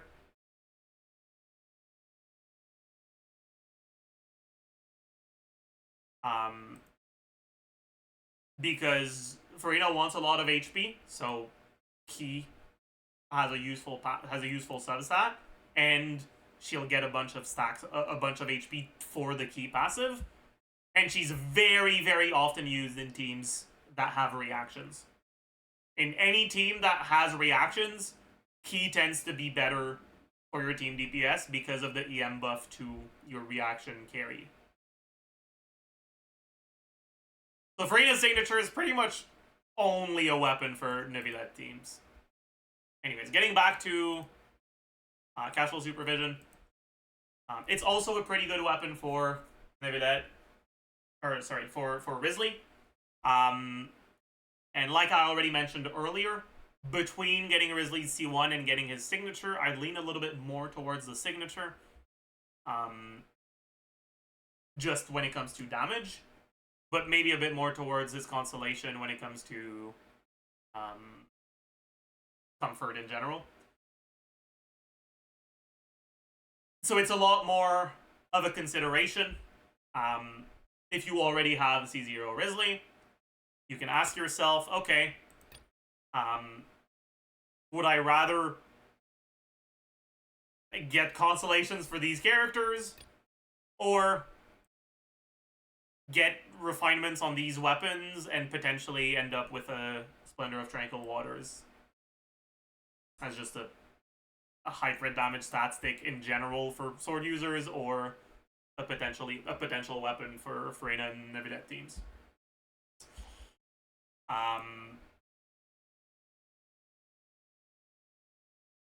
If you're going for Casual Supervision, Splendor of Tranquil Waters can be fine to lose 50-50 to.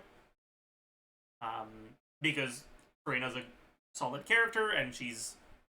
While Splendor of Tranquil Water isn't always good for her, it can be. So having it as an option isn't awful. And a lot of people have Farina, so you'll likely end up using it sometimes. If you want to get Splendor of Tranquil Waters, losing 50-50 to Casual Supervision is probably a bit worse, because it's not as useful on that many characters. However, using it as a stat stick on normal and charge attackers that scale with attack, other than Risley, is generally only doable for when you're using Farina, and if you're going for Splendors of Tranquil Waters, it's probably because you have Farina. So it could be worse, I suppose, but it's still not ideal. 4-star weapons, we have Rust, Favonius Sword, Dragon's Bane, Sacrificial Greatsword, and Sacrificial Fragments. Rust is awful. Rust is pretty much only a Yoimiya weapon, but because Slingshot is such a powerful option, Rust at low refine is just not even worth considering. Rust at high refine can be better in some situations, but won't be significantly better. So you're kind of just... ugh. Sacrificial Greatsword, kind of not ideal. It can be a fine free-to-play option on Navia if you don't have the good ones.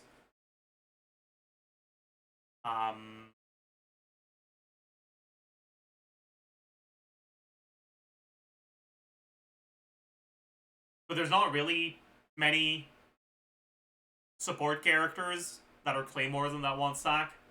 So it's kind of just gonna sit there, most likely. Sacrificial Fragments, great weapon for Sucrose. Can be used for Lanyan if you want to focus on her personal damage. It's not bad, but often worse than TTDS. Can be used for personal damage on Nahida if you don't have a high refined with Sith. Can be used in Citlali teams where you don't end up making use of TTDS. Like in the Villette teams. Overall, it's a fine weapon. It's okay. Dragon's Bane, good weapon on Hu Tao. And on EM Raiden. On EM Raiden, you don't care about refines though, because all you care about is the EM substat. That doesn't go up with refines. So if you already have it, getting another copy of it won't help.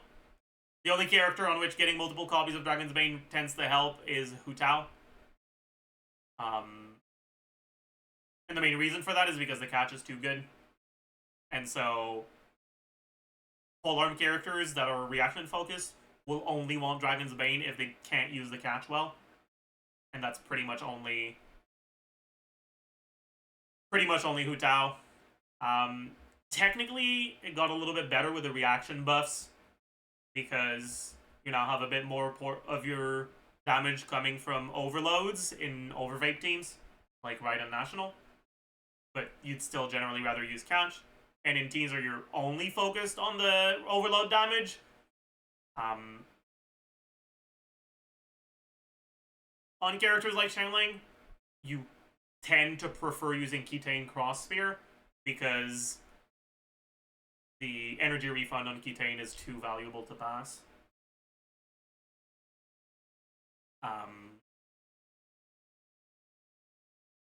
And so Dragon's Bane won't be that good for you. And finally, Felonious Sword, our Lord and Savior. I almost want to go on this banner just because Fav is there. Fav Sword is up there with Fav Lance as pretty much the best weapons in the game, in the sense that polearm and sword characters, there's a lot of good polearm and sword characters whose best weapon is Fav, or at least whose best non-signature weapon is Fav.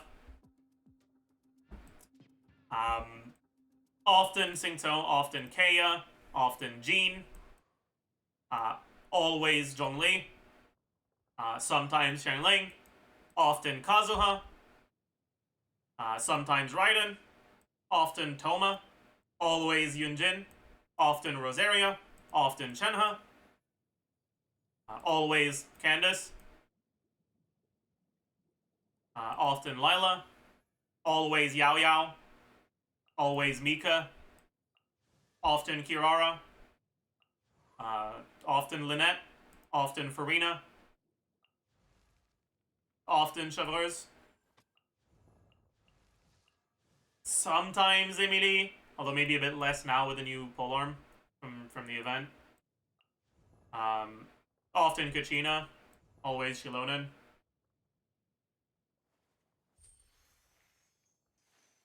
There's a lot of sword and polearm characters who really like using Fav. But because 1.0 gacha weapons for 4 stars only had Dragon's Bane and Fav Lance, Fav Lance tends to be on weapon banner a lot more often compared to Fav Sword, because for the swords you had Sack, Fav, Flute. Is there anything else? I'm not going to remember. Lion's Roar, that's 4. You have a lot more swords in the rotation, and because of that, I think it's not very controversial to say that the best 4-star weapon to be on a weapon banner is Fav Sword.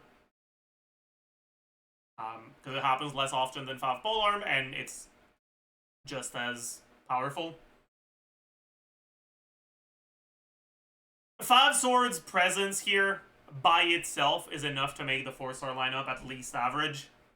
Dragon's Bane, Sack Frag are probably slightly above average, but a lot of the polearm and catalysts are decent, so it's not significantly so.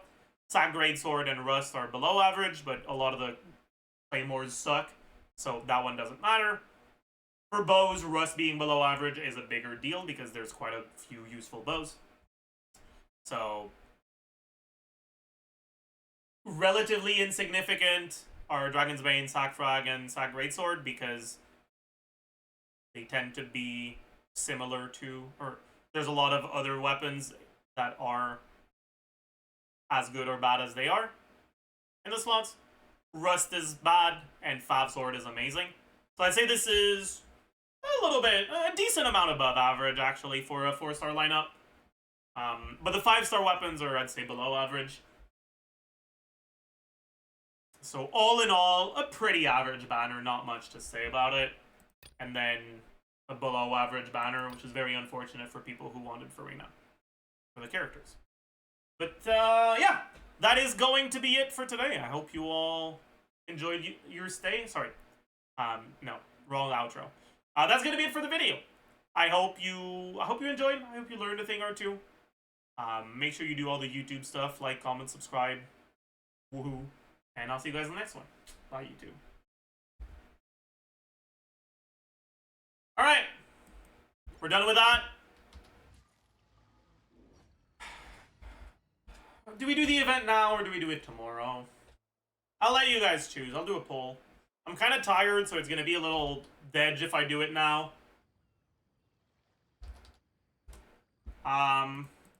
Event. When? Now. Tired, but get it done. Whatever. Or tomorrow.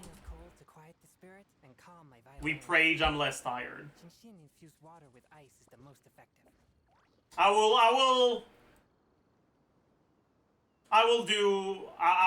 abide by the results of the poll. Whether it's now or tomorrow.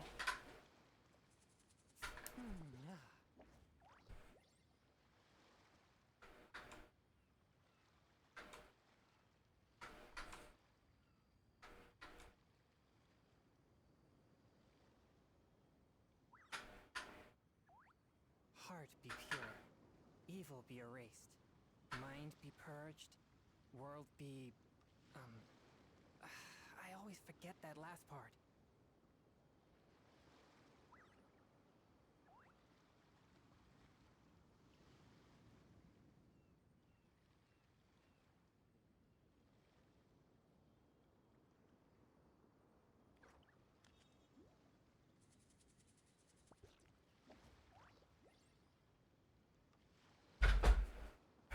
Alright, it's now! Exorcism uses thought.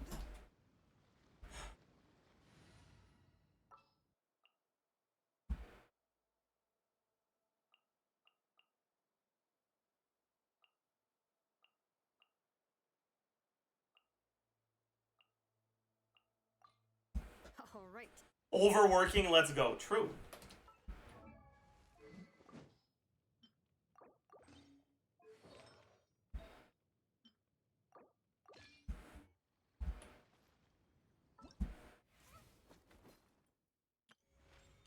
Any tips on how to deal with Swirl Tower without Mizuki? Mizuki's not even good in the Swirl Tower.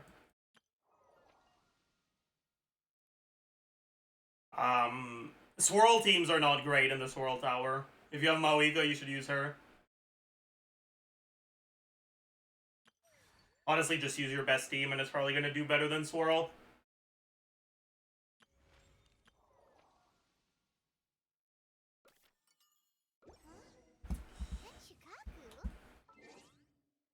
Is it voice chat?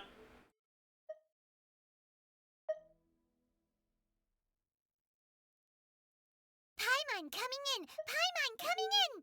Is this level okay? Can you shut up? Why are you still yapping?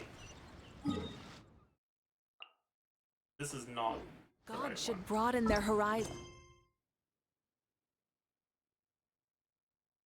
What is it, man? What the heck? In the world below.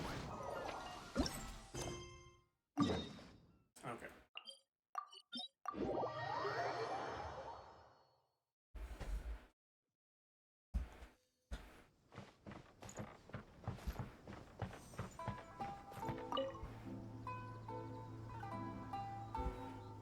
Welcome, honored traveler. Guji told me about your visit. Please, Honored come Zajef. in. Damn. The almighty Shogun is also inside. It's best not to keep her waiting. Or what? What if I keep her waiting? What are you gonna do about that, huh? You're gonna piss your pants? Now, there's no need to be so stubborn about this. I'll adjust the budget here, and we'll definitely turn a profit.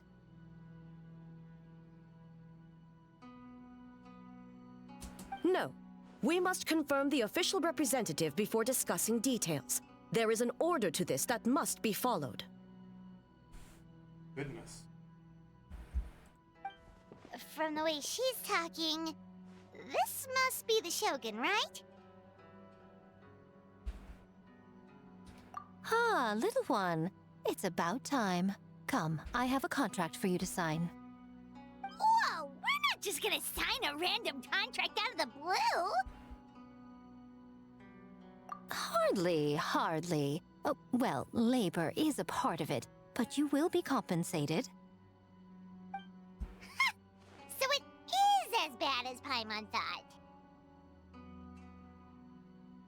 I see. So she's the representative you selected. She would indeed be the perfect candidate for the Mikawa Flower Festival. Okay.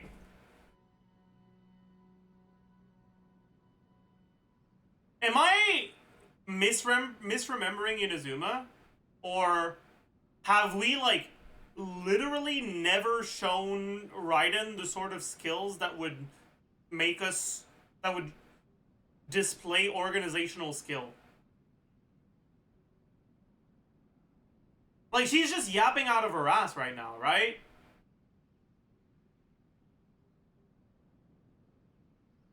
When the yokai still roamed the land, they celebrated an event known as the Mikawa Flower Festival. It was an occasion for drink, laughter, and merriment. We took her on a date. I mean, it wasn't a very successful date, let's be honest with ourselves. We hosted a version of it during the test of courage. Unfortunately, due to time constraints, we weren't able to put on a large celebration. So I got to thinking, why not have another go? This time with the Mikawa Flower Festival for yokai and humans alike.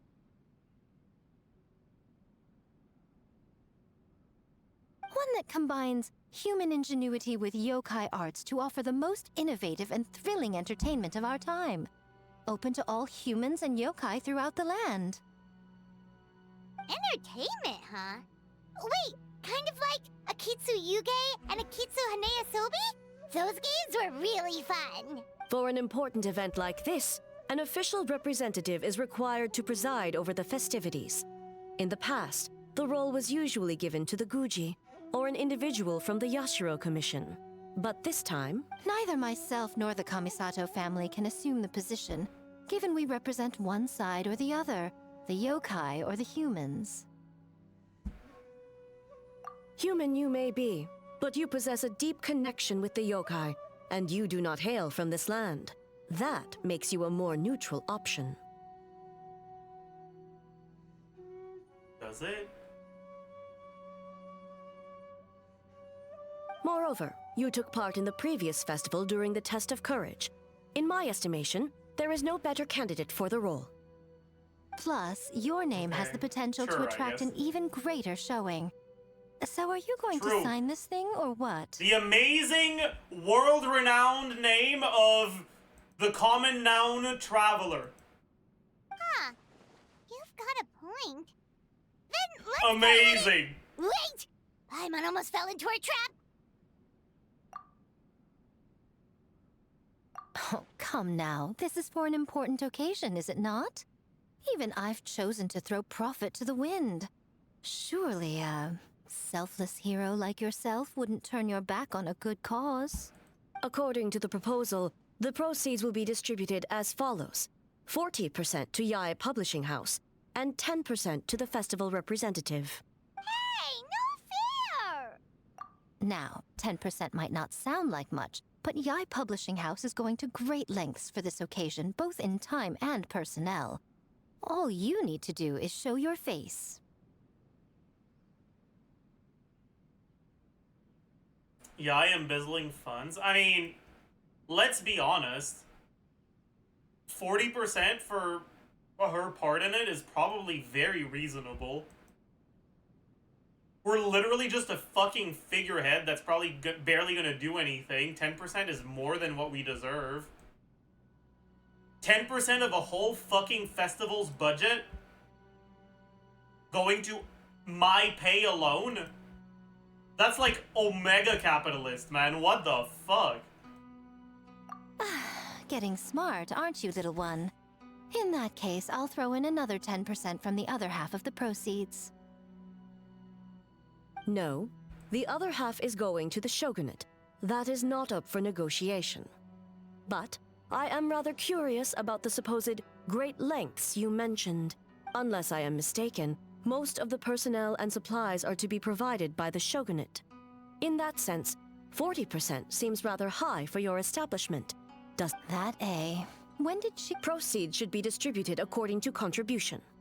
Besides, from the very beginning, you plan to allocate an additional 10% of your share to the traveler, did you not? Wait, so earlier you were just trying to shortchange us? Okay, again, we are like 1.5 per... Does Paimon even count for half? No, Paimon's not going to do anything. We are one person's worth of labor. There is no way we're going to be doing enough to justify taking 1/10 of the proceeds.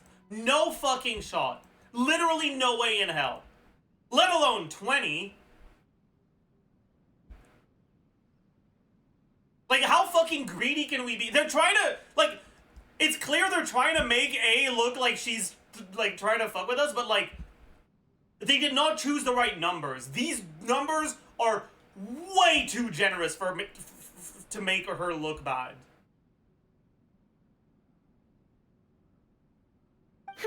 What's the fun in bargaining if you open up with your best offer right off the bat?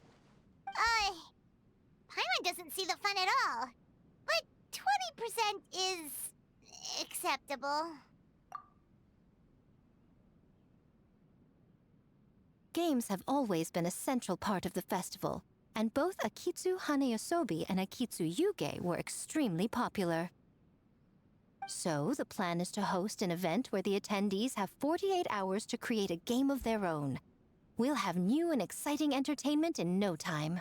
Ooh, everyone loves fun games. You won't have to worry about attracting humans and yokai to the event. Chad, I want you to try it with me to keep up with how many people are going to be employed in this festival. To contextualize how unfair it is that we're taking 1/5 of the fucking proceeds. That is the general plan. I'll leave you to iron out the finer details and contact the participants. This is a critical time for the Shogunate's new development plans, and the survey team is returning momentarily, so I must turn my attention to them. Got it, got it. We'll see you later then. Jinju Forest. Let's pay a visit to our old friend, Ioroi.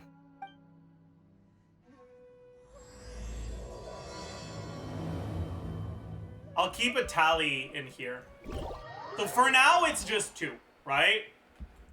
Because it's just Raiden and Yai, technically, that we have confirmed. Oh, but before I forget, you should eat this kitsune meal first.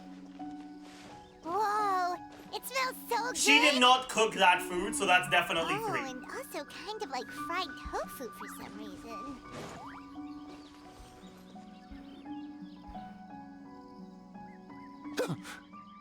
The smell of humans. Nothing to see here, just a statue. It's her specialty? Yeah, her specialty, Wait, which is why do making I other people do smell the work kitsune? for her, okay? That's her specialty, and you can't argue otherwise, okay? Just because it's her specialty dish doesn't mean she cooked it. I'm sorry. It's a lot more yai to make someone else do it for her than it is for her to cook it. Like, be so for real right now. Remember us, Ioroi? Ah, it's you, youngsters. And you.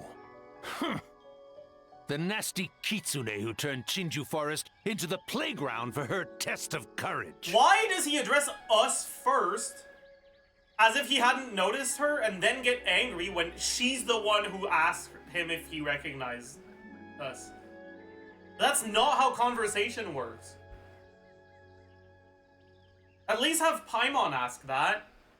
Like, obviously the first one you notice when a group of people, like someone in a group says, "Don't you recognize us?" is the identity of the person who asked the damn question. Why does it sound like he noticed us first?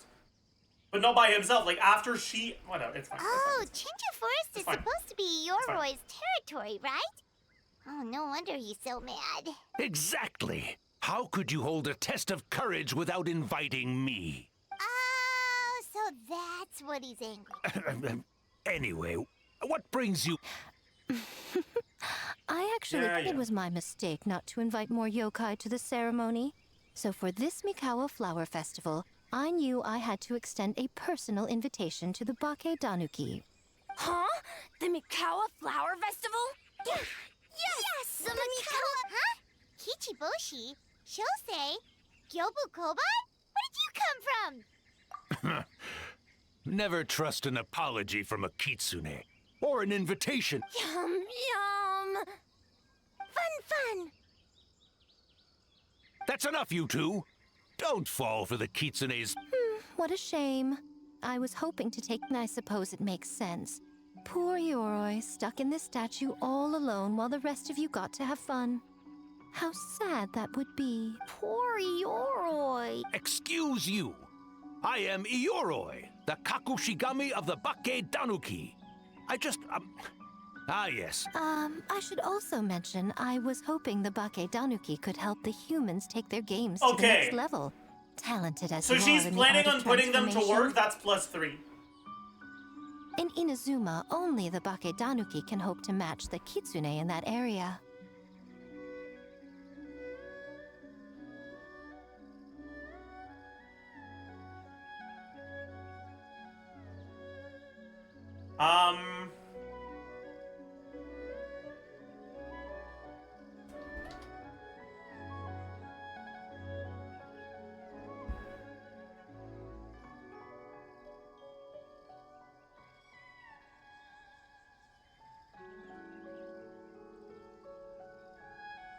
Match? The kitsune could never rival the transformative gifts of the Bake Danuki. Oh, well, I was thinking of using the Bake Danuki as the symbol of the event in the promotions and such. But alas, it would seem that you don't like that idea, Ioroi. They're unpaid? Yeah, maybe employee isn't the right name. Is there a U in laborer? Actually, that's probably a fucking British versus whatever, it's fine. We should have it somewhere else, maybe here. No matter. I shall simply seek the help of the Kitsune. When the time comes, all of Inazuma will know the Kitsune stepped in to accomplish what the Bake Danuki could not. Wait! It worked. To even get a quarter of the... So go forth and... Not all humans are bad and scary. Some are good, just like these youngsters. Don't worry, Ioroi. The little Tanuki... You're the one I'm worried about. Well, we're here too. I'll hold you to that. Now, Kichiboshi, Shosei, Yobu Koban, while you're out there, always listen to... Yep. And Miss Yellow... And Auntie Pink. Miss Pinkfur. I almost forgot. Given their level of training, speaking to humans will be a problem. No need. Here, Miss Pinkfur prepared a special... You stop... That's crazy. Yum. Splendid. That should make our lives easier. Now, I need to discuss the layout of the... Hold on. You're not taking part, Miko? You're real... Making games is nowhere near as fun as playing them.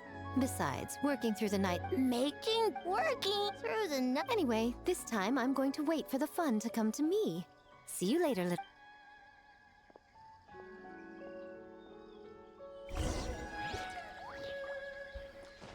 Aren't the Tanukis children? Isn't that child labor? Yeah? But that's another discussion entirely. Right now, we're not talking about unethical business practices. Like, all unethical business practices. City. We're talking about disproportionate allocation of funds to showcase that we are being severely overpaid. So many houses. Gotta farm beans. White fur, yellow fur. Farm teams, not farm bean. Yeah, that's right. Taste the same. Easy peasy. Farm beans that taste the same.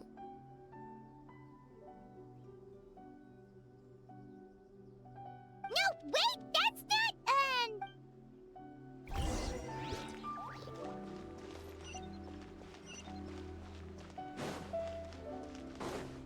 Try and stop me!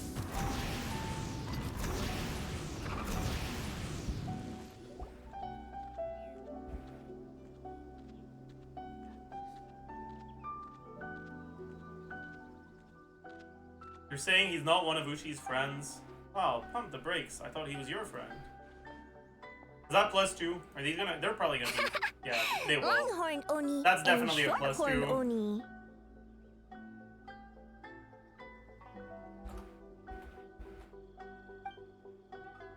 Shosei, there you are. White fur, yellow fur. +4? It's not a +4 because the voice actors are clearly not working here. Both great yokai. Both like to play. It's only Ito and Toma, not Max Middleman and... Who's Toma's VA? I don't know.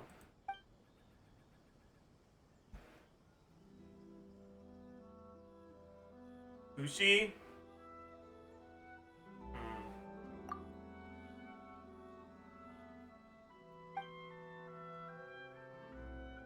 Shosei loves to play.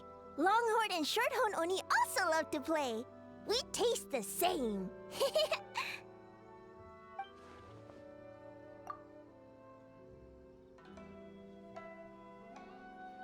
If Ito is involved and Kuki is 100% involved as well, you're right.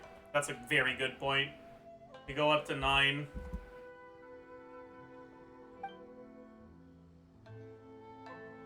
Hitatsumi Kozo and the others. But get is out the Ito way. really Gold working? checker, you're really lumping them. Okay, we in go down with your to 8. game?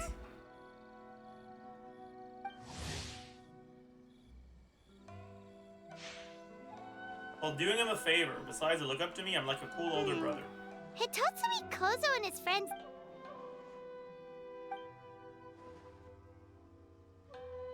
+3? I guess so, yeah. Sure. There are other members of Ito's gang as well. Yeah, but they're all like Ito.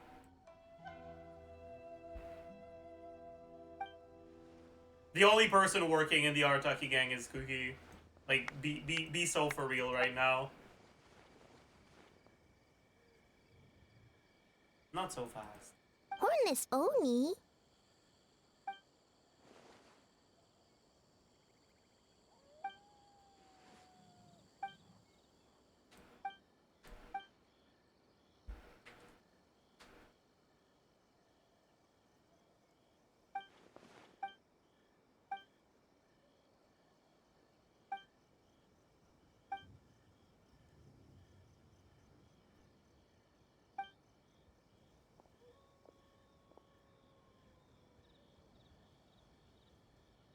Wow.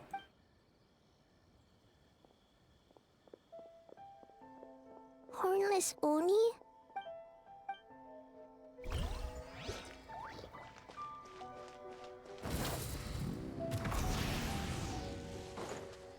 We got Sayu. It's another +1.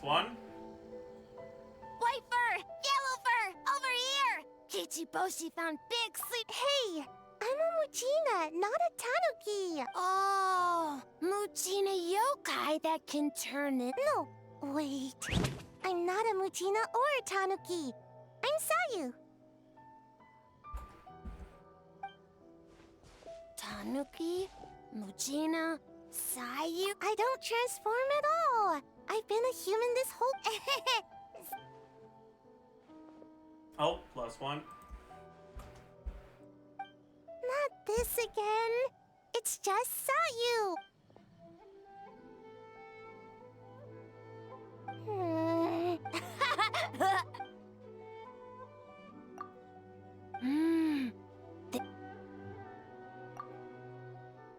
Boy, where do we...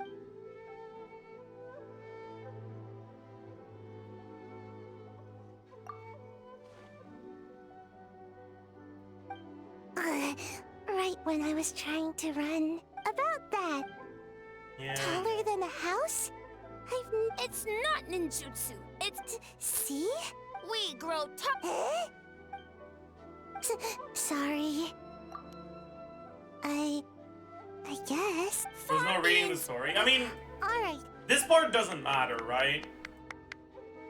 You're just like, wow, look at these characters that you know and love. Full throttle.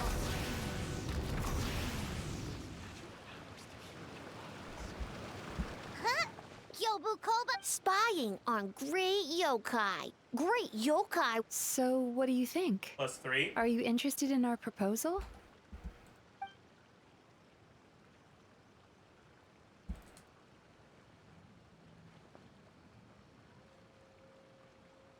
One second. I believe someone's listening.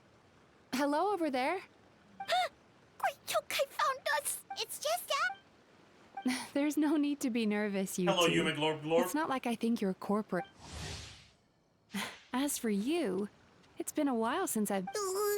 Huh? Oh, this is Kyobu Koban. It's his first time. So, still sealed in that statue? Nice to meet you, Gyobu Koban. My name is Yume Yume Glorb Mizuki Glorb. Mizuki. No, I'm a Yume it's Yume Glorb Glorb. We're yokai, just like you. Great yokai is...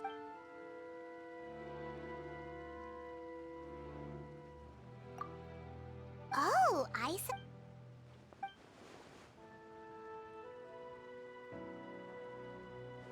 All valid points.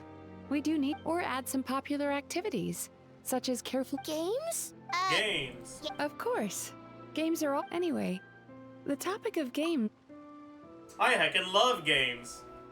I'm a gamer. Miko.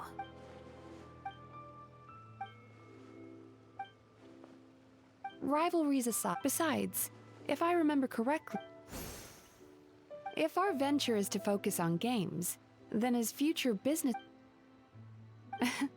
Agreed.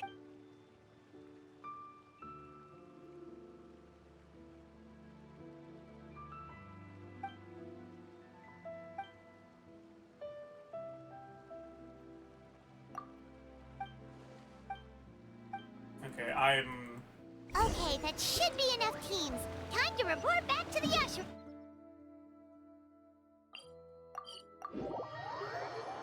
-1? Wait, why -1? Miss Kamisato, this is the list of stage materials for your review. Miss Kamisato, I have your schedule for tomorrow. Goro isn't laboring? Okay. But it's also +3 here, so it's a +2. The list looks fine. As for this... Oh, she looks super busy. Should we come back later? Oh, Traveler! Oh no, you're Lady Guji said you're the official festival representative.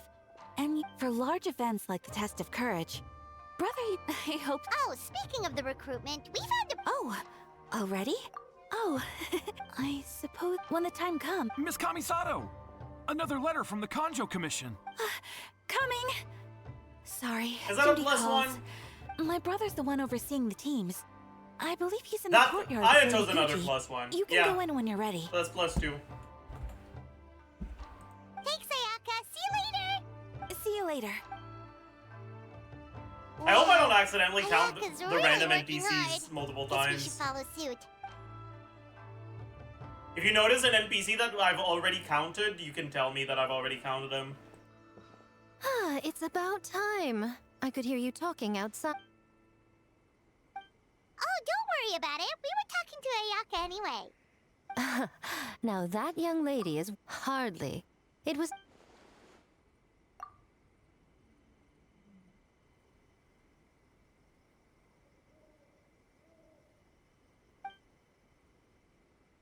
Getting paid again would be embezzling? Wait.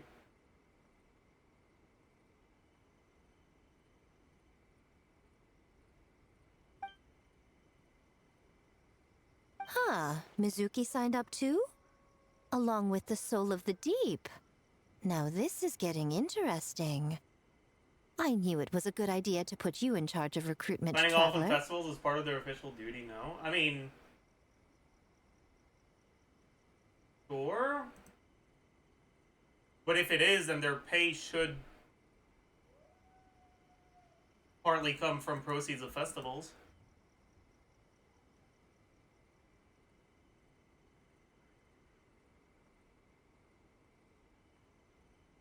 Like, if that's part of their official duties, then that means they'll receive pay for their duties from the shogunate, who's making money from that festival.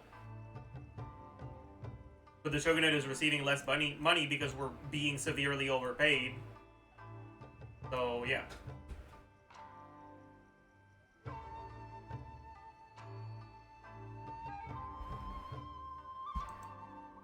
And that's why we're doing this, because I thought that us taking 20% of the proceeds was completely unwarranted.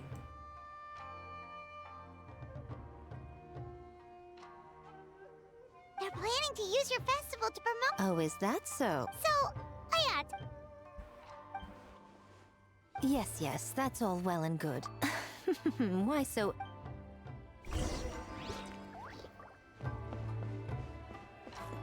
Wait until the next day, 13.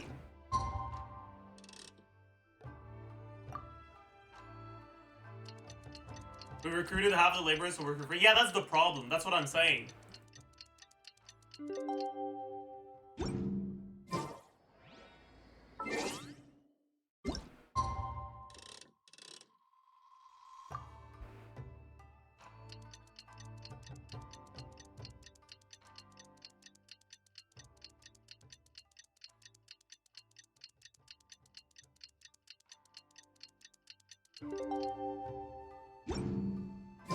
the theme for the games is being announced.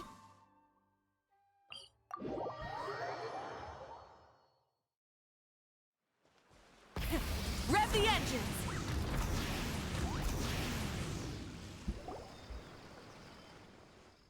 +1. Yes, ma'am. +3. Hey, Sarah.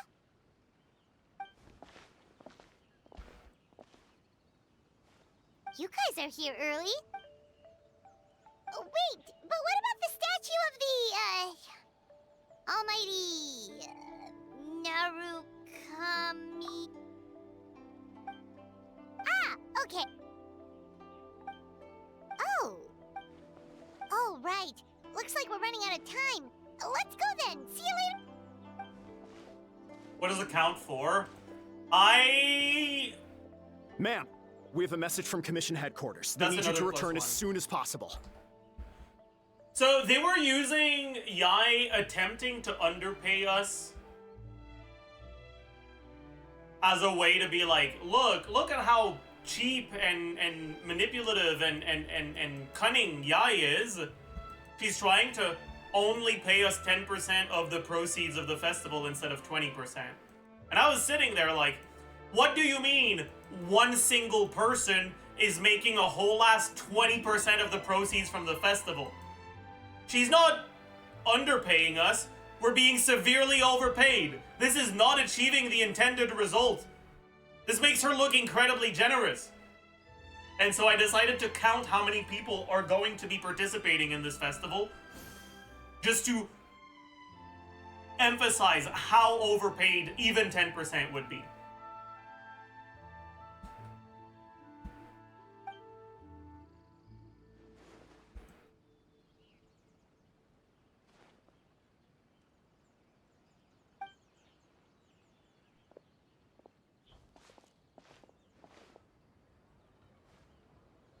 Ah, you're here. Now we can get the book right on time, I'd say. Oh, this? Just a little something to spice things up. So, stay tuned. Shows. A theme decided by Miko and the Yashir. One thing we all share is our capacity outlandish in a similar with that in mind. Okay. Nothing too crazy. And to provide some additional motivation. The winning team will be awarded That's the +1. Tanuki Game Award, as well as a generous sum of mora. And in the interest of fairness, the event now, with that out of the way.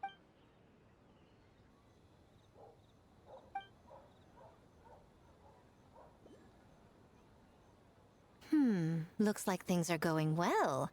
Plus, with the transformative powers of the Bakedanuki, bringing those visions to fruition should be a lot as the festival's most important judge. It all comes down. Oh, no need to stress, though. It's all fun and games, is it not? Let's count the people that are on the festival. No, these are not people that are laboring for the festival. These are people that are benefiting from that labor. Of course, if it's appearances you're worried about. I'm not counting the amount of people that are involved. I'm talking about the amount of people that are actually Check in on working the teams for and it. ask about their and that proves that I.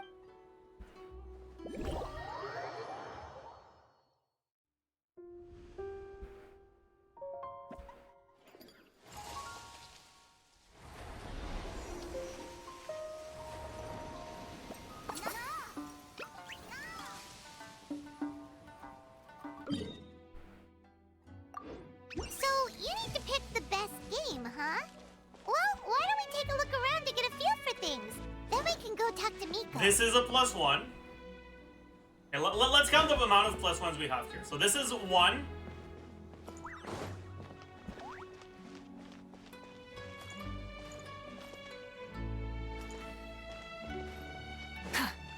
Two, 3,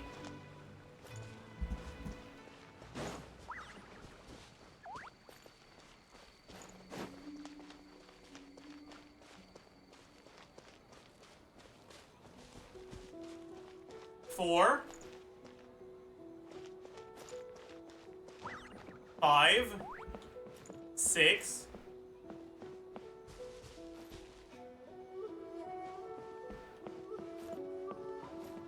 've already gone with this one, yeah. A +6. Alright.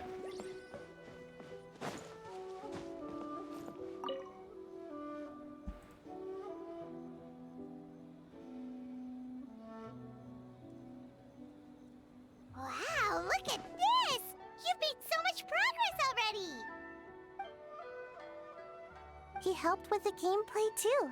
Food All stall is we had independent, was a technically. I prototype, mean, and now it's ready for playtesting already. there doesn't The seem to be an skills are entry fee amazing. anywhere, which means that the food stalls are probably not independent. That's where the proceeds are coming from. Kichi Boshi.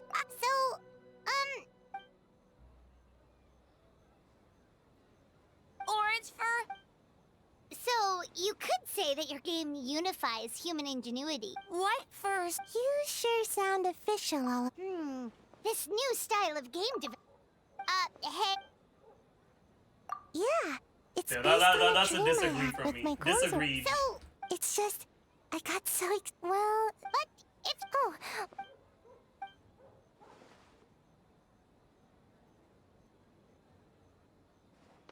What's up? That's a long story.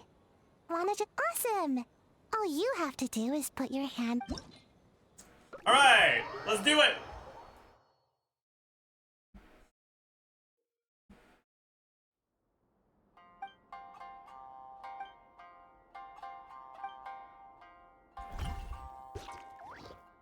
Start moves.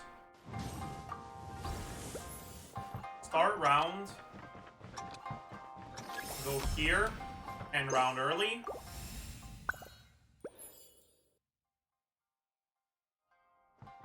Start round.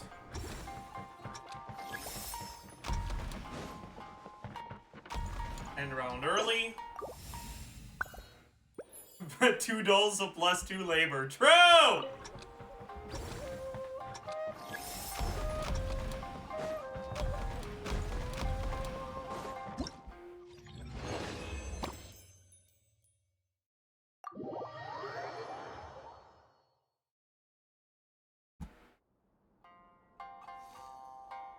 So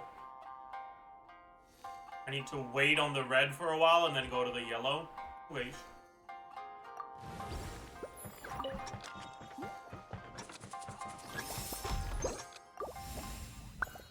Too much loading screen for sure. It does not need to have this much loading screen.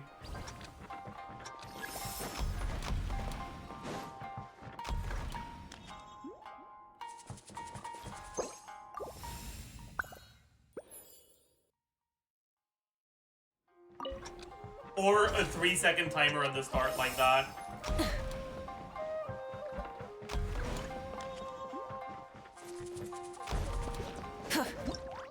That's also very unnecessary.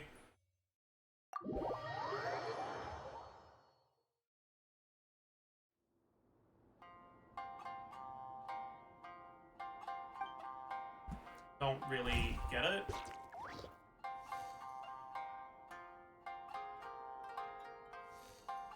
Oh, I see.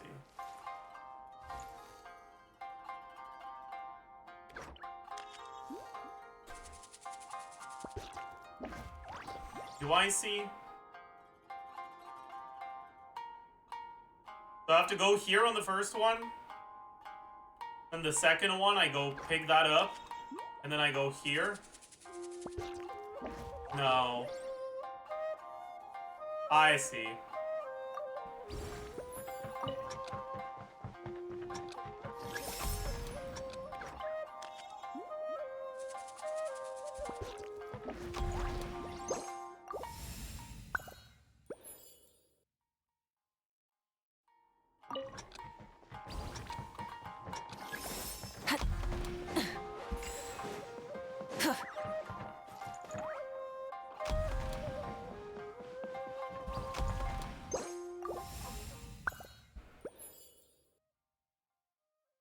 Do I have to go pick it up again?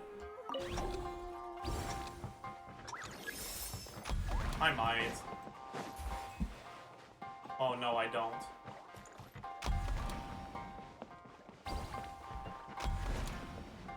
Alright.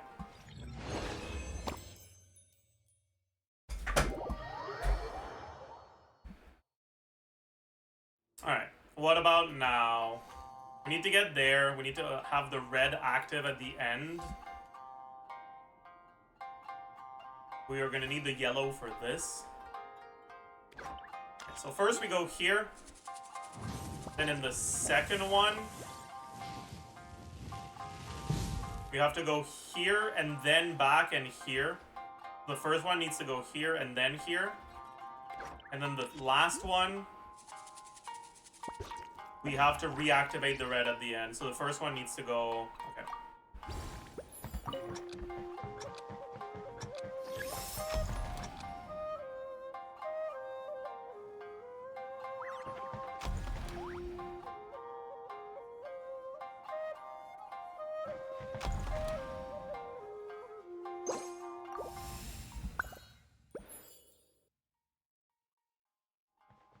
Understood.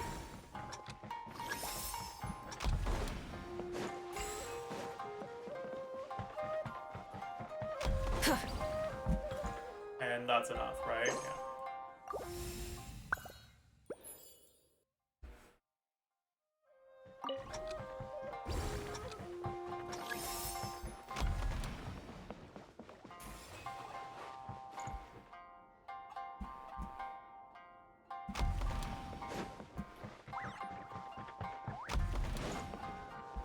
Augers.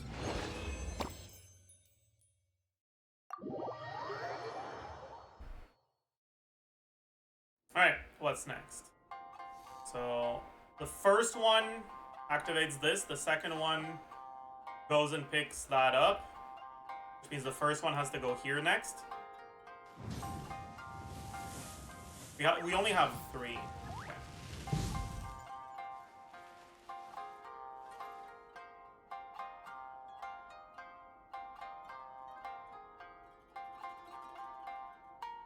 So, after the second one goes past here,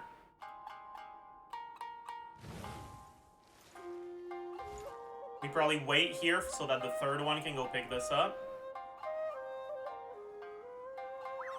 Then we go here and activate it, so the third one can go through. The first one is here, then here, then here. Second one goes and picks that up, goes and waits here, and then waits here. And third one just goes through while picking that up. Alright.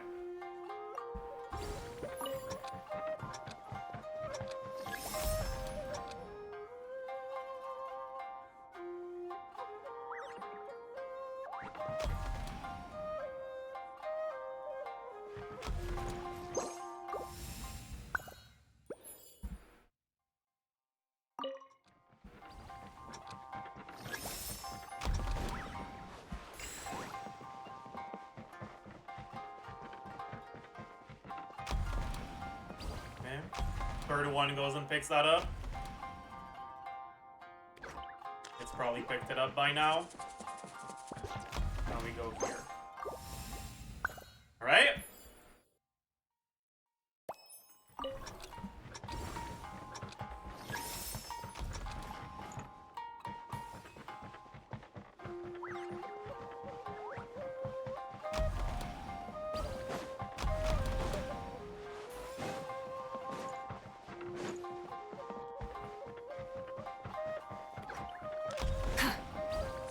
Huge.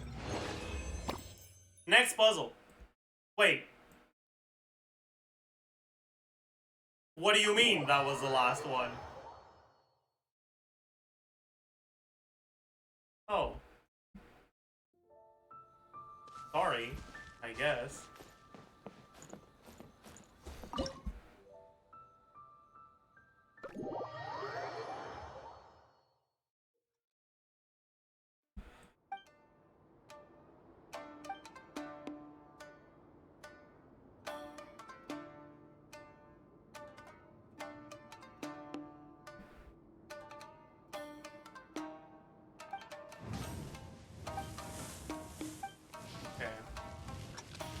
What's the button you press for this? Right click. Okay.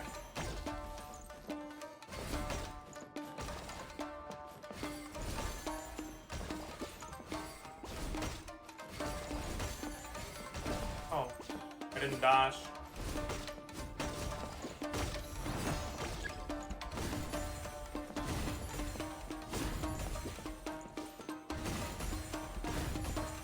What? Okay, that's kind of cringe.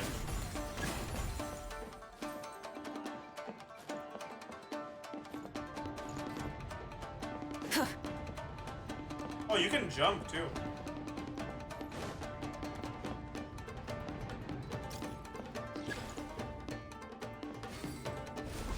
What?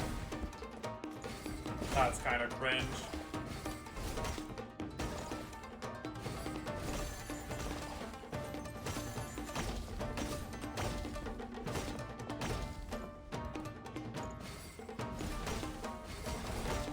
What?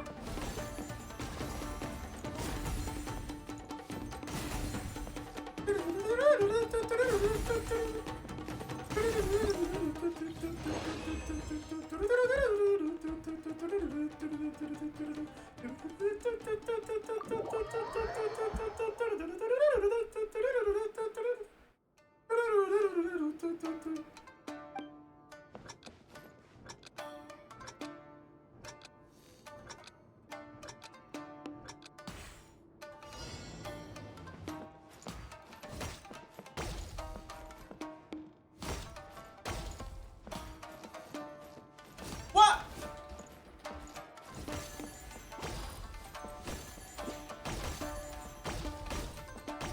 Whatever, man. It is what it is, I guess.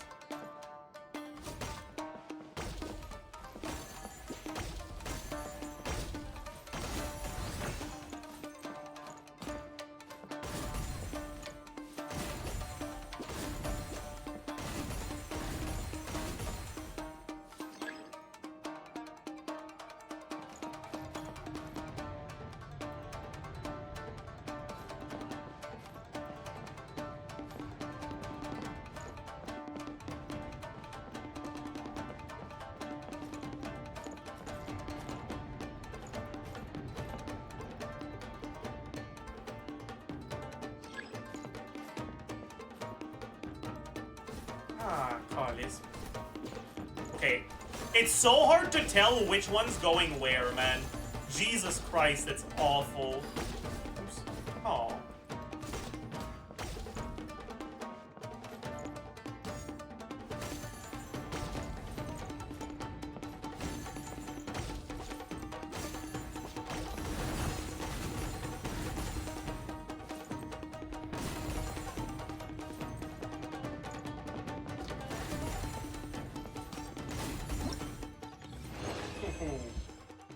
Love when the difficulty comes from low visibility. It's great.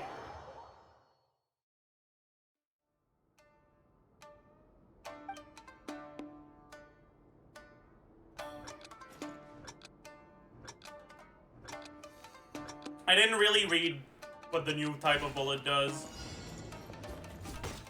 Oh, I get it. It's just a curveball.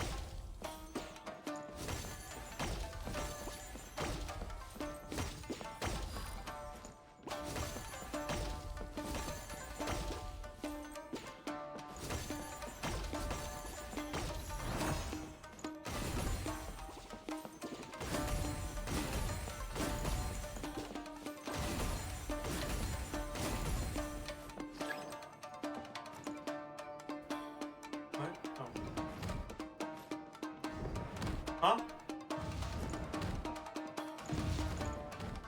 The fuck?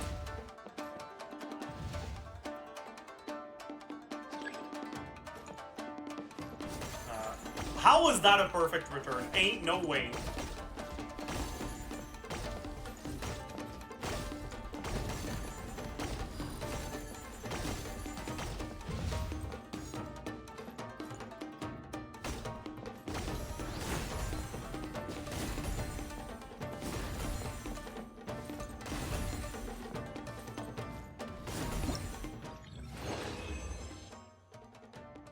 Is Moega also meta in this event? Yeah. It's because of Serpent Spine. Serpent Spine makes you do more damage. It actually, it's bugged and it works on the damage dealt from bullets here.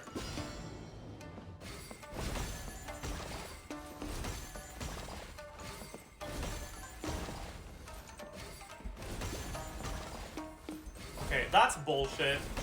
I don't know why it didn't work, but it didn't work.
Okay.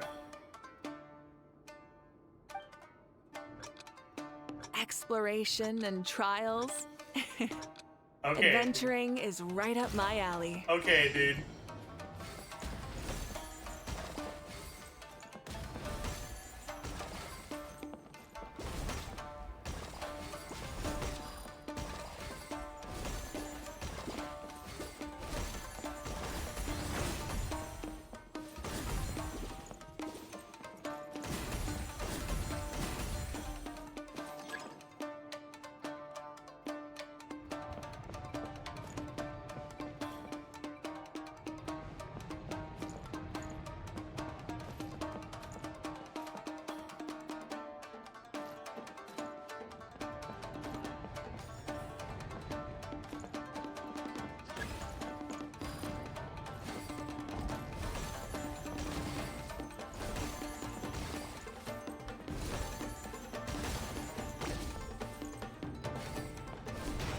What? How did that not hit? Oh, whatever, I guess.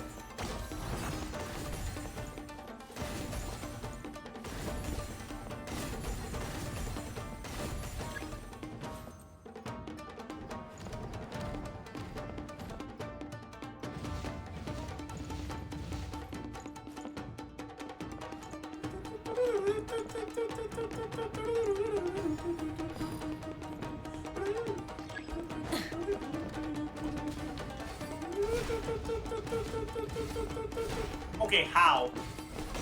Whatever.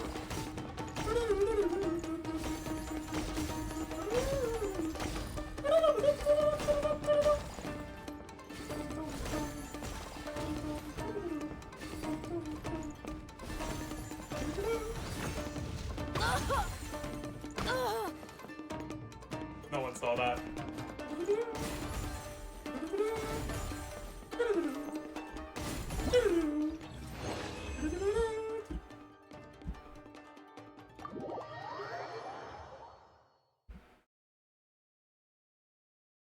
I mean, we gotta go for it now. Like, we have to. Like, we have to. It's a duel in the mist angle. My fingers are mega cold right now, though, so it's not gonna go well.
Okay.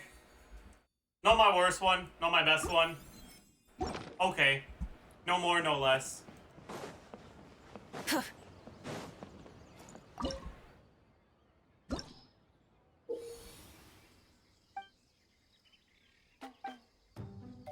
There's 2 states. Cool.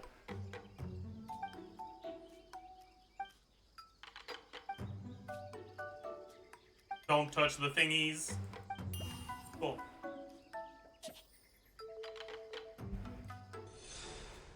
Oh, nice.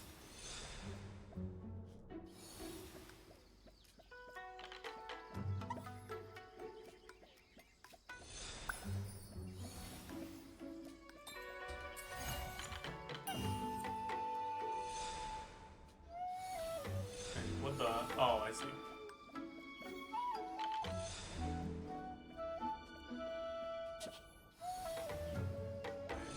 I don't know, what does this do? Is that just something you have to take, I guess? Oops, I'm an idiot.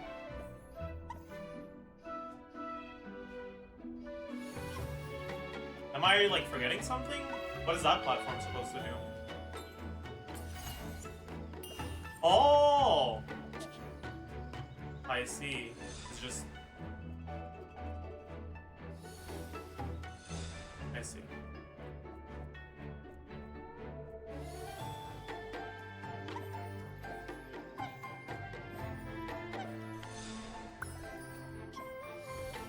I understand how this works now.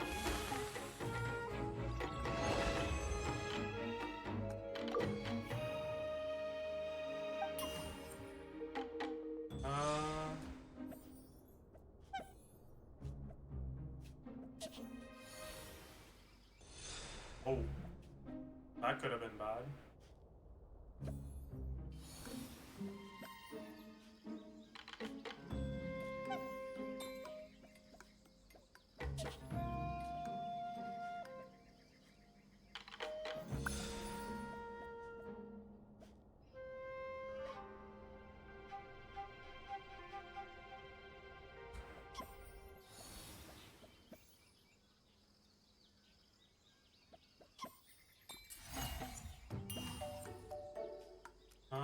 I guess I have to. Oh.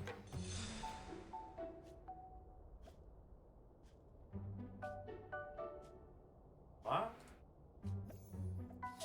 Oh, I get it.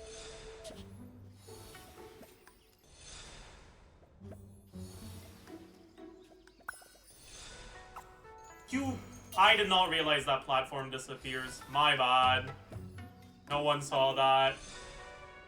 My bad.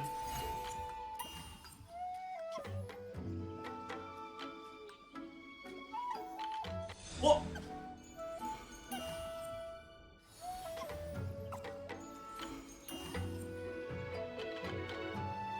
I thought there were gonna be like the other ones that like moved up or down based on whatever. It's fine.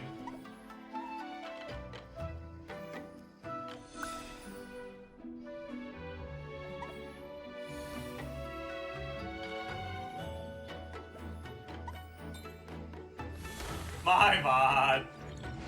I'm dog shit. You don't get punished for dying though, so I mean, I guess.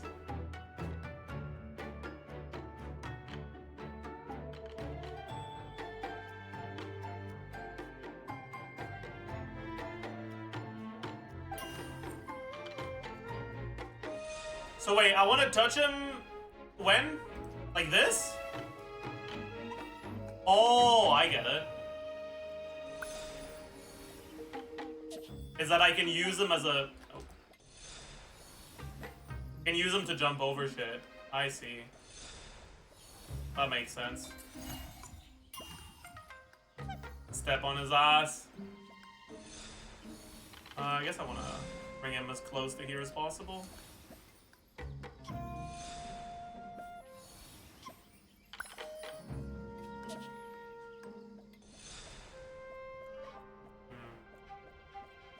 What do the squirrels even do?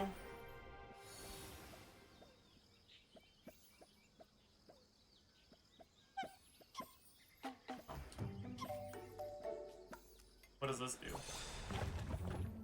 I don't know.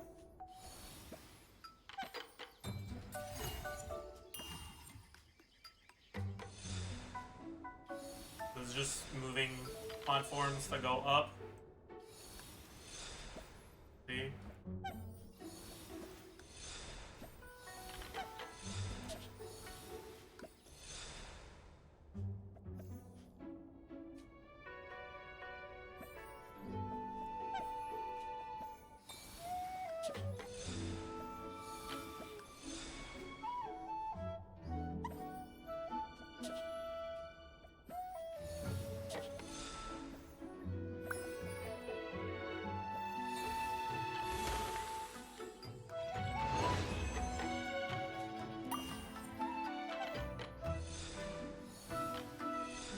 What changes? Only the direction of the thingies? Okay.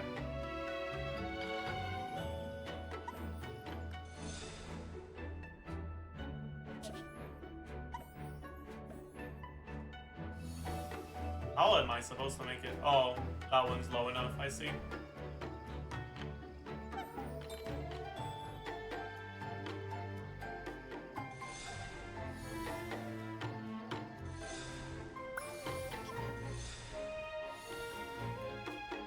I understand.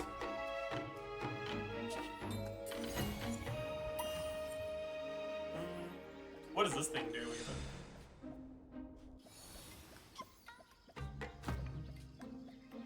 Oh, I see. Wait, no, I don't see. Do I see? Do I need this to be like... Can he still follow me if I... Yeah, he can. Okay, cool.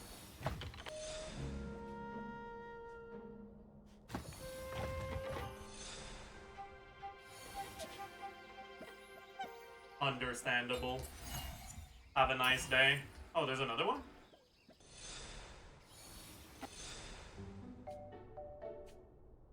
Oh.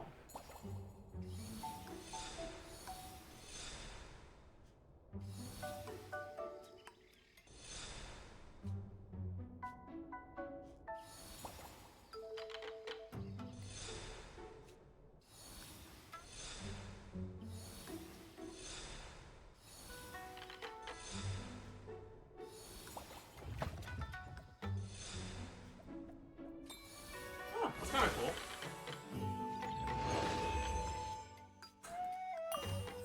Squirrel labor, true. Ah! I did not notice the mushroom.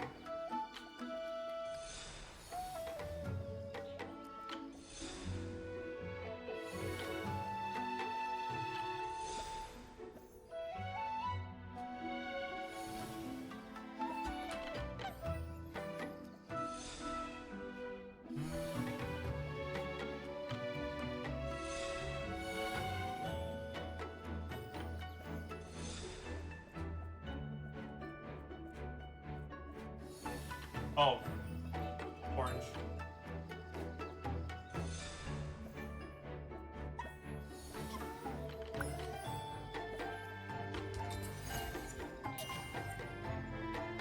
What the fuck? Oh, I see.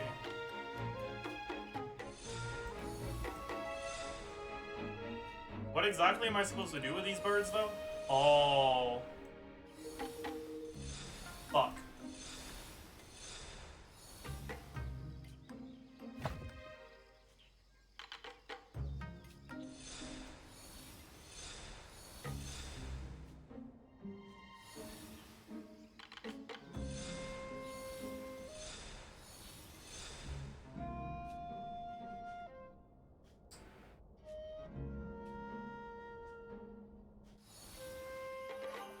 Okay.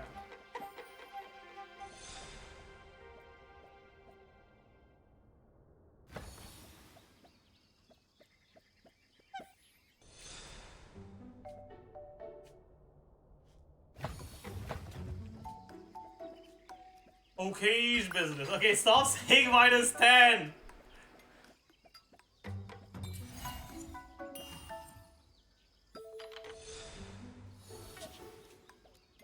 Oh my. Ah. Wait, I get it. Okay. So I have to like.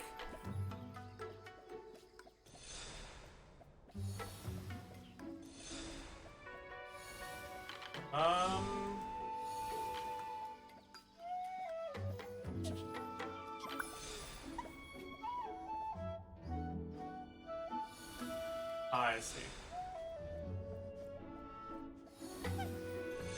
I'm an idiot. I thought I was gonna need to climb over them, but I did not. I overestimated the amount of time it would take.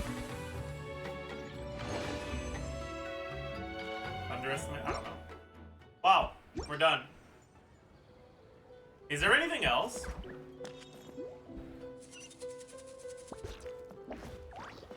Are we done? Only story?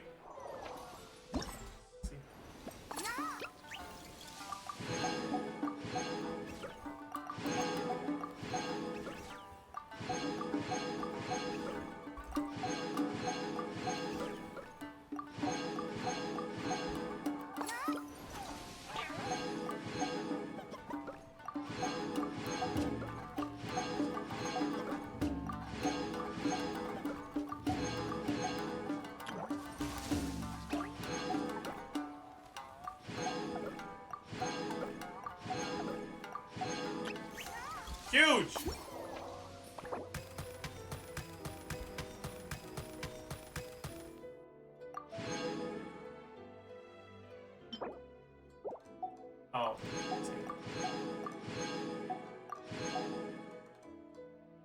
So we got everything?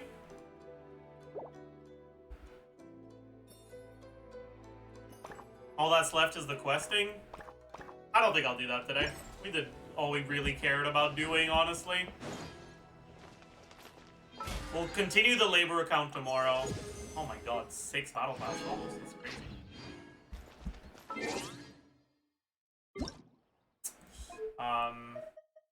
Yeah, that's gonna be it for today. I hope you all enjoyed your stay. Hope you had a good time.